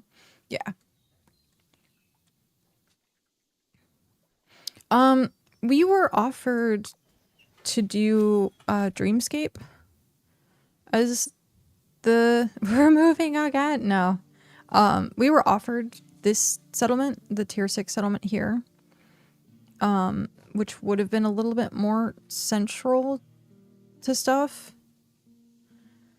Because we were looking like all the way up here. We looked there. We looked in a lot of different places. We looked up top here, and being close to where the towers are is very important. But like Dreamscape's like not that far. But to go there to there, this being on the coast, yeah, it's a for now location. Launch will be different. I want to be in an autumn forest for launch. Autumn forest with a tier 9 tree. Or a tier 10 tree, sorry. So, it's, I want autumn forest next to, like, next to a lot of biomes. I know the perfect spot for you. Yeah. So, like, where we are right now, being there's 1, 2, 3 biomes here, is really nice.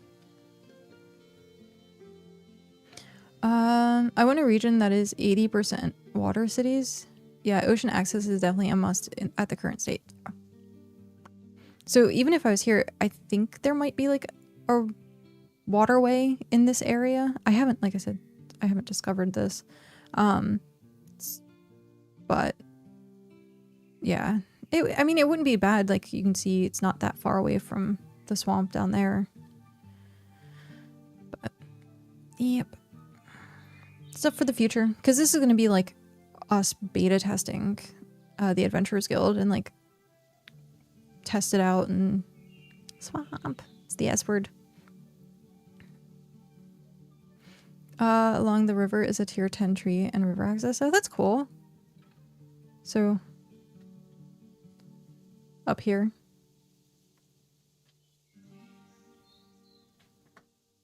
Interesting.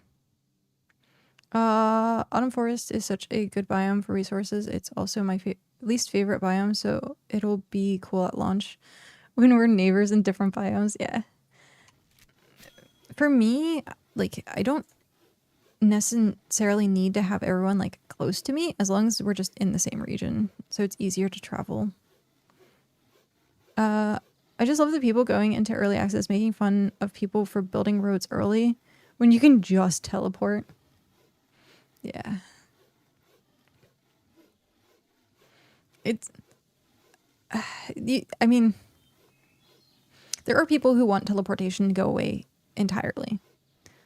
And I'm in the boat where I don't want it to go away entirely, because if that was the case, like, I wouldn't visit a lot of people. I especially wouldn't visit other regions. So being able to teleport to like the ancient cities for like 30 and being in that like new region is like highly important.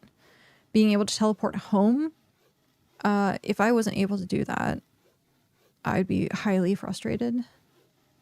But yeah, seeing that we moved, it would made the move like really hard.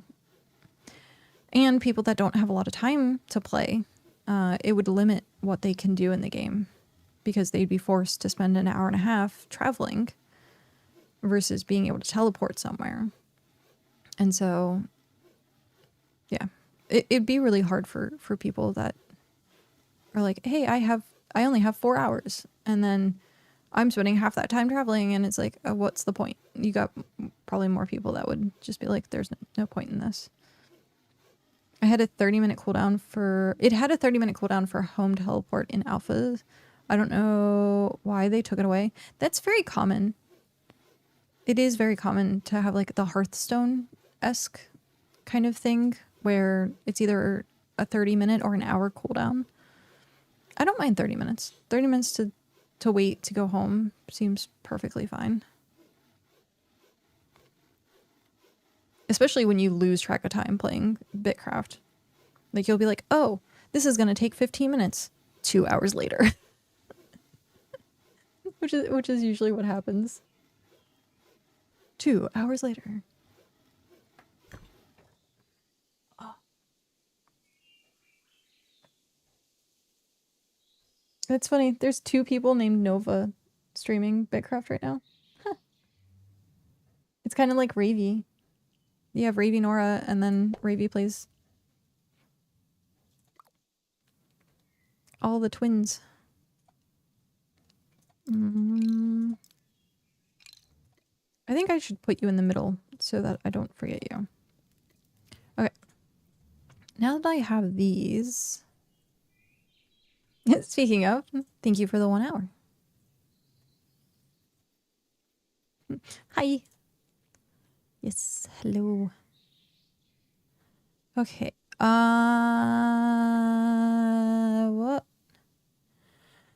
What are we looking at here? I guess we'll pave as much as we can and then move everything. Review sucks. Sus. No. I disagree with that.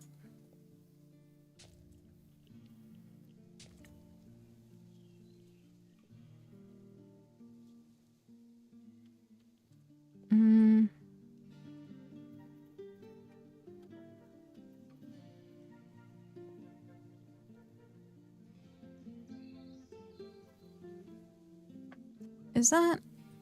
I don't know. For now it'll work. Oh, was this the game you were playing?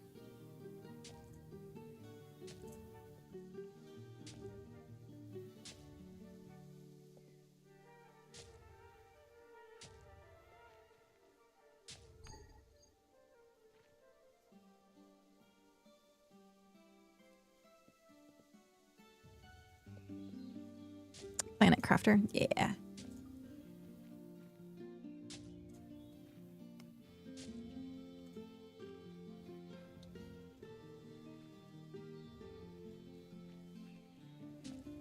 I'm hoping I don't have to do too much when I move this.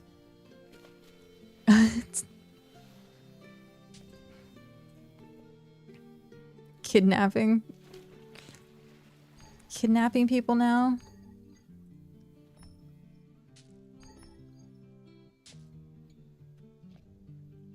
I was gonna say, I don't think it will matter if I...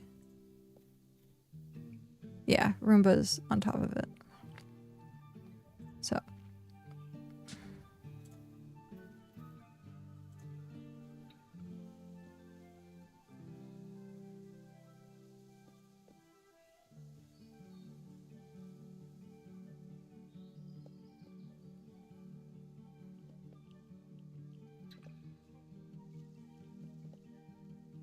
Excuse me, Rampart. I have to get under your cloak.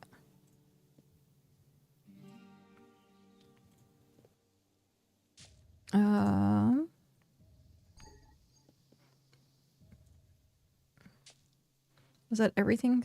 I think so.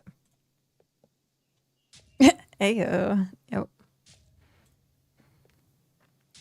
Don't mind me. Tier 7 refined cloth planks, and soon leather will be done. Only ingots, bricks, and nerd paper left. Are you taking... Is it saying scholar stuff? Parchment? Nerd paper?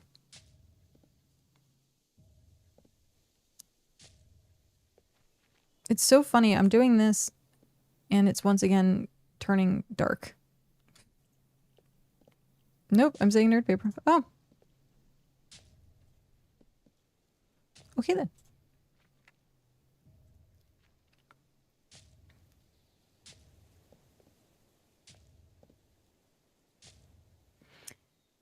Yeah, as much as I like the wood, I think I need something to break it up a little bit.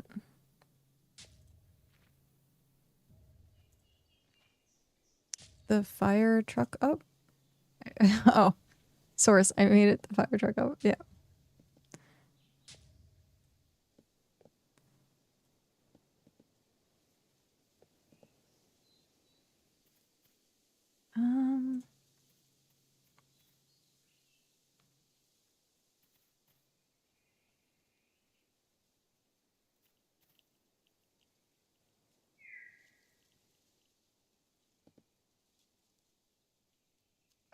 think that's good.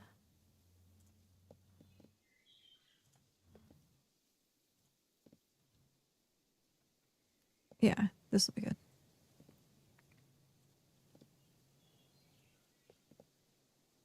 I love giving people temporary blindness when they teleport to our town. What? Is it because you have like a bunch of decorations that like cuts into the vision of it or something? Okay. See, like the wood in this section looks fine because there's a bunch of other stuff going on. But just having it in like a giant clump. Hey.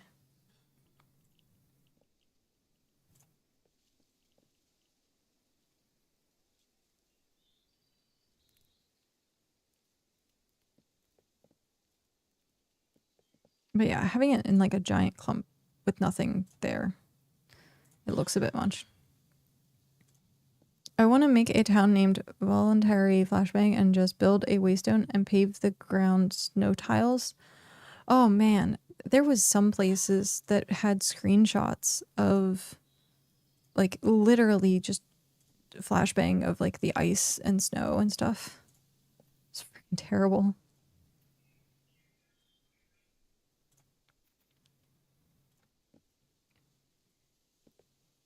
I'm like, no, thank you.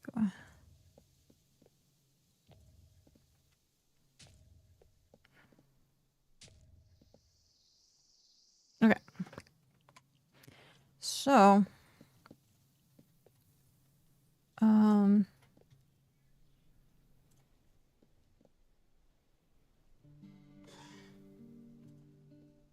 want to make a town that just supplies all the traveler task mats.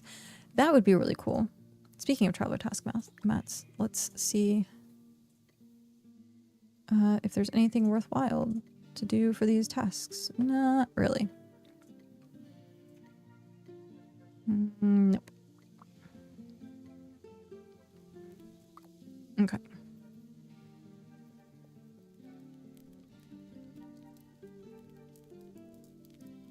Wait, what is this? Free an item?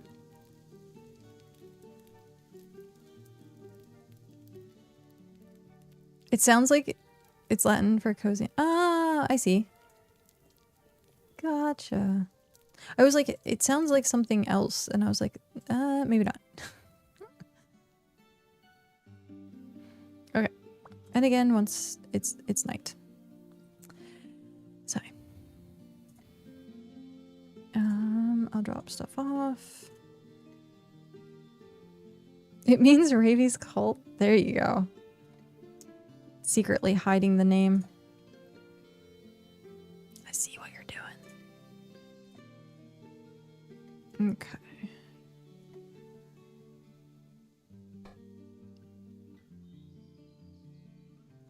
Oh, right. That's something I needed to do. Where was I going to put it? Did I have a location for it?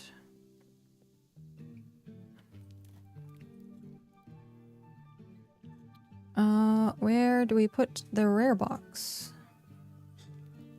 I guess I could put the rare box... Oh, no. There's not a lot of room here. I guess I could put the rare box there, but that seems weird location. It's like not very close to where all the other stuff...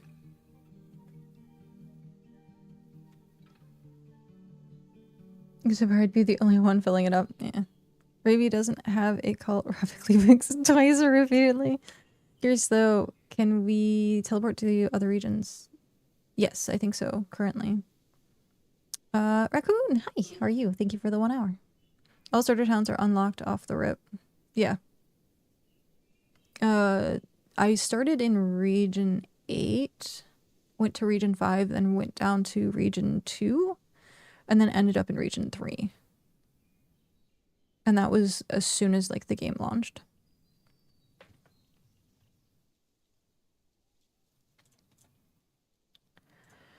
Where do I want to put rare resources? The other thing I need to do is a food box.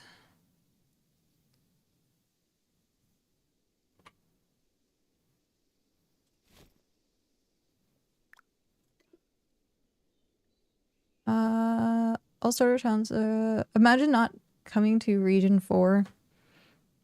The second best region in the game after region 7.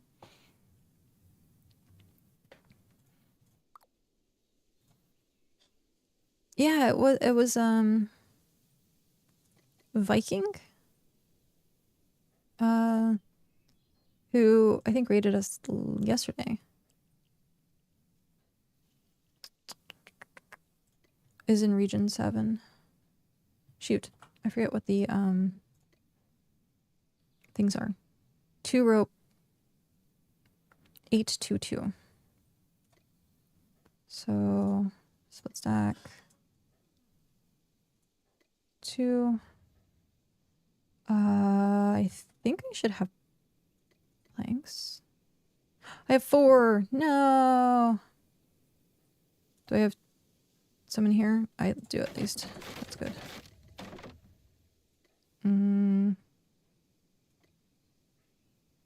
Which means I have to grab that. And grab that. I'm gonna be real. I was trying my bestest to be humble, but region 4 best region. Yeah. That's funny. Well, at launch, I do want to go to either region 4 or region 6. That way it's in between both of the specialty locations. And it's kind of like the same as being like easy to teleport as like region 5. Sort of.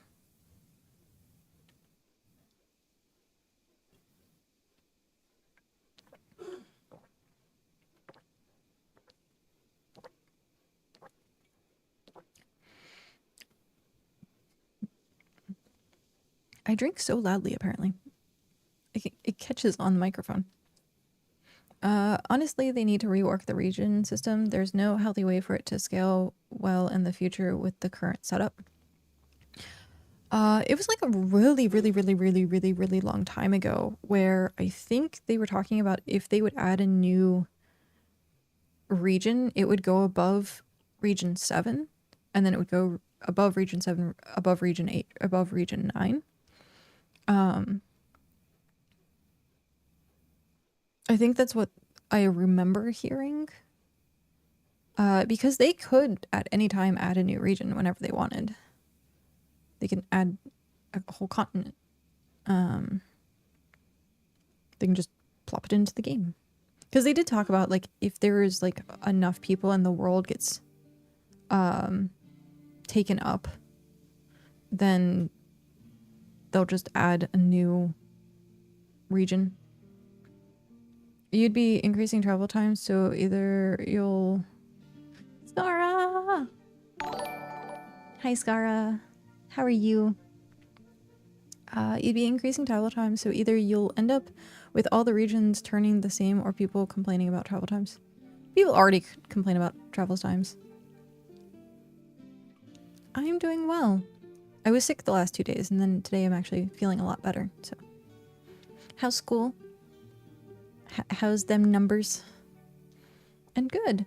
You were playing World of Warcraft. What were you doing? I thought I saw you playing Hightail at one point. Waiting on results on Friday. TBC leveling? Oh, nice. That too. How is it? How? Scaramoo. Super fun. I have bought the game. Well, actually, I didn't buy the game. I got it gifted for Birthmas from Pat, and so I haven't downloaded it yet. But I'm looking to play it sometime this week. I don't know that I will stream it per se, but I was looking forward to playing it and at least try it over the weekend. Can't wait for the mods. I saw so many of like the teaser trailers for like things that you could do with the mods. Yeah, it's gonna be, I think, modded way more than even Minecraft is. Are you playing on a server playing with yourself? Like what, how, because I was looking, okay, so the reason I asked this is because I was trying to look into if we want to run a server, and how or where would be like the best way to run a server. Hrothgar, the LOL. I got a lovely person hosting a server. Oh, nice. Okay, that's what it. Couldn't do peer-to-peer. Oh. Okay. I'm gonna have to look into it because I think I would have way more fun playing with other people, like kind of having the Minecraft server. It's always better to have like more people playing with others. Jazz, imagine this is just a wild idea, right? You can travel to oops, one sec. You can travel to any region via world borders, and the cost to travel from one starter town to another has a base cost with multipliers on top for how much you're carrying. So you still have to travel inter-region to get materials and sources, but the travel distance would be relatively the same for all regions outside of your home. So you don't get corner regions anymore that get wrecked by geographical positioning, and trade and travel is more incentivized. Huh. Via world borders. That'd be cool, like having teleporters. Make BitCraft a globe. I'm gonna pop off. It was like a 16-hour stream. Oh geez, yes. Make sure, go take care of yourself. Gotta be back at it in the morning. Enjoy, get some rest, take care of yourself, hydrate, food, shower, all of the self-care. And thank you again for stopping in with the raid. I will take very good care. We have an hour or so left as well. Yay for the 1 hour, Pat. Thank you. This was denied. The devs called it a donut-shaped world, and they said it would limit what they'd want to do in the future.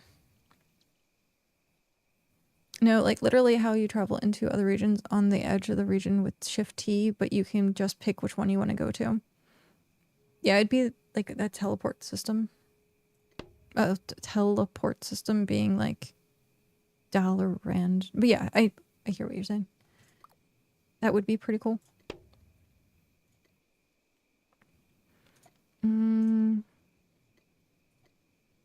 But it would make travel a lot better. And hell, because it's ocean, you could do it as like whirlpools. Like that would be pretty cool. Be like, hey, enter this like whirlpool, and then you get sucked into whatever region.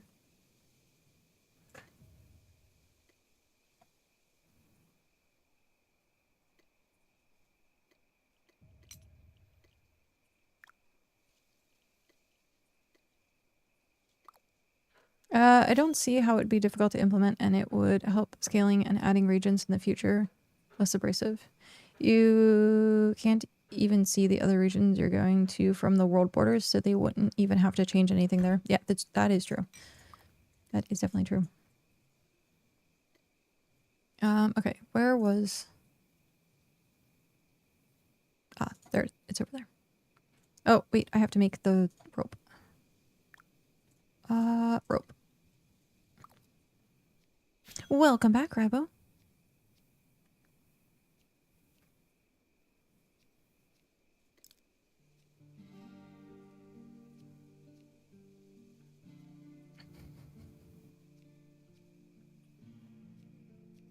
A jantanist. That's what I... Yep. It is a fae. Working while working. Working while working.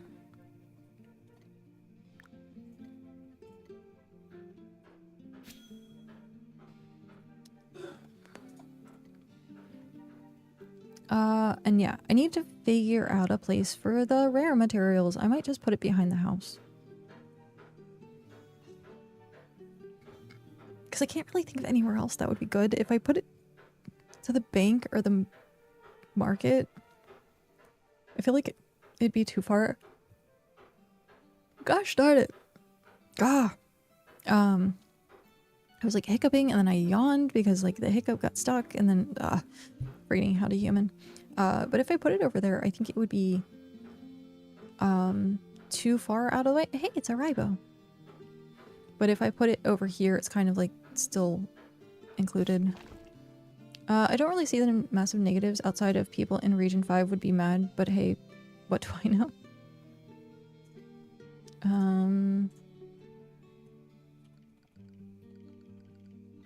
It would put everyone on a even plane.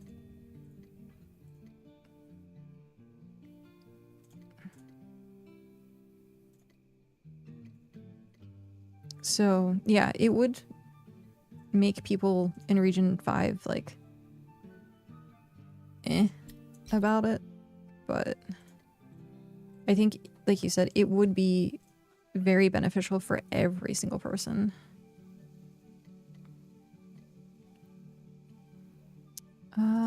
Split stack. Split to region 5 is way overcrowded. Yeah. And it's going to continue to be that way.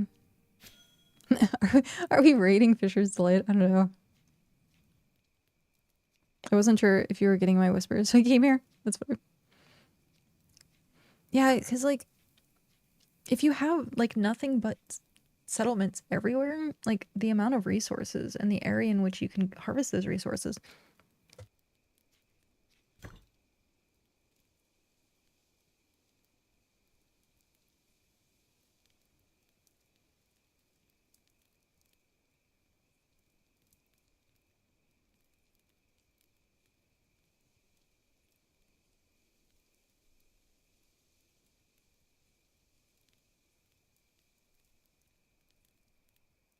Okay. Sorry for the explodey face. Explodey face. Did you say that before she said it? I had just sneezed. Oh shoot, what was I saying now at this point? Oh yeah, if you did it like that, it cuts down on the overpopulation, but like in region 5, the more settlements there are, the less area for resources there are. And so it's harder, like you have to travel out to do stuff. But yeah, it's just the way that the regions are designed, region 5 being the central of everything. So if they made a system like what you're saying is if you hit a border and then you can teleport to any region, that would be taken away. Yeah, I think that would actually be rather nice. Or simply add like 10, 11, 12 so that there is actually no like center region anymore. It would be like 5 and 8 would technically be 2 of like the central regions, but there's no like single central region. But also, thank you for bless you. Better player distribution, promotion of travel and trade, competitive pricing on the market, centralized economies, more communities to develop more empire wars in the future to, I guess, yeah. Sneezed right off the screen. I'll have to go back and watch that.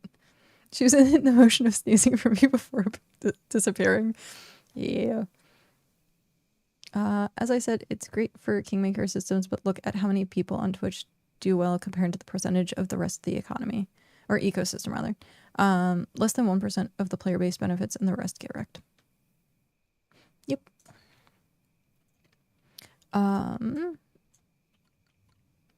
Rares. Rename. Okay. Now I can move everything into that. So now we have at least a chest, I think, for everything. I think. There might be like 1 or 2 things that I'm missing.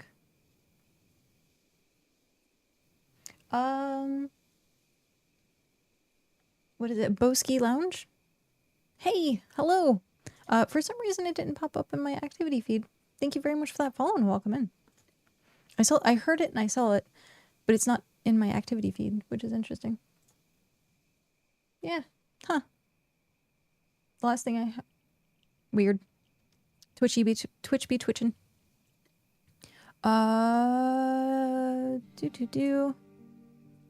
Where's this? I stream but don't want an empire.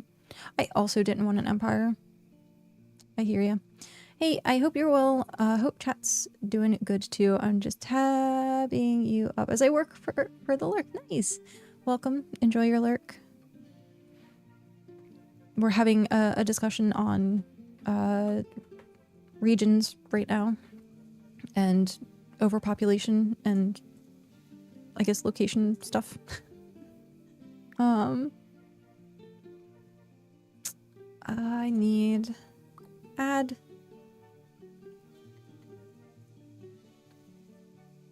Yes, indeed. It is an ad break. I have to go spend time back in the S word. Because we're under 50 packages now. Oh, there it is. Freaking ads. Ooh, respectively. Thank you very much for that prime. Freaking ads. Enjoy your ad-free viewing and... Oh, hey, there's a Tony. Hello. But yeah, enjoy your ad-free viewing and the cute little emberKraft emotes. I like the emberKraft emotes. They're so good.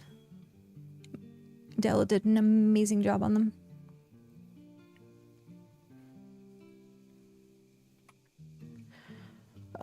Let's see. Yes, it refreshed. Okay. Let's see if there's anything worth doing. Nope. Nope. Nope. Oh, that one's kind of iffy. Maybe. Sorry for venting. I'm gonna go make nerd fair. Oh no, it's all good. It was a good discussion. And then Rampart. I don't have the slime. So yeah. If I had slime, that would be like good. But everything else, not really worth. Not really worth. At some point, I might want to do taming more so I can get the bird. Because I think the bird is, what, 60? Taming 60? And it goes zoom zoom. I also did change the ads so that it was 3 minutes once an hour versus 1.5 minutes every half hour. So it's an... I took a page from Remy. Yeah, and there's a random hype train. Because why not? Twitch is weird. And also there's the follow. Boom! Ravy. Thank you very much for the tier 1. Thank you. Hello. And now there's the hype train. That's funny. But yes. I appreciate that. Thank you. Choo choo. Chugga chugga chugga chugga. Silly question, but did you know you have a tier 1 cave here? Yep. I was really wanting... Wait, face stab Tony. No, I watched it happen. I watched a crime happen. I've been stabbed. Look, it's right under my camera. Call a doctor. Welp. The floor was stabbed. The fact that I'm bleeding. Oh, it's so funny the amount of weird things because you can see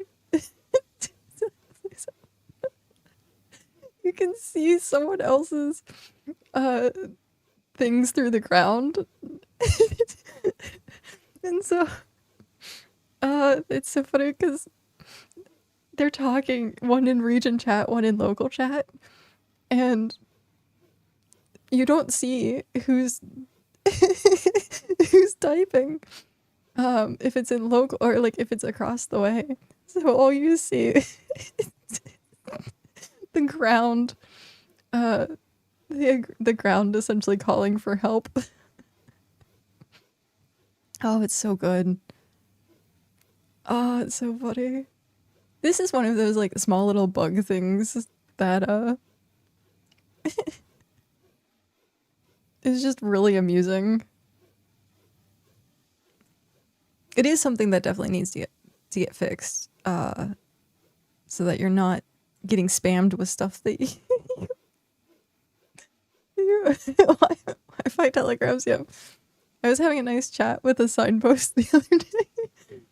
Oh man, it's so good. It reminds me of when you're a kid using tin cans to talk to your friends. Yeah, that's pretty much what it is. Oh man. But it's so funny where it's like, oh man, the ground is very polite. And you like start talking and like each person is acting as if they're just talking to the ground. Did they fix the whispering floor people bug? Whispering floor people? No. That's what we're currently seeing on screen. Tony is no more. Tony has dissipated. Hey, what did you do? I have a murder in my midst.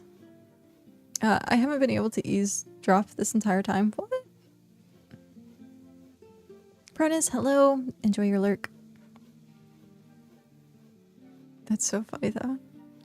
I witnessed a crime. I witnessed a crime.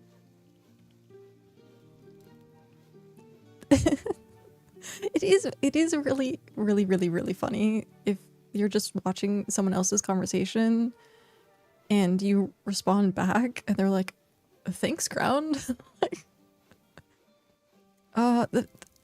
I think the range is pretty far. But that's so weird. Yeah, Jazz, that you're not able to eavesdrop.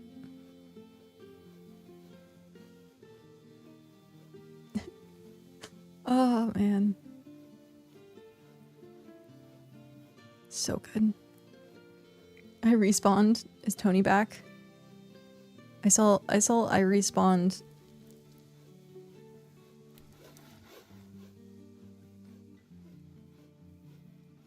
But yeah, I think, was it a preview build announcement that they said that they were going to fix it? I'm in Ravenmere making fertilize, and every time I can see floor chats pop up, and I find it funny. Yeah. I think it even telegraphs whispers. So, like, if I whispered to Faye right now, people would see, like, it's all chat. All chat has, like, the little bubbles. Yay! We've completed a hype train. Thank you. Thank you very much. Yeah, I miss people talking shit about me. It's just really... bugs like this, I don't necessarily mind.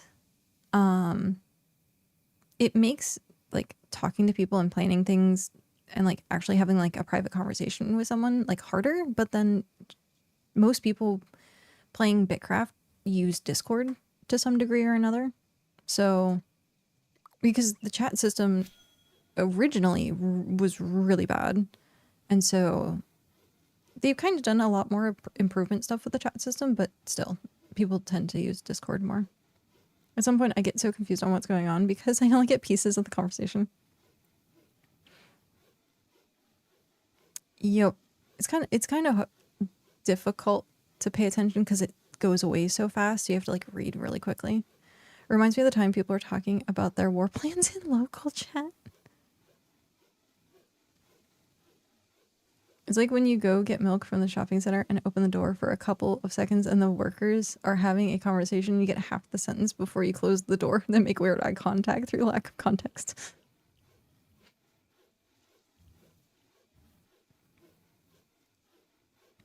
Oh, Oh, like the freezer doors where the milk is, and then you can like hear in the back area. Oh man.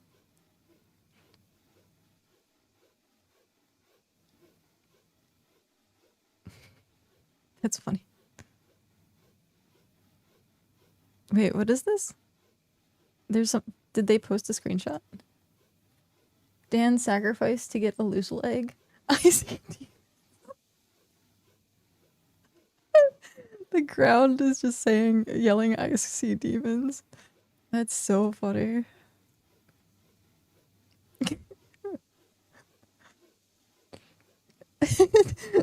I love that Tony posted the screenshot of the conversation.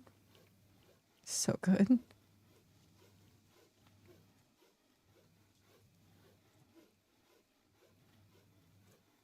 There we go.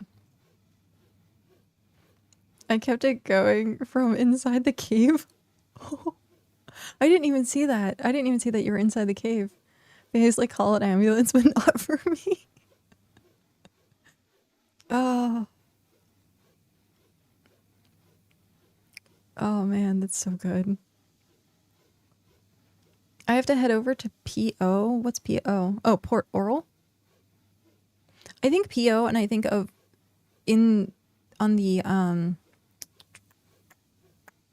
what is this? On the east side, they have the post office, and so anytime I see someone saying PO, I think of like the post office. Yeah. PO box. Well, yeah, because they have post office, they have PO box. I think this is called the depot. Yeah, the department. La Poste. I think that's the only ones that they have. But yeah, so the post office. So every single time I see someone say PO, I think that they're talking about this section up here.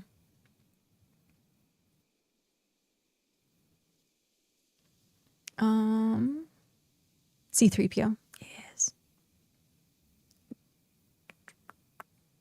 I was gonna say, I thought I saw another post office somewhere. Maybe it's down the south. Maybe not. I could have sworn I saw like another one just random.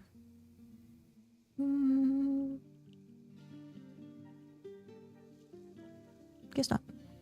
But yeah, this is by the Royal Mail or just Royal Mail? Yeah, Royal Mail. Aligned with Royal Mail. I was gonna say, that was, someone was streaming. It's next to Lunar. Oh, okay.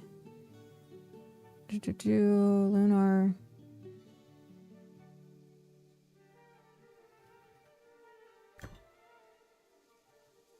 What? Isn't that?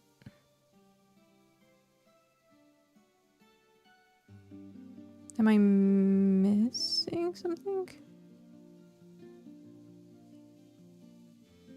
Someone took it. Oh, okay. Well, there's unclaimed area. BitCraft. There's Lunar. And renamed it. Gotcha. But yeah, because I forget who the streamer was, and I watched them for a little bit, and I don't think I've seen them on very often.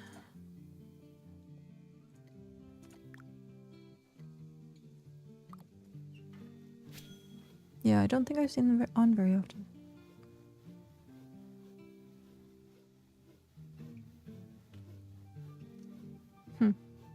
420. 420 sandpaper. Oh, jeez. It's kind of crazy how much tier 5 stuff. Like, 200 tier 5 makes 22 planks. I think it's wow. So I'm gonna have to do a whole nother run because we need a lot of tier 5 timber. Or what I do is I just focus on getting tier 6 as fast as possible. That way we're not running through a bunch of tier 5 stuff. We discussed that yesterday, actually. And Floof said that they skipped tier 5 too. How much would it be?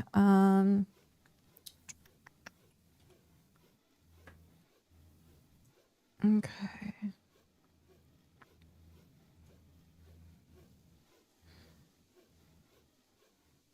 I kind of wish higher tier cargo costs more resource. I kind of wished higher tier cargo cost more resources. Like it took more for the cargo to be made. Because it already does. So you get the same ratio of processed stuff each tier, but cargo scaled up.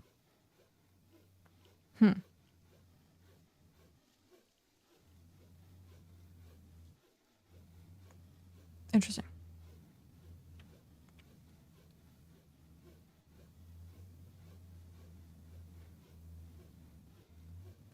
I think 30 tier 3 planks for 1 timber, 40. Oh, I see, I see.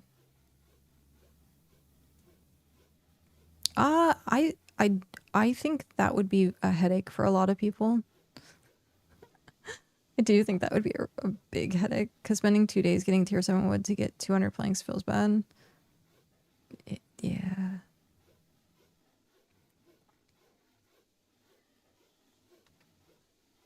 But 30 tier 3 planks for 1 timber.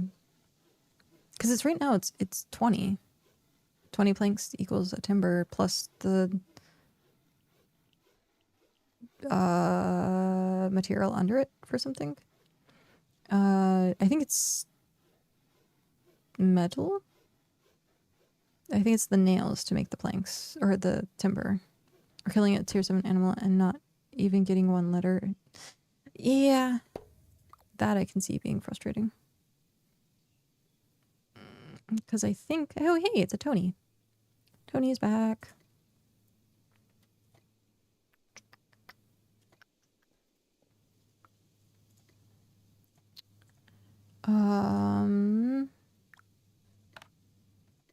Yeah. So it's 20 and then 10 nails. It's more confusing. When each tier is a different item ratio. That's true. That is true. Boop. Wait, it's not at least 1-to-1 return for the higher hunts? Sadly not. Because I think it costs like 5 hides to make a single leather or something. And you might get, what, 3? So every 2 animals is a leather? If I remember correctly. If I remember correctly. Is Stabby Witch? No, and the health pool gets bigger. It's only profession in the game that is like that. Gross. Gross, gross, gross. At least is the amount to level a little lower.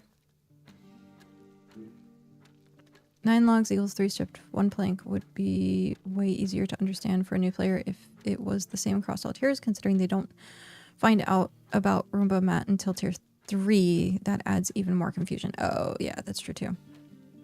So if it stayed... Oh, yeah, no, I see what you're saying. No, I do. I do agree with that now. Now that you explained it a bit more, I do agree with that. Because I thought you were saying that instead of, or in conjunction with, it being like 5 things. But no, if you're changing it to be a base formula for each plank and then just costing more planks, I can see that. Also, if you scale up the requirements for the cargo, it essentially forces trade because it's cargo. So less people teleport to buy. So less people teleport to buy than teleport back. Oh, I see. Or you could just buy the planks and or whatever the resource is and then teleport back and then make it wherever you want. That's what I do. If I need like a cargo, unless it's a very specific cargo. I'll just buy the materials and then put it together myself.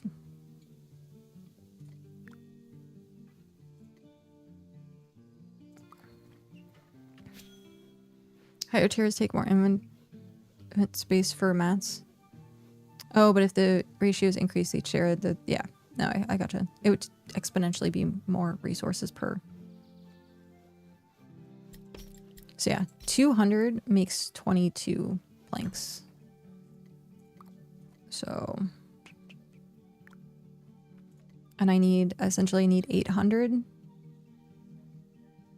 Yeah, I need 800. So with that,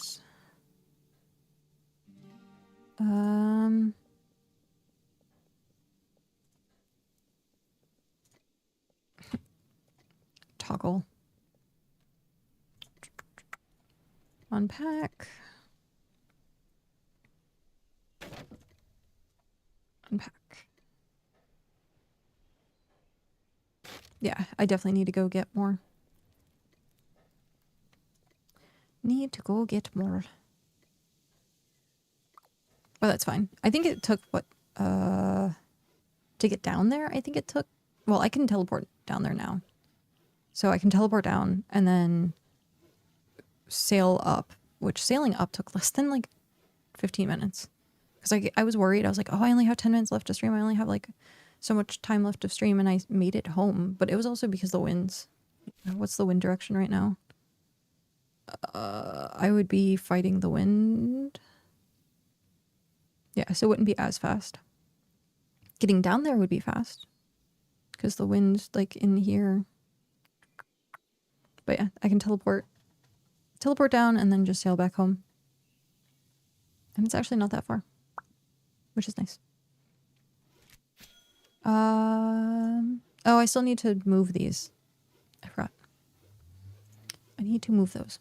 The exponential progress kills the experience for most players past tier 4 with how scaling works, and also plays into Kingmaker systems too, and you get alliance/horde issues where people go to one place and the others get wrecked. Then people say I'm wrong, but can't explain why people go to region 5 for reasons against what I'm saying.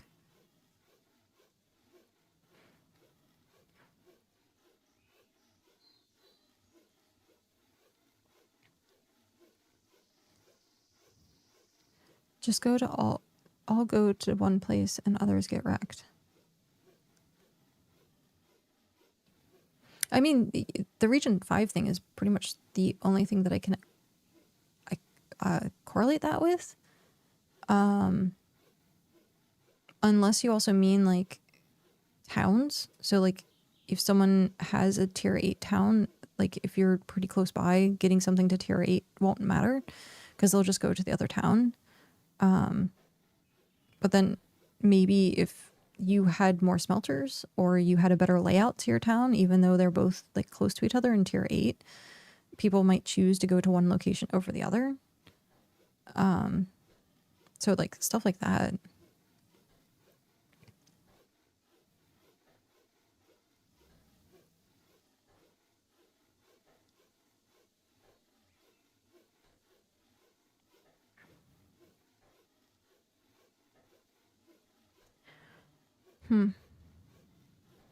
Yeah, I don't think I've ever really seen too much of an issue with like really someone being like tier 8 doing more than someone who's like tier 2. They're tier 7 and getting close to tier 8 and on the western part of region 4, and there's literally no reason to come to our side outside of tier 5 ox and tier 7 fish. It's kind of okay. I see what you're saying because I look at it the same way. For example, Tanis down here is 7. We're 5. This is 5. So, like, 6. What like, if you have someone like that's here that's 7, here that's 7, here that's 7, what's the point of having someone else in this quadrant or area that's tier 7? There really isn't. But then you have stuff like here where it's tier 8, tier 8, tier 7, tier 7. Like, it's all in this like central area. And people aren't necessarily vying for attention. Like, different things happen different places. So it's unfortunately one of those things where you have to draw people in to use your location. And so if you're just kind of putting it up and being like, oh, it's tier whatever, the majority of players, not everyone. Yeah. But in general, it's kind of like marketing and like streaming as a whole. Like, if you have 20 other BitCraft streamers and everyone's at like the same number, so like say everyone's like 20 viewers, what's the point to get someone to go somewhere else? It's just preference. So it could be that your area looks prettier. You advertise and you make sure that you have stuff on your marketplace that brings people into that area. Stuff like you're marketing. And so even if, what is going on outside? One sec.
Thank you. I was just reading. I just read, I bring people in because I maintain the road. So I was reading what Remy said and then what Jazz said. I didn't actually respond to anything. I was just reading it. So thanks for letting me know that I was muted. But yeah, no, definitely muted. I do think being a BitCraft streamer does somewhat alter the gameplay experience. Not hugely. Because, I mean, it's advertisement for, like, your settlements and stuff like that. But for someone like me, I don't have a large community of people that help on my settlements. So, yeah, it depends on the streamer. So, like, for me, I feel like I'm playing alongside everyone else. Like, I'm not essentially using my streamer status to advertise, essentially.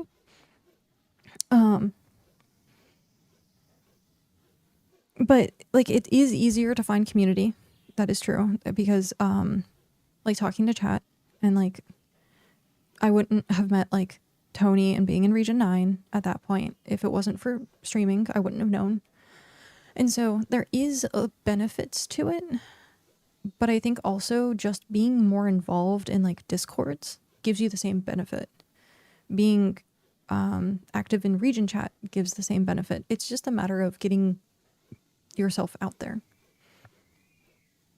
So, but yeah. It's also easier to unify, especially if you're leading as an emperor or something too, because you get the live feedback of people watching. Well, you could do that as well if on Discord. People would be like, no, what you did is dumb. I would hate to do dungeon runs without streaming it because it would be absolute chaos. I guess you'd have to ask like Aram, because Aram does dungeon runs without streaming it. So they do they do tier 7 dungeons. It helps newer folks too. There's a place to actively ask questions and get visual aid with explanations. I do agree there. It is very helpful as like a tutorial kind of standpoint where they can go, oh, hey. Plus it's basically free advertising. To an extent. Definitely to an extent. I've not once been like, hey, we're recruiting. But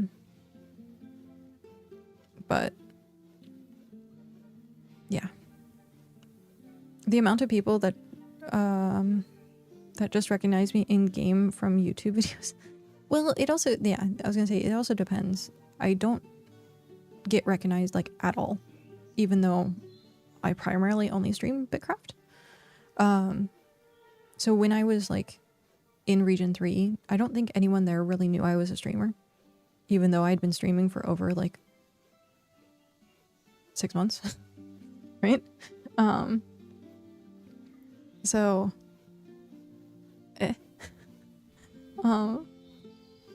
I guess it depends.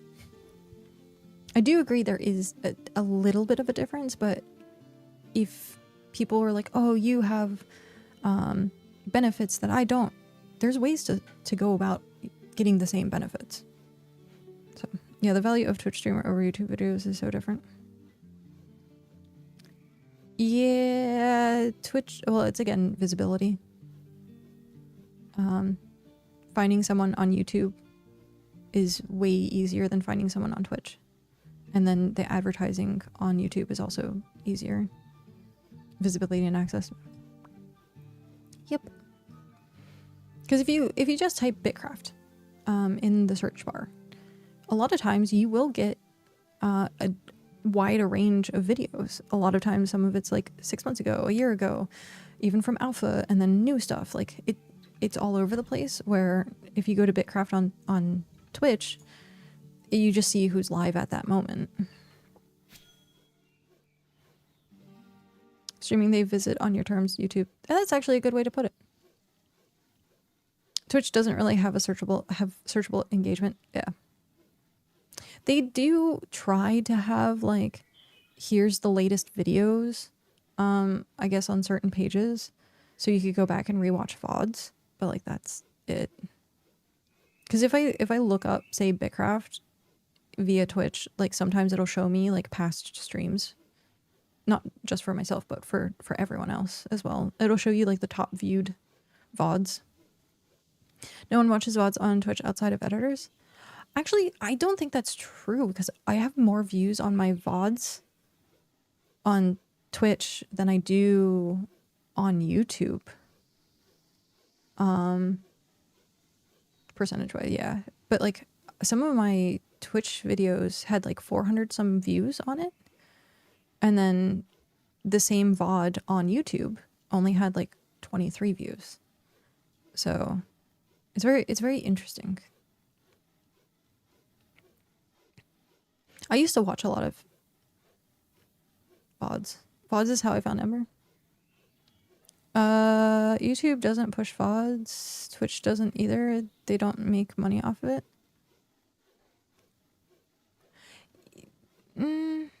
Yes and no.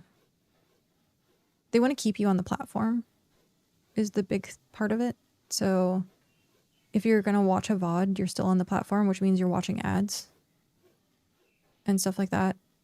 Or yeah.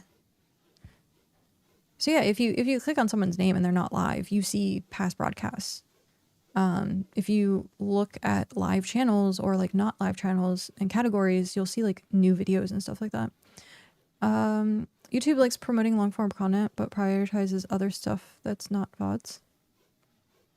I think that's changed recently. I think YouTube promotes more shorts because they're trying to keep up with like TikTok and Snapchat and all that kind of stuff. So long form content it's like swapped. There was a time where people were watching like movie videos, like 1,000 Days in Minecraft, and then it's like a 3-hour video.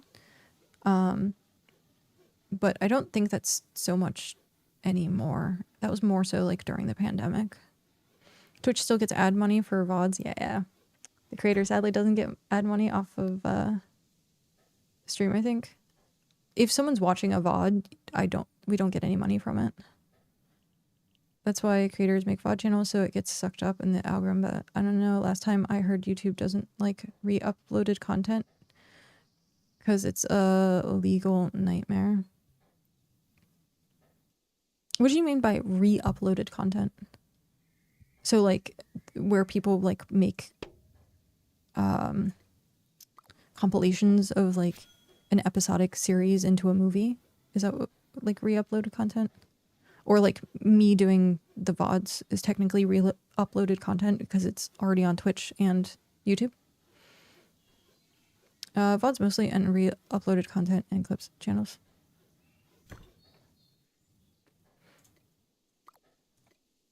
Well, I know for a while there, we weren't allowed to multi-stream, even as an affiliate. It wasn't only until recently that they opened up people being allowed to multi-stream.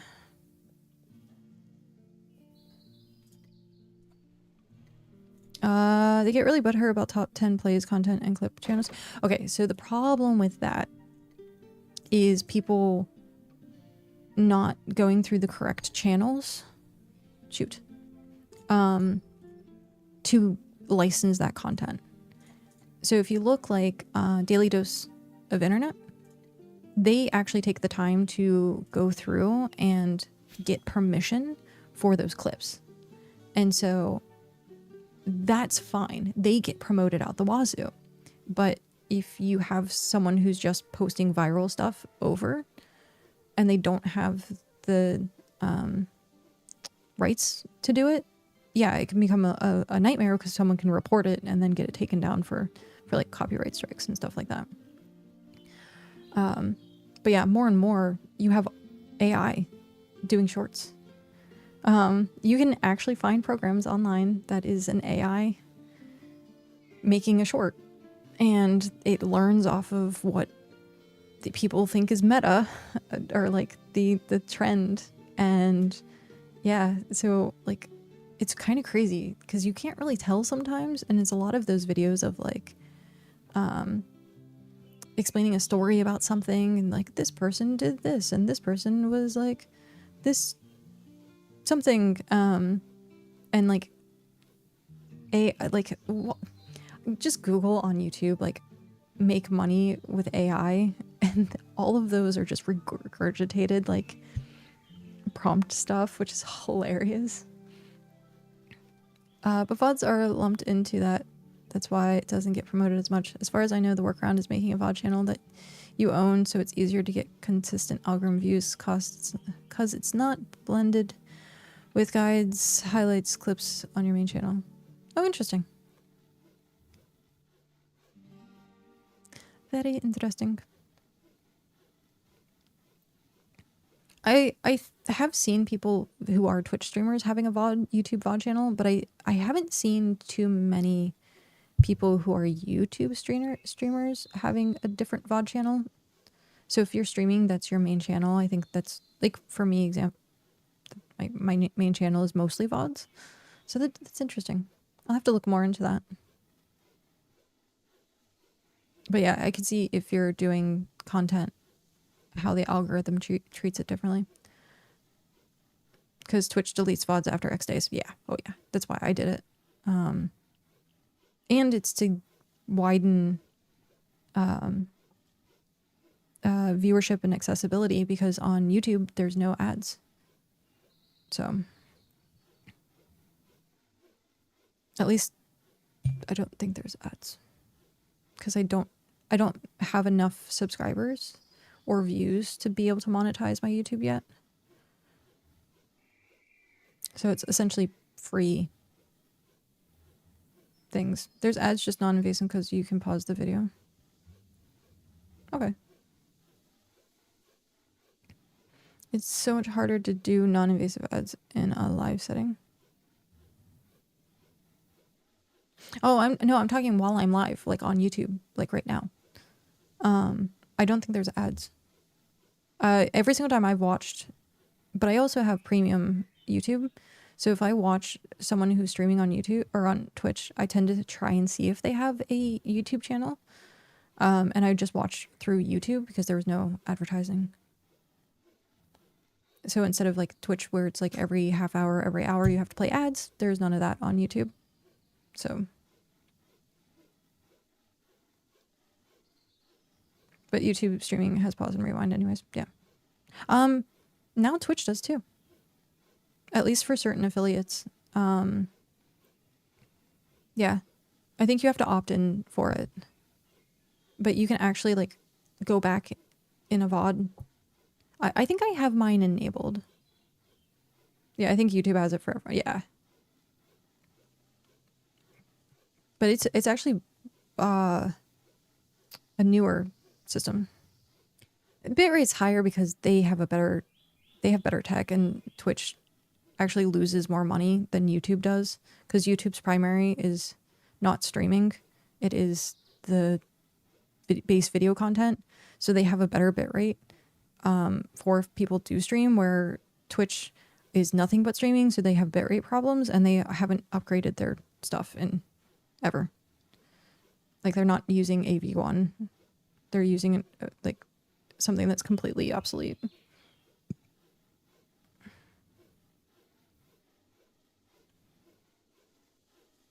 Grip daily motion. Yeah. But no, I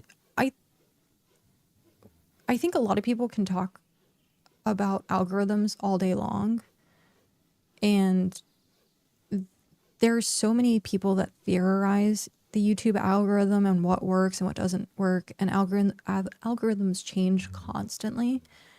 I just stopped caring, and I'm like, I'm just gonna do this to post it. YouTube, or for YouTube at least. For Twitch is when I do a little bit more of the data analysis stuff. So look, like we said earlier, looking at kingmaker spots, looking at what game's working, like popular, what's not popular. So I do more of the analytical stuff on the Twitch side of things. YouTube, I'm just like, here, have stuff.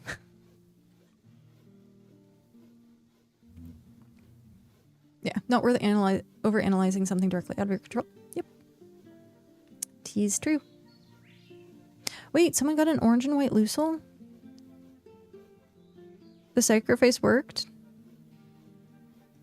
Oh, someone got an orange and white Lucille apparently.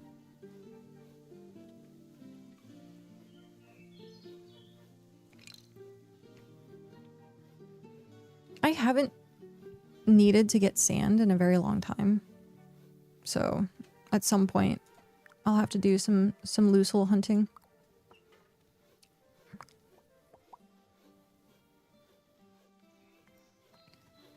Other than getting the black kit, I wanted the panda one. So yeah, I got one of the 2 cats that I really wanted.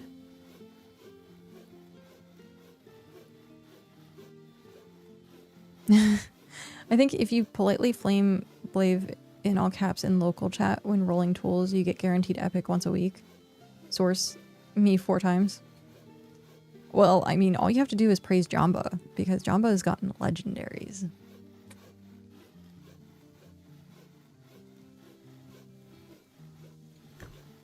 Come up to Region 9 and praise Jamba.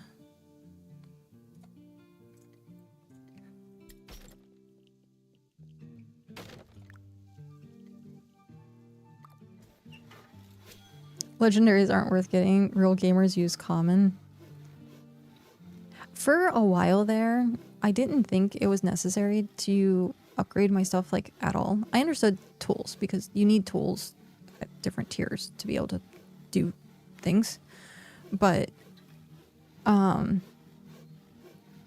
now that I'm doing and I have like a 1.31 second craft stuff, I'm like, maybe I should invest in actually tiering up my gear. It might save me a lot of time.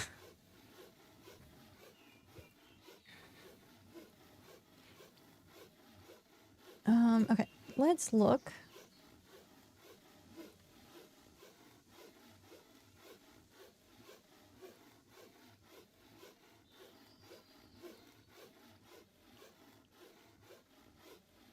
Oh wow, we have a lot of people actually streaming BitCraft right now. I hope this person is still online in like 10 minutes. Okay. Because I do have like 10 minutes left. Right after I posted, not yet. That's funny. Posting a screenshot of getting a loose egg. Maybe that's what we'll do. Do some loose egg hunting at some point.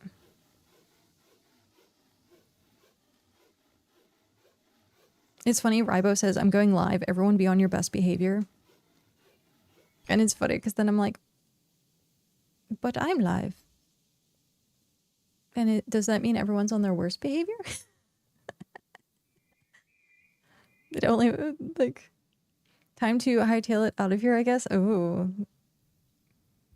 I like that. Oh, shoot. I'm getting drop frames like crazy right now. What is happening with that? I don't know if anyone else had problems. Yeah, for a second there, it put me at 1% drop frames. Interesting.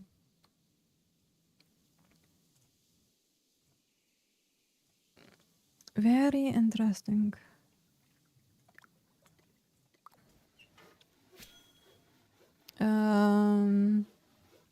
It's the quickest way to start drama for the content. That's funny. Content farming. Yeah, Twitch chat the bed for a second. Stream was a touch blurry for a second, but it came back. Yeah, that was weird. That was very weird.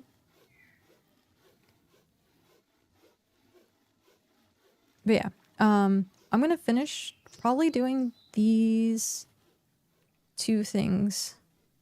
I wanted to do more tiling, but I'm gonna wait to do more of the tiling. To see if we want to wait or not. I'll have to ask. I'll have to see. Because I definitely want to finish these two, because they're currently here. But I don't know if I want to try and push for tier 6. But I have a dilemma. Okay. So because this is tier 5 stuff. I would have to probably go somewhere else to process stuff in bulk because I don't have a lot of processors, and then come back here and then use it for tiering up. Because if what's the word I'm looking for? Like, if I waited, I would be like slowing myself down by only having like 3 kilns, and I need like 1,000 bricks. Whereas if I had 6 kilns, it'd be faster to like crank out more bricks. So I don't know. Or option B. What's option B?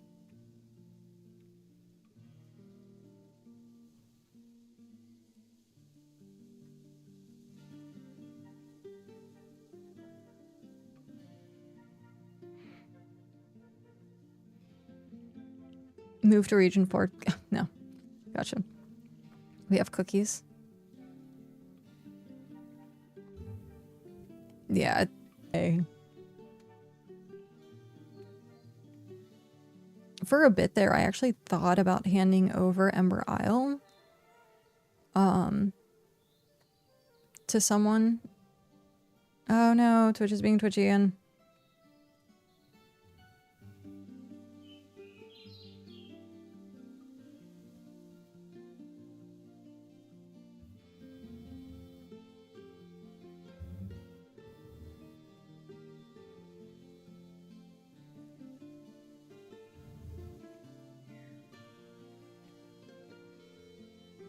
Yeah, it's a lot. Is it all of Twitch or is it just me? Because I know they're doing, oh, nope. We're at 0 kilobytes per second. Because I'm like, I wonder if it's my internet because they're doing renovations next door. Because sometimes my internet, like, messes up. I'm gonna have to look and see. Jeez.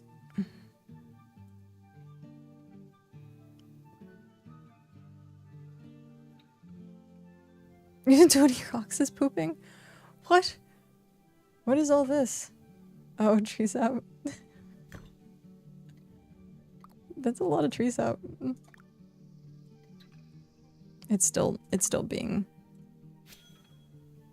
I don't know if people can even hear me or see me. But it's bad. I'm in like dropped frame, like 0.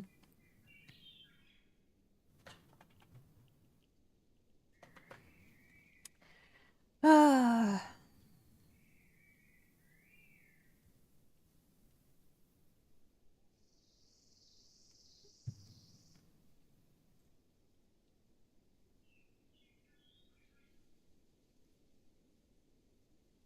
That's so funny. I'm like watching myself. And it seems mostly fine. But that's so weird. I'm also on quality 480. Oh, I think we're back to normal now. I'm stabilized at 6,000 kilobytes per second.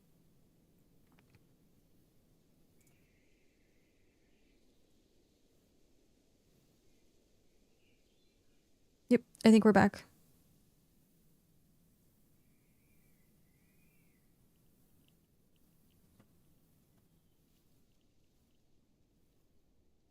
Okay. It just fixed itself. Yeah, I just noticed that. Which is funny because I like the video wasn't messed up on Twitch that much.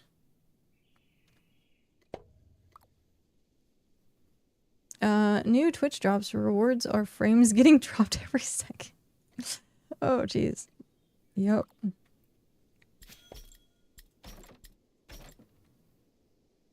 Oh my god, Tony.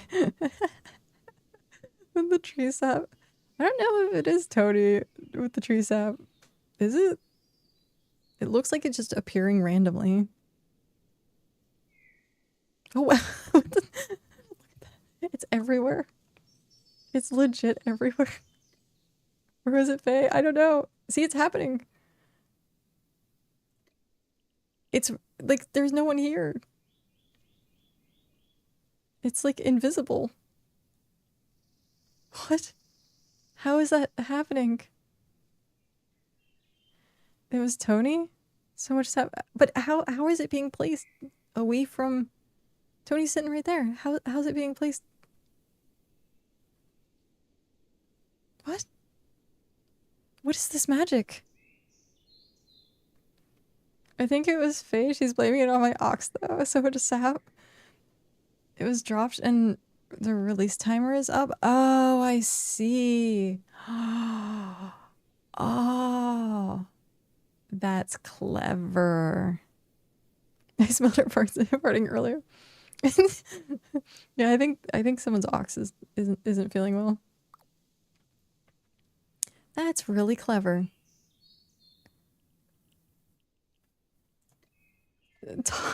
Toxic. Yeah.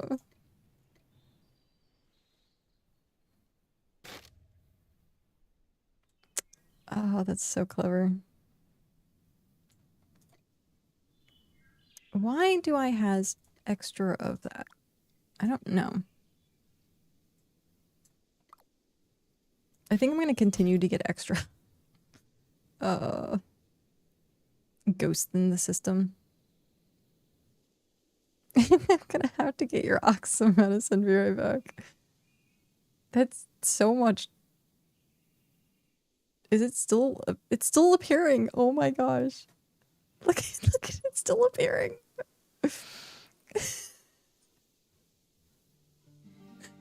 Oh my gosh! I want to see it in screenshot mode. Oh man, look at all that. Man, your ox. Yeah, you might want to take it to a vet. It needs help. Okay, I guess I'll clean this up. That's funny. Barehanded. Ugh. So it wasn't Twitch lagging your stream, it was rendering all those packs. Oh man, what if it actually was? That'd be hilarious. Oh, that'd be so funny.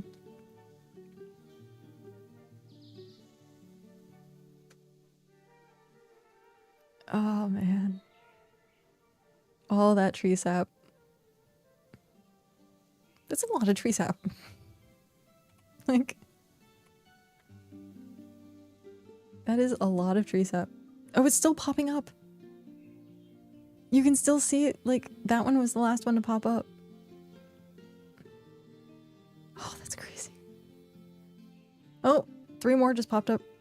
1 more. Oh no, it's popping up even more. Oh my gosh, got the good stuff for the ox. These are laxatives. It should help clear them out. Their prescription says mushroom fae. Oh my gosh. Don't worry about that. Man, that's so good. Okay. Well, I'm just gonna leave it here. I'm gonna be finishing up doing the crafting stations. I have 2.5 minutes until ad start, so I'm gonna snooze that for 5 minutes, give us enough time to get out of here. So let me go grab the raid name.